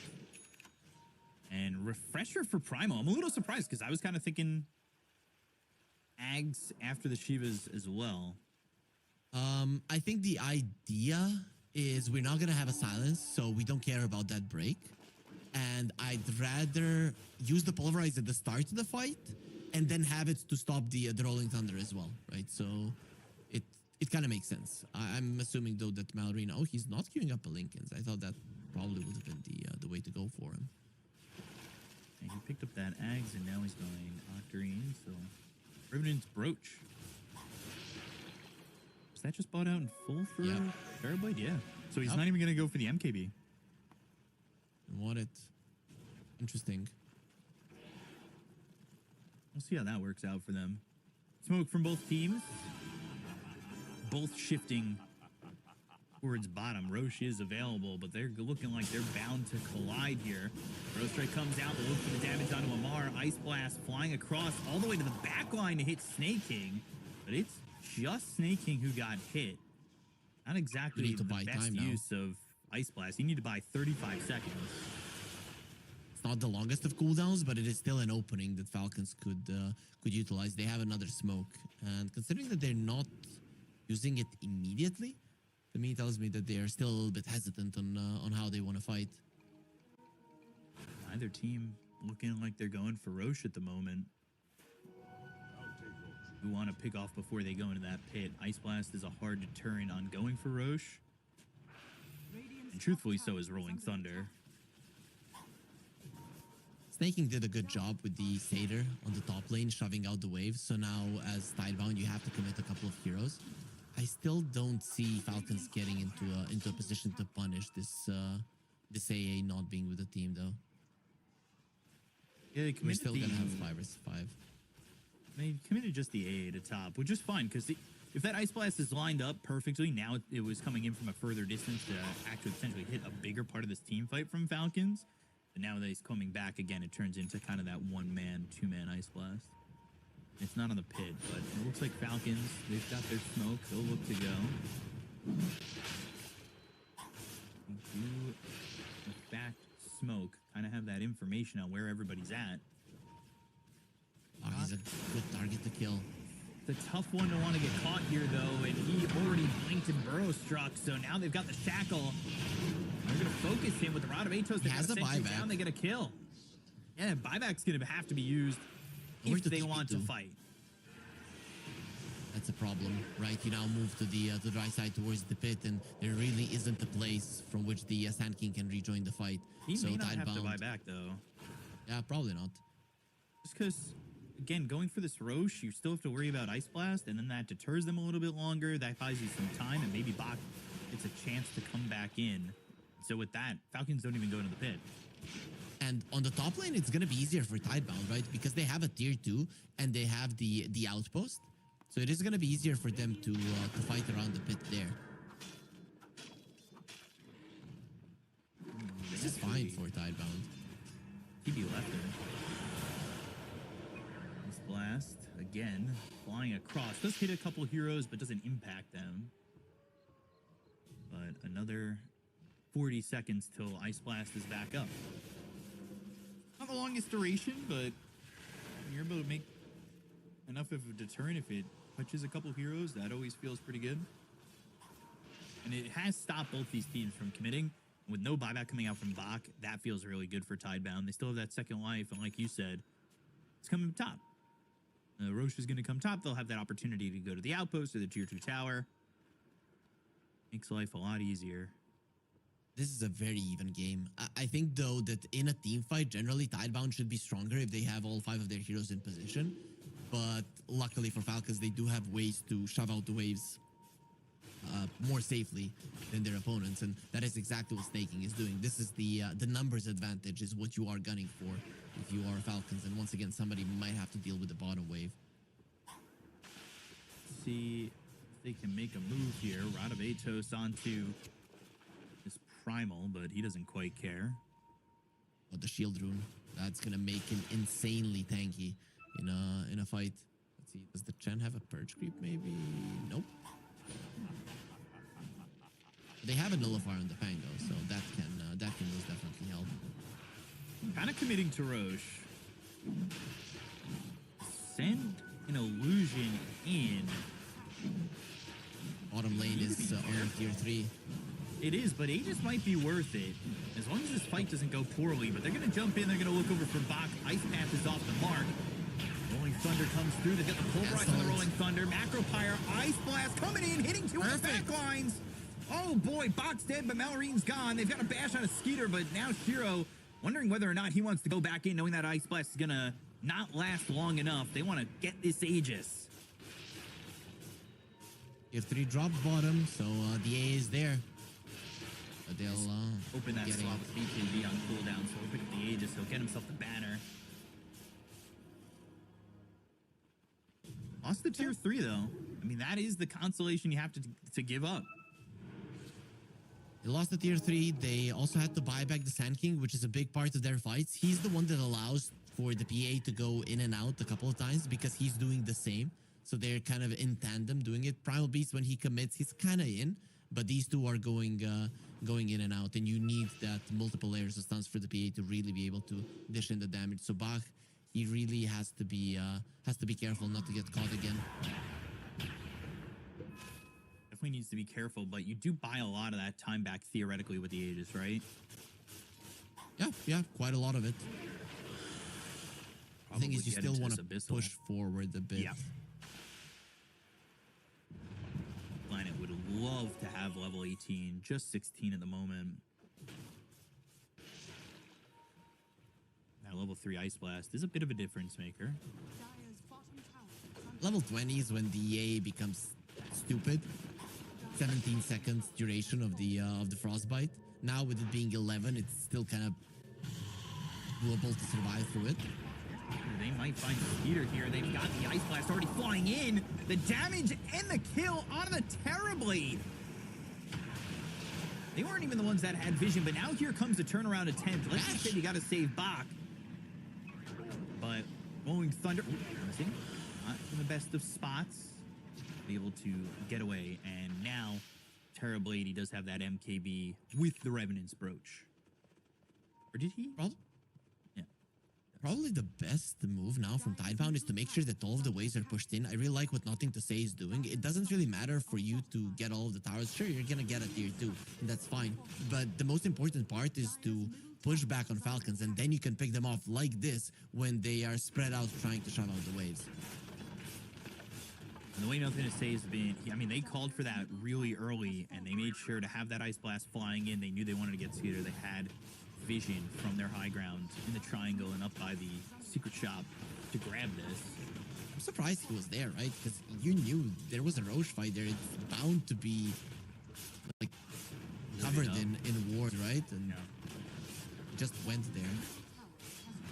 I think they think the vision that they had that was on the cliff was good enough. And this is, you know, you gave up your tier 3 for this Aegis, and now you've gotten a tier 3 back. You've also got a melee Rex back. So the price that you paid for that Aegis feels good, right? Sure. A big part of the lineup of Falcons is why their lineup works is because they're able to control the waves better. With not needing to focus on the mid lane at all any longer, this opens up so many possibilities for Tidebound to shove out the waves and then consequently be able to get a lot of pickoffs. So this is definitely not looking good for Falcons. No, despite the net worth lead, it is not looking as good as it once was. And also, now, Sand King's got a BKB. He just became a lot more survivable. His buyback's still down for 4 minutes, but... Not only that, you can stay in the middle of the fight and not worry about being sundered, right? So the more BKBs you have, the more you can commit onto the Terrorblade once he's Ice Blasted to kill him. And he's going to have to use the Sunder on one of his teammates, which just opens up more possibilities for you. Yep.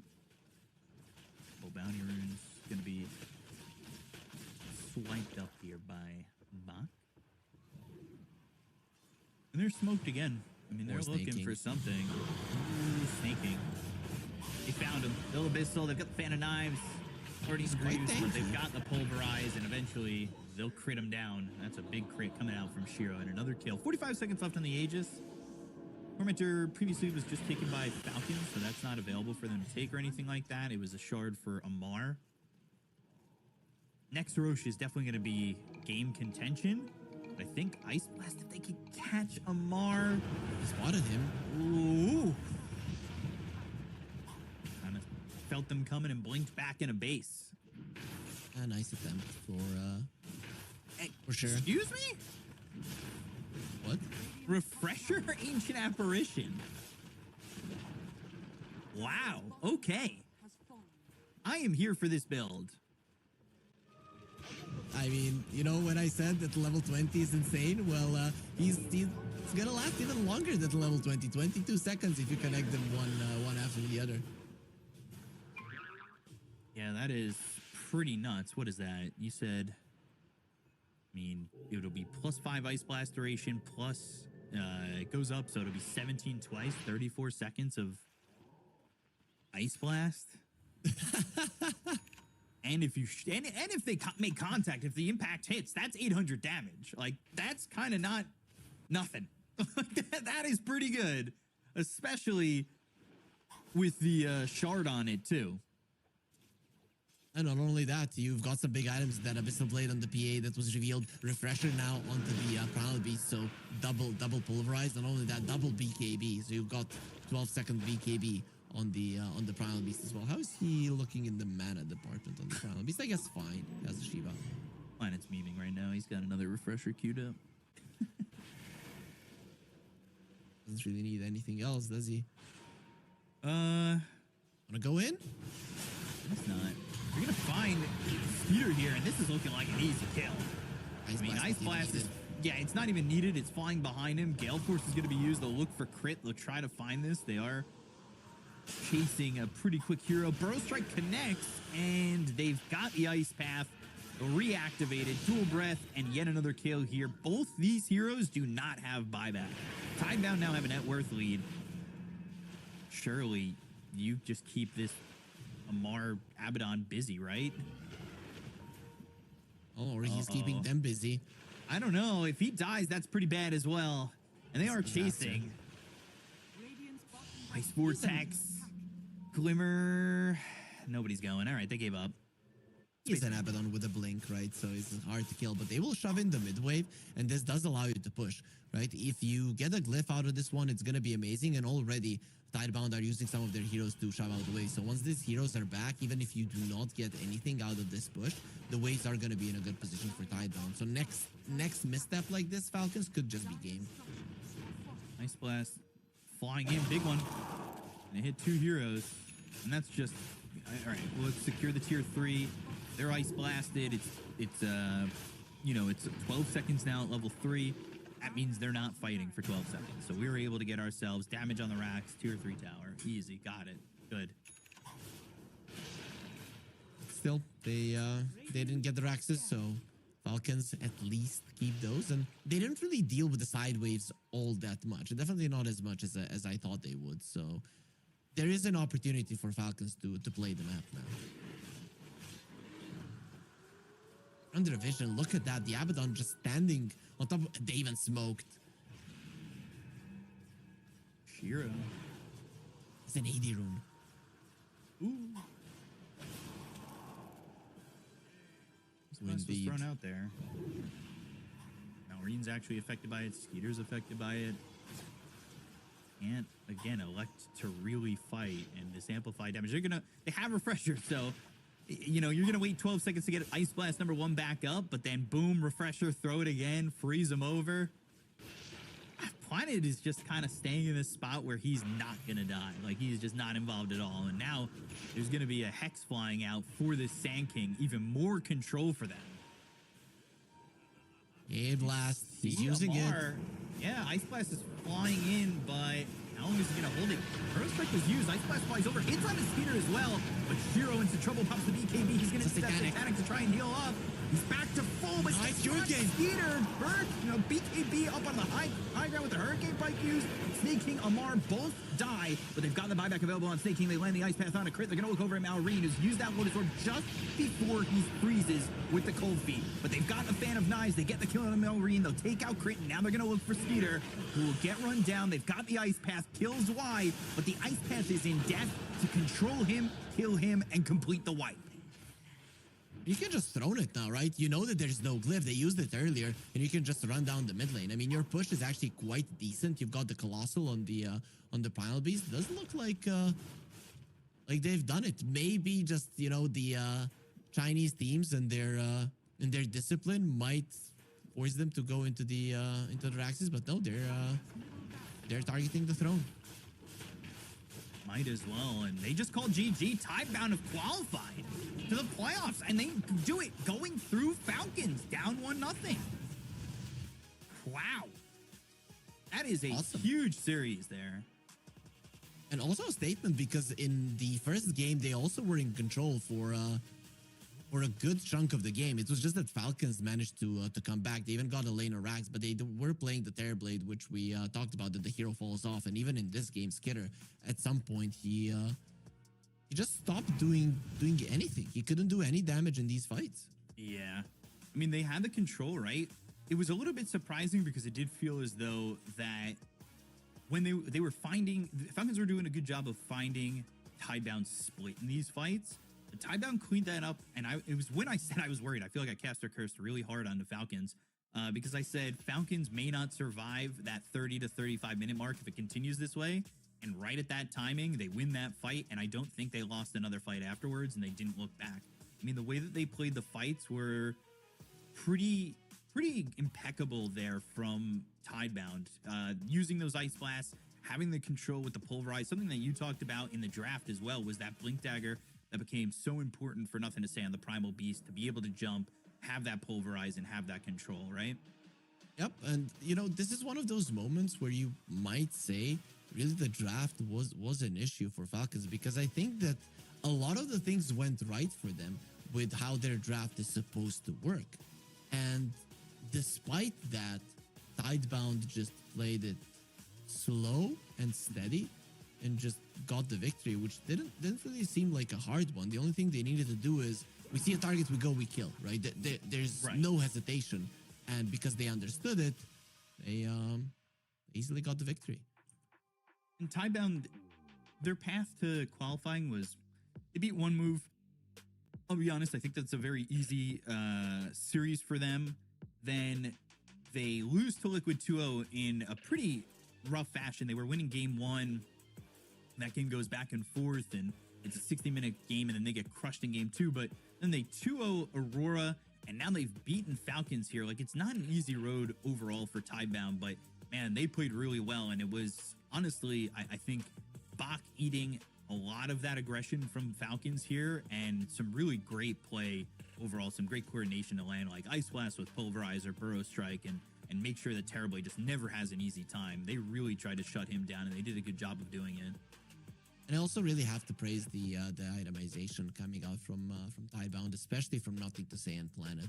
I think they understood exactly what their roles are in this game, how they need to approach it, what their team needs them to do, right? Especially for Nothing to Say, going for that refresher.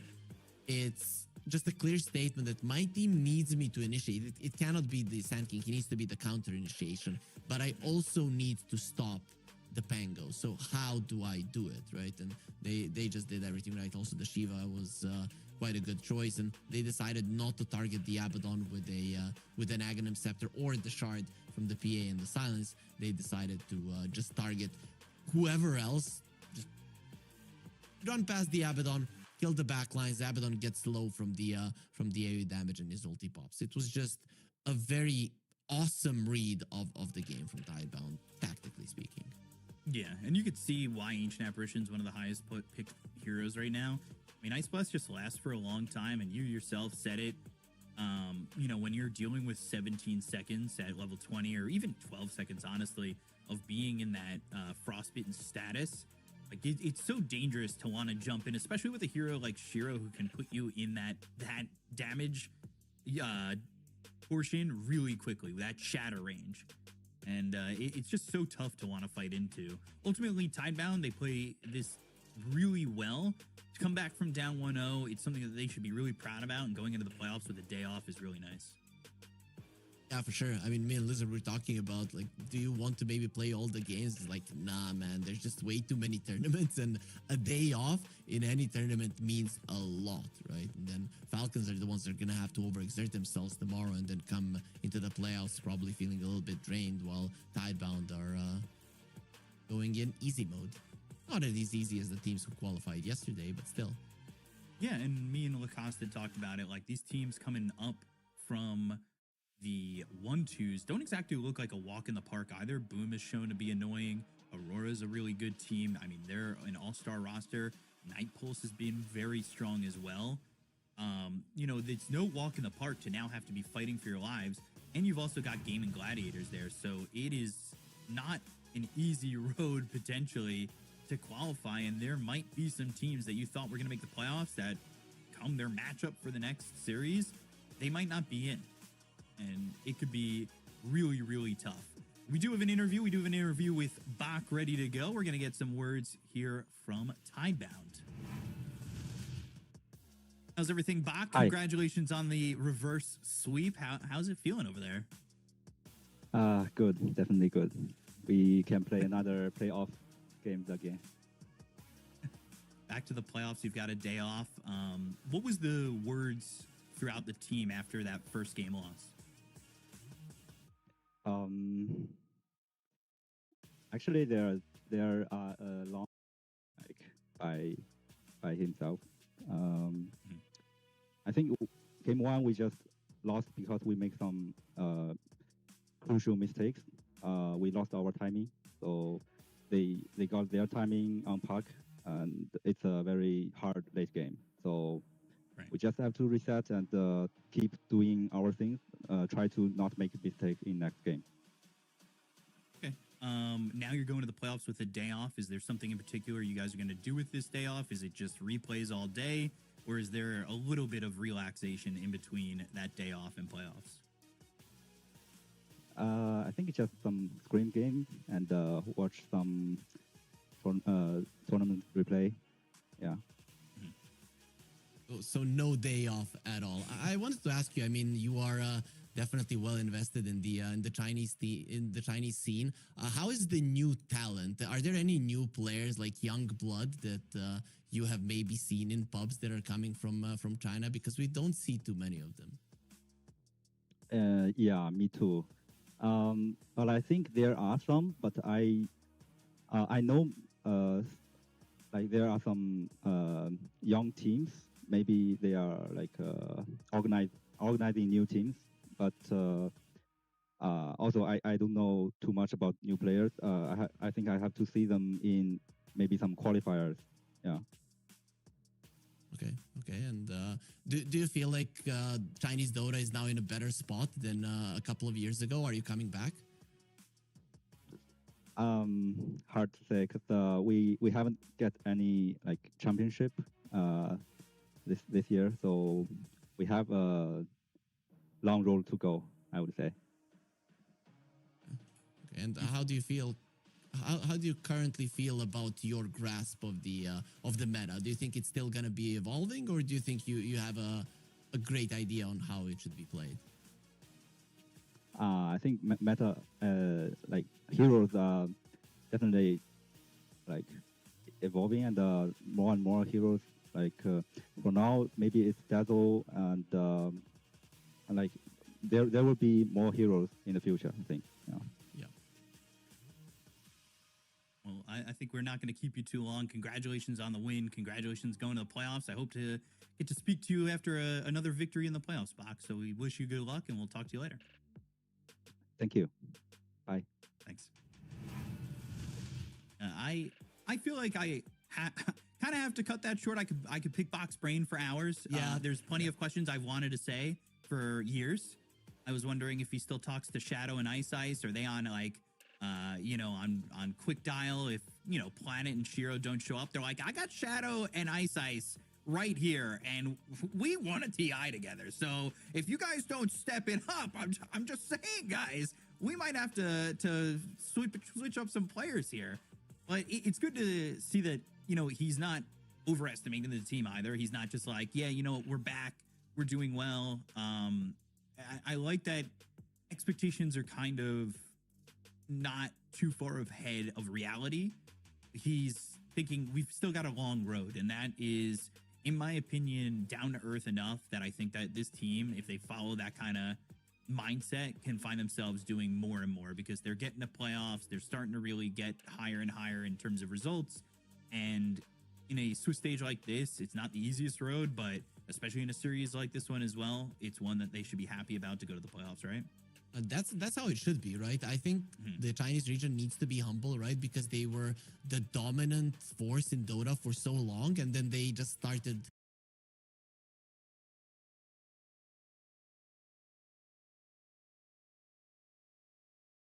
losing TIs over and over again. Their fans who got used to every second TI going to China got disappointed, and now you kind of have to get those fans back on your side. But it is a long road, just as it was a long road with a downslide of their Dota. So I like that they are humble, and I think it's the right approach, the approach that could get them up to the top once again.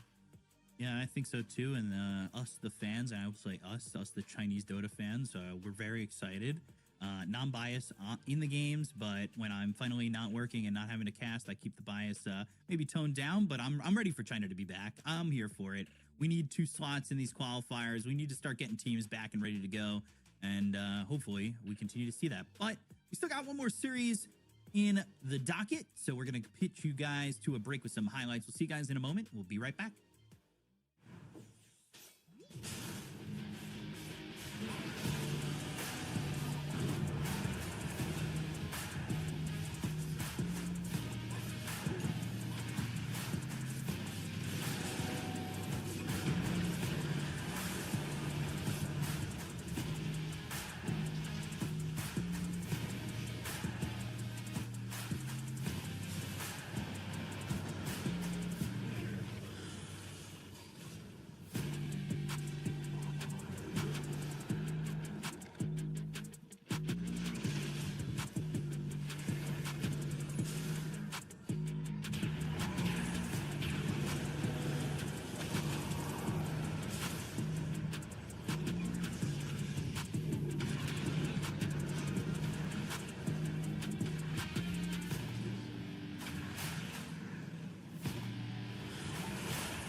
The last series of the day is upon us here at the Fisher Universe episode 4, here with Harry and Lizard, who is back. He did manage to fix up those cables, and now we are gonna be seeing once again. Lizard, did you watch the previous series? Did you enjoy it, watching it on your phone?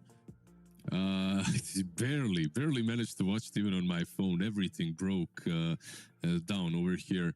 I'm sorry that I'm taking B-Cop away from you guys, but yeah, I'm really hyped for the next series. The last one was cool. Tidebound, it isn't really a huge surprise that they managed to take that series because they did win the same matchup before. But man, if you give them PA, they're looking like a different team completely. So we've got Liquid and Bedboom though, right? Let's focus on them. Both of these teams, it wouldn't be a surprise to anybody if they win a tournament. I mean, Liquid coming off of a big tournament win recently, coming into the series. Do you, because of that, see Liquid as the favorite, or are you a fan of the Bedboom team? I absolutely don't find Liquid the favorite in this particular matchup. Yeah. Even though they're looking really strong, they've been winning tournaments. I think in the last 5 months, they managed maybe to win one series against Bedboom.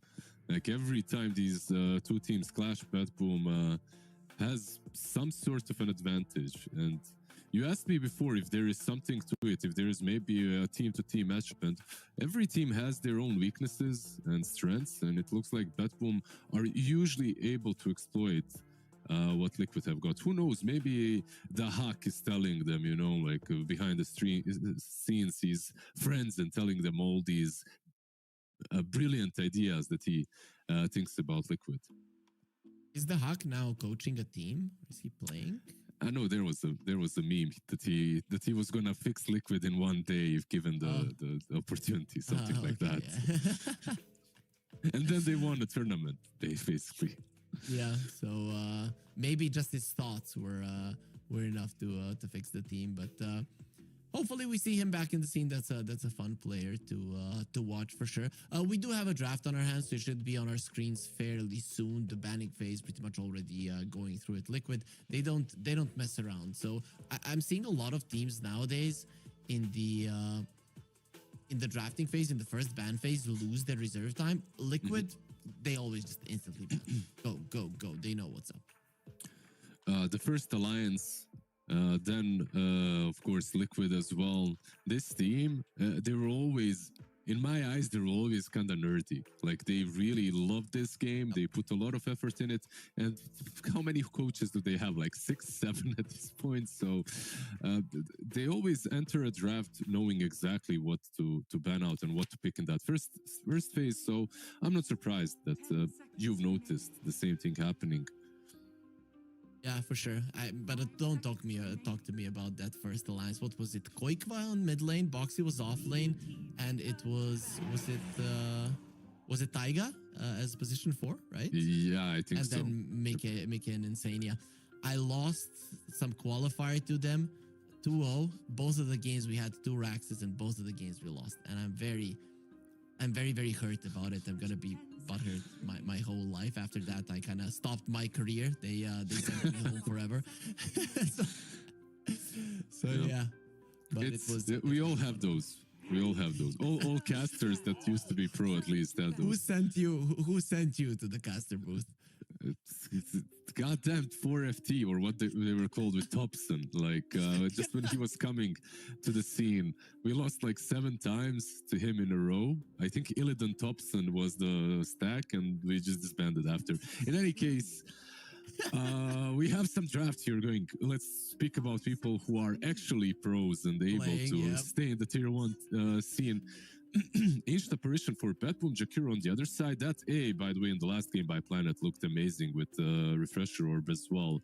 I heard B-Cop chortling when he saw it. He was very satisfied with that item. But Bedboom picked A with CK before, and look at this. Team Liquid with an Enigma pick. Not really a hero that we see very often. in our games, I don't think we've seen a single one from all the games in this tournament that we've been casting together. There was an interview, you know, the ones after the game, where somebody said that the Enigma is actually a pretty solid hero right now, but we didn't get to see it just yet. Does it feel like a Saberlight hero?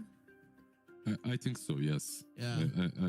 I think so. He learned how to play a lot of Zooish heroes with summons over the years, and Enigma is right in his alley. But if they wanted to, I'm sure that they could. If Enigma isn't an offlane, this hero is a 5. And seeing that Jakiro is in the pool, I do believe it's going to be an offlane Enigma for sure. Now you need to find a way to combo it up with something. Seeing that there was a position for AA in the last game, do you think that there is maybe a chance to just pick a silencer here, or do you not care about Enigma? You know, I thought about this. Yeah, the pure Dawnbreaker could be the way to deal with the Enigma, and they go with it, right? He is one of the carries who plays the carry Dawnbreaker, and I think in this scenario you don't really care because you do have a way to cancel the black hole. Yeah, they're one of those teams that plays Phoenix as well, but that won't be happening here, right? Like with the bat being picked up, I don't think anyone plays it as a core position. I love a good bat. Like they have played some bat this tournament. They played it, I think, a few days ago versus MAT, and it worked out very nicely for them. I feel like this hero is maybe a little underrated at the moment when it comes to being picked. He takes a lot of the map, of course, but what he takes, he gives back. The moment he gets a Blink 4 staff, I feel like he still is really nice to play with. And what I really like on top of that about the bat in this circumstance is you have bat and Dawnbreaker and AA, right? So global presence is massive with the lasso. Yeah, and also with the Tusk, you cannot save a lasso target. Is this a carry weaver that we are going to be experiencing right now, or maybe a mid lane Tusk? I think it might be a carry weaver. Weaver generally used to be picked as a good counter to bat in the lane, but this bat was an offlaner, yeah. When bat was an offlane, I mean, even when a bat is a 4, it's okay. But I'm not sure. Like, I wouldn't put my cards. I won't put my money exactly on the Weaver being a carry, because especially now with the puck being picked up as well, they have a lot of cash for him. Yeah, it doesn't feel good. But I'm really loving what Bad Boom are cooking here. I think these are comfort heroes for them. I think they're good responses to what Liquid has. Pretty smart drafting from their side. Yeah, absolutely. It's like they've got their number throughout all the series that they've played. I feel like they always somehow come out on top in the draft, and then they play this very crazy hectic style Dota where the laning stage is too big of a loss for Liquid to come back later on. I think that's like the biggest strength of the Bad Boom team. The laning stage is they just went too hard. They went too hard in the lanes, and then it's hard to come back afterwards. But if you manage to, it's a different story. Do you ban out the Shaker now if you're Bad Boom? Is that a hero that you're afraid of? I guess so, right? Like versus Puck, what do you care about? You care about the Shaker, you care about the Monkey. Yeah, those are the two heroes. Yesterday, Nisha had some fantastic games on the Storm Spirit, which is also a possibility, but into a Puck generally isn't considered like the pick to go for. Yeah, for sure. Right. There's a Puck. Also, there's the Solar Guardian. So in a lot of the ways, he would be able to protect if a support gets gone on. But on the other hand, having a catch for a Dawnbreaker who's probably going to be on the other side of the map isn't half bad. We're probably not going to see it unless Nisha really wants to go hard mode. Probably a Shaker ban here though, right? Like I think out of all the heroes left in the pool for the mid lane, is Tiny banned, by the way? Yep. Yeah, of course, in the first stage. Yeah, like there aren't many that if they wanted to, they could go back to the simple, good old reliable Dragon Knight on the mid lane as well. DK or Shaker for Liquid. But on paper, I'd rather see the Shaker. Dragonite, for some reason, the last couple of days has been looking pretty damn bad in most of the games. Yeah, teams haven't been able to find a way to utilize him. I don't know. Maybe for me, maybe the Monkey King looks better than the Shaker, just because it gives you that speed to run towards the Enigma. Because if you look at it, Tusk, Weaver, Enigma, Tusk, the Weaver are gonna be always around the Enigma, and then if you have one extra hero, you can just get kills super fast. And I think that mobility is something that you want to be looking at and not just farming Blink Daggers. So Dragonite has 25 picks, right? Like he is number 3 on the most picked heroes of this tournament. His win rate is 36, below 40%. There is something wrong. Everyone figured out how to deal with the DK. This hero is just not working. Maybe everybody forgot how to play the DK when they have been playing the Fire Dragon DK for so long. Maybe that's the problem. Maybe it was too easy to play it for sure. We didn't even talk about Batboom, by the way, and what they need. And it seems like they're just going to pick an offlane bad, and they banned out Ember and Sniper. They're expecting a mid just as we are. So that does leave the Weaver for sure on that position 1 for now, unless something crazy happens, which I don't believe will be the case. Monkey still seems solid to me. Abaddon is not that bad against him because of the... what's it called? The passive right now, the one that Curse of Avernus. Yeah, but the way it works, right? Like it slows down your healings by what, like 35% or something. It's pretty bad. Pretty nasty to play against. Yeah, I think those 3 heroes. Withering Mist. That's it. The Withering Mist, the innate ability. So, what do you get, Liquid? Is it going to be one of those 3 heroes, or are they going to be throwing us a curveball and sending a Tusk to the mid lane? Man, I'd love that. But we forgot about this guy. This is... You mentioned him, I think this day previously in the first game of the second series. You talked about the Riki in the mid lane, and we completely forgot about it. This is a great hero versus pretty much everything that Batboom has. I think this kind of tilts the draft towards Liquid side. Depending on how well this mid lane goes, and I feel like it can be an absolute stomp for the Riki very often. It's Nisha versus GPK. I feel like Nisha gets thrown under the bus very often on Liquid, like you talked about it, I believe, yesterday as well. And almost always he has matchup that's either 50-50 or a losing matchup. This time around, he has a very good matchup in which Riki should be doing just fine. On top of that, you have a lot of heroes that hate playing against Riki. All of them, basically. Your Abaddon as well does not work as well versus Riki once he gets that shard. So in general, I do like the pick.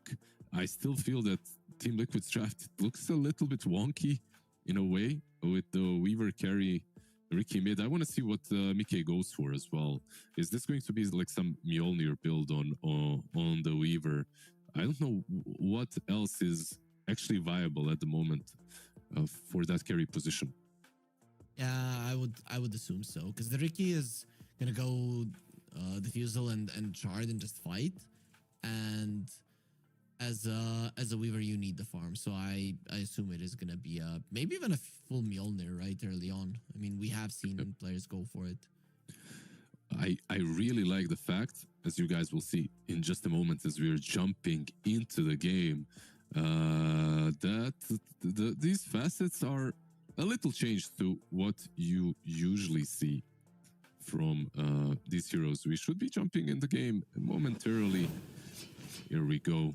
As you can see, Weaver does have skitter step, so no hive mind. We also have the Angelina Jolie wanted movie curveball, the curving bullets from the puck. Oh, dude, what's the name of that movie? Just Bullet, right? Or Revolver? Wanted. Wanted? Really? I think it's Wanted because they are chasing of the main actor. He's wanted. It is. True. Damn, that was a bad movie, but kind of legendary at the same time. A genius movie. Best scene: opening up the door of the car and picking him up while driving like 100 kilometers per hour. But anyways, let's focus on the game here. Listen, Bed Boom, they are smoked up and ready to go. But I don't think that Liquid are gonna give you a fight here. Maybe they just might on the top rune. Too scary, right? Running into the tag team and then into the Eidolons, that's way too much damage. It's not like Bed Boom heroes have a lot of armor early on. You get smacked. You know, I really wish that Liquid switch things up a little bit. I feel like if they put Jakiro top lane, Insania can play it, and Boxy on bot lane, like tag team plus Weaver is a very good combo, and you can't be dispelled as versus Abaddon. Like his Aphotic Shield doesn't do as much. In any case, it's gonna be a strong lane. On mid, I feel like this should be winning for Liquid. Ricky is picked just because of that. One of the worst matchups for the puck. And not only in the lane, but throughout the game.